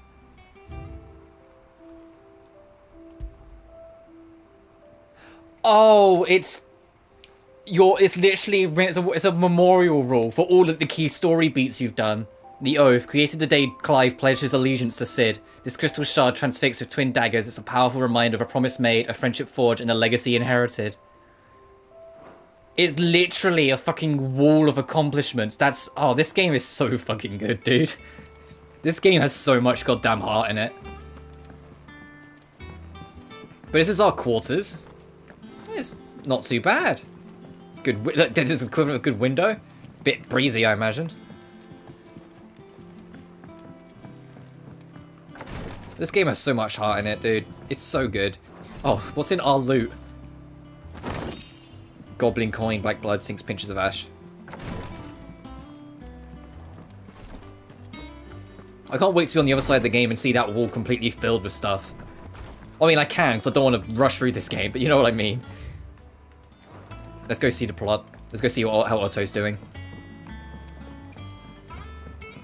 I haven't seen I don't see any Ocon for tomes around. He might be over here at the atrium. When I update the tomes, make sure he's doing all right.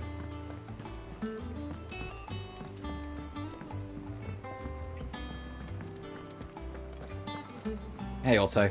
Ah, there you are, Clive. Word of your adventures arrived this morning. Victor sends his thanks. I doubt Kupka will miss the fools he sent to catch me. Not a single one of the bearers we saved showed any interest in coming with us. No one seems keen to join hands with an outlaw. Any news while we were away?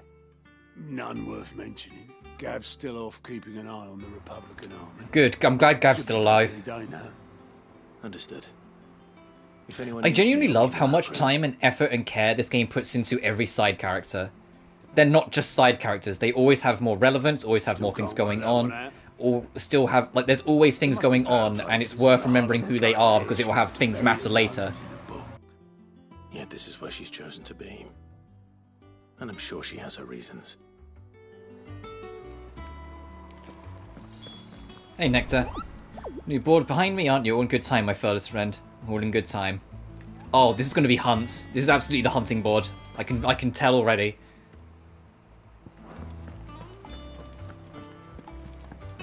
Hey, Viv.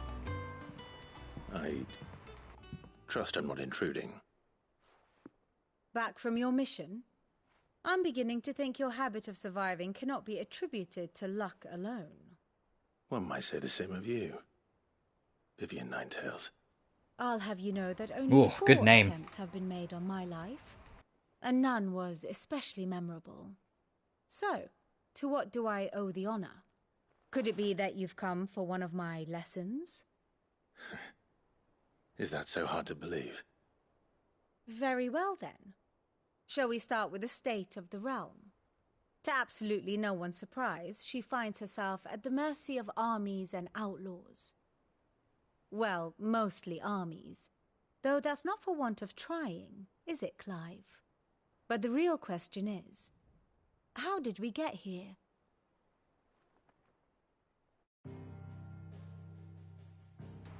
Oh, is this our history lesson? What happened over 5 years? Sunbreak's dominion over northeastern storm has endured. Recent days have seen the Blight wrest ever more land from her grasp. For which reason she has continued to wage war on her rival across the strait, hoping to claim less blackened pastures. But Odin would sooner pawn his sword than Waloed relinquish Ash. And the Empire pays dearly for every blade of grass bent beneath Sambrequois boots. Little wonder then that Sylvester set his sights on the Crystalline Dominion, an altogether easier target, possessed of no less ether. It was 5 years ago, while you were busying yourself with the destruction of Drake's head, that the Empire made its move, subjugating its theretofore neutral neighbor. A nation which could legitimately claim to be the center of the world. Certainly, there is no better place to stage an army.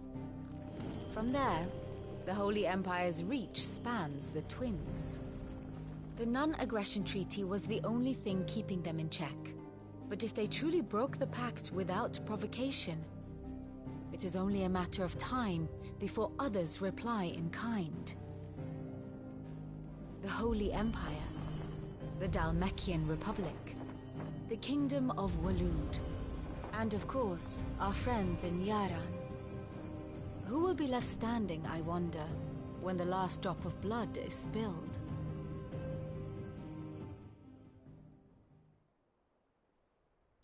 You were born in Twinside. Do you not fear for your home? Oh, dark clouds are wont to gather over the Dominion. Yet in spite of it all, she has ever endured. And when the storm has passed, I am confident she will remain. Now, as to the matter of payment for today's lesson, complete a simple errand for me and we shall consider ourselves even. Even? Right. Return this volume to old tomes in the shelves. Ah, okay, Tomes is still around. He hasn't died of old age yet. I suppose it wouldn't hurt to visit our resident historian. State of the Realm. Oh, that's interesting. So anytime you can go talk to Vivian and she tells you what's going on around the world with all the kingdoms and shit. Allow me to educate you. Speaking with Vivian in the Hideaway's map room, can you view the State of the Realm and learn more about the current ongoings in Valistea, revisit any of the old Ninetales' past lessons, take a deeper look at the relationship of those in Clive's orbit? Study it well, Clive.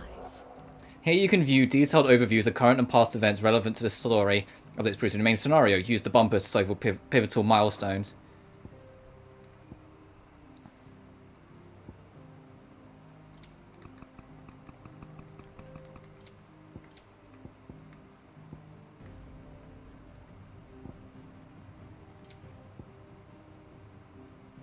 Take Sid's name. 5 years past since Sid dies, and Clive has taken over his friend left off. He and Jill journey to Contis, yada yada. This is really cool. So you can literally just see, like, okay, what's happening over here? What's happening? Occupation of the Crystalline Dominion. The Imperial Army is trying to take Crystalline. Over here, in the Kingdom of Elude, there's shit going on. This is absurd. This is really cool. I have the details here. Here you can view the detailed visualization of character relationships in FF16. That updates you progress through the scenario, use the bumpers to see how things change. So yeah, back when we were a kid, or younger.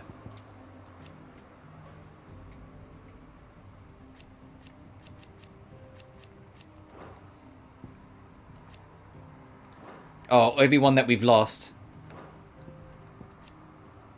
Hannah and Rodney Murdoch. That was tragic. These two are so cool. So Wade and Sir Tyler. From Gold Piece of Bread. Oh, someone we bumped into. Oh, is she still around? Our mother who like sold out her this entire fucking nation, who's still alive somewhere. She is. Bahamut's dominant, Dion Lege. Avenging Cid, Ultima, an otherworldly being that Clive encountered in the inner sanctum of Drake's head. He addressed Clive as Mythos before attempting to merge their consciousness. However, Clive was able to summon the will to resist the creature before Joshua returned from the dead to imprison it in a cage of flame that he is sealed away in his own heart.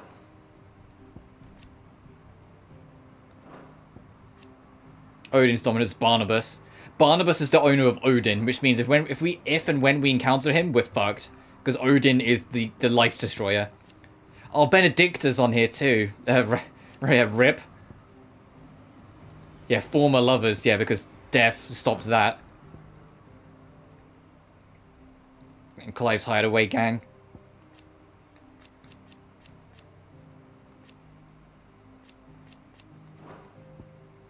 Rest in peace, Sid. Everyone here. Alliance. This is really cool. And so if you jump back, yeah, it all shifts and changes depending on what was happening.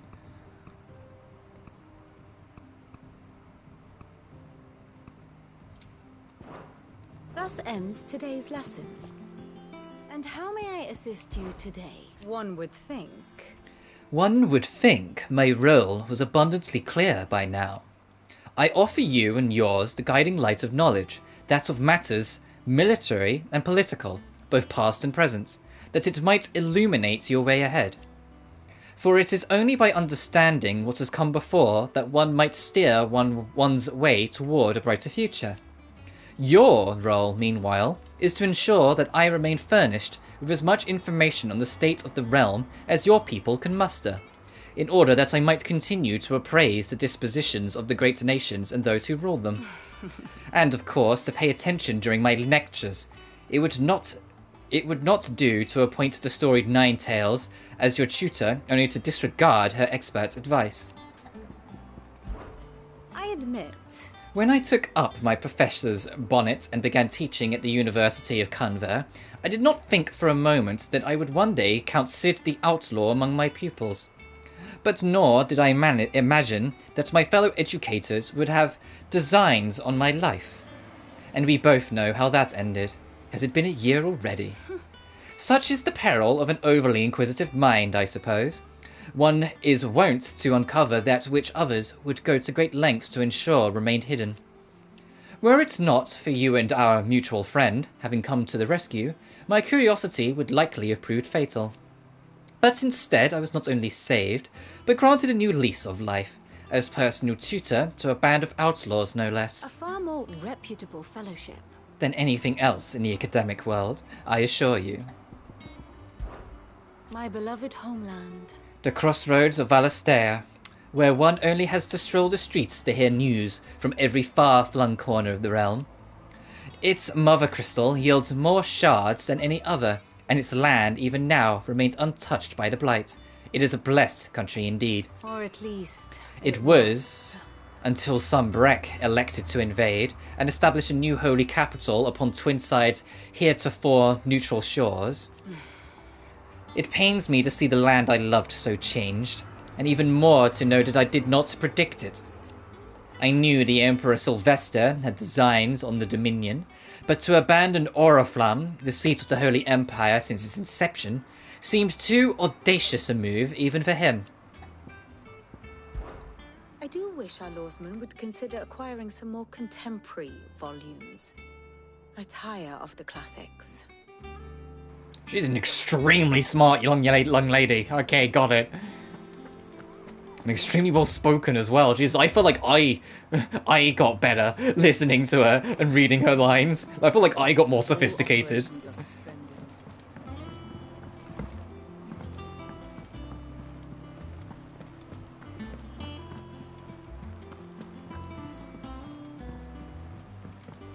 So Otto's over in the shelves. I guess that's a...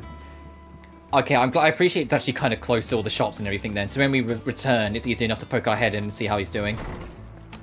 Oh, Jesus, Tomes, you got an upgrade. This looks kind of sick. Norseman Harpocrates. Now that is a name I have not heard for a long time.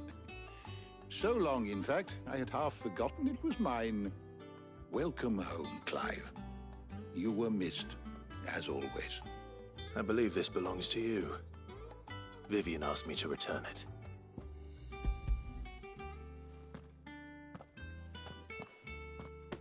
Ready? Our resident scholar devours books faster than young Tet does lemon tarts. Would that I could do the same. But alas, I no longer possess the necessary constitution for such indulgence, either in words or tarts. That said, I have continued my search for mention of the creature you encountered at Drake's Head. But without access to the great libraries of Oriflamme or the Dominion, I regret that I have been able to find little and less. I am sorry. Please, don't apologize. I'll send word to our associates. See if they can't furnish you with more books. I fear it is not more books that I require, but the right ones. Mayhap we look in the wrong places. There are still libraries to the north. I'll see what I can do. You are too kind. There are not many in this world who would indulge the whims of a tired old historian. Not too tired to go filching Kupo nuts, though. Always got a pocket for him. Nicks him off the Moogle. Hush now. We all know there's no such thing as Moogles.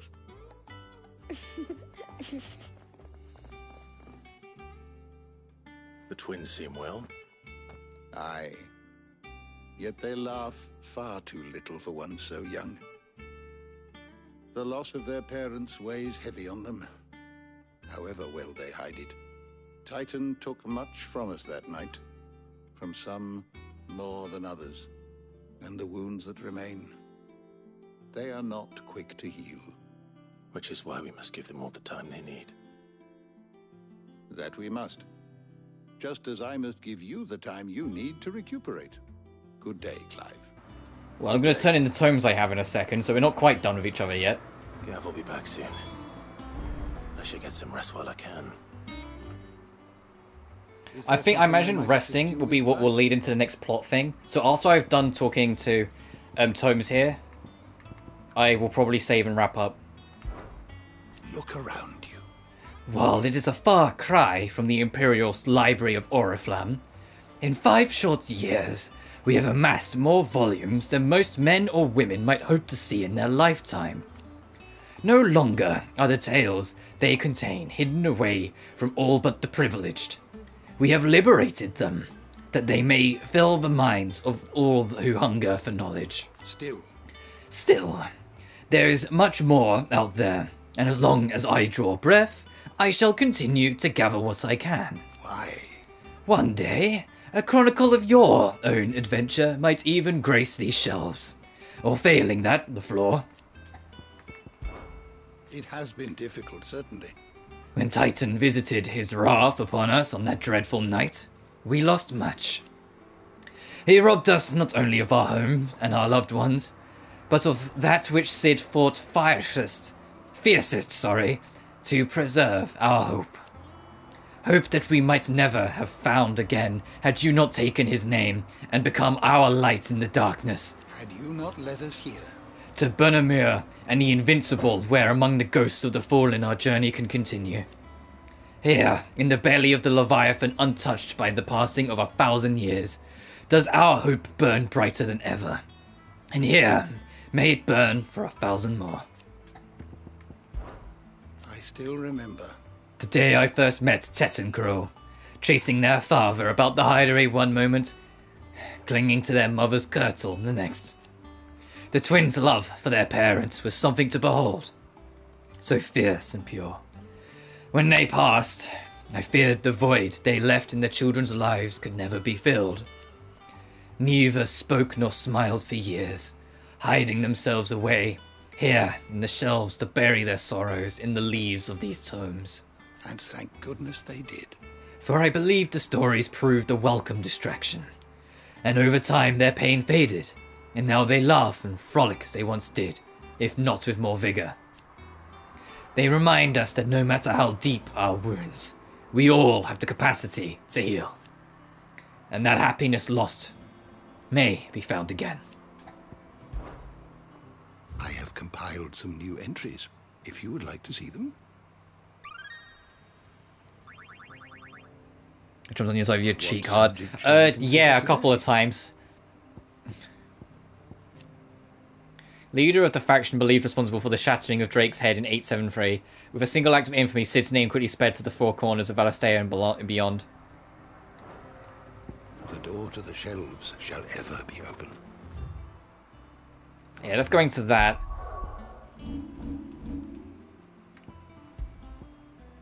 Oh, I don't mind saving. We did everything we could. I don't know what I'd go back for if I loaded it.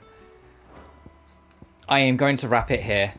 We had a lot happen in this stream, and Jesus Christ, we lost a hero. We lost Sid, but we lost him after like another goddamn amazing fight. Fucking kaiju battle between Ifrit and Typhoon. That was amazing. I did that a lot later. To be fair, I bit my tongue the other day, and that still stings a little bit. When I was like eating food, I just literally bit it by accident. But that's gonna do from me.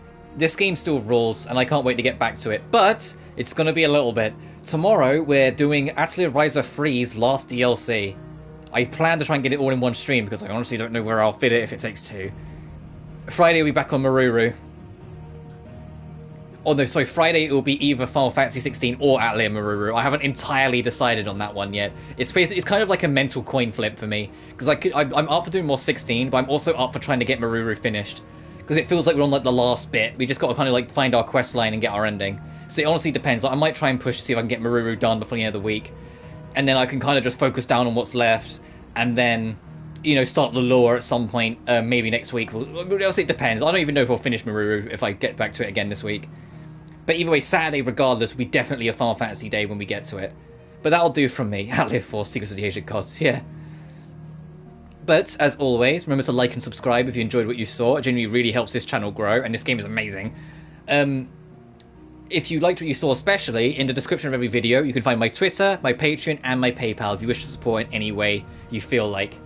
But until next time, thank you all so much for watching, and I'll see you guys then. I forgot the game pauses the screen when I go to bring up the menu. Every single time I go to bring up the PlayStation menu, it pauses the game. Regardless, you guys take care now. Peace.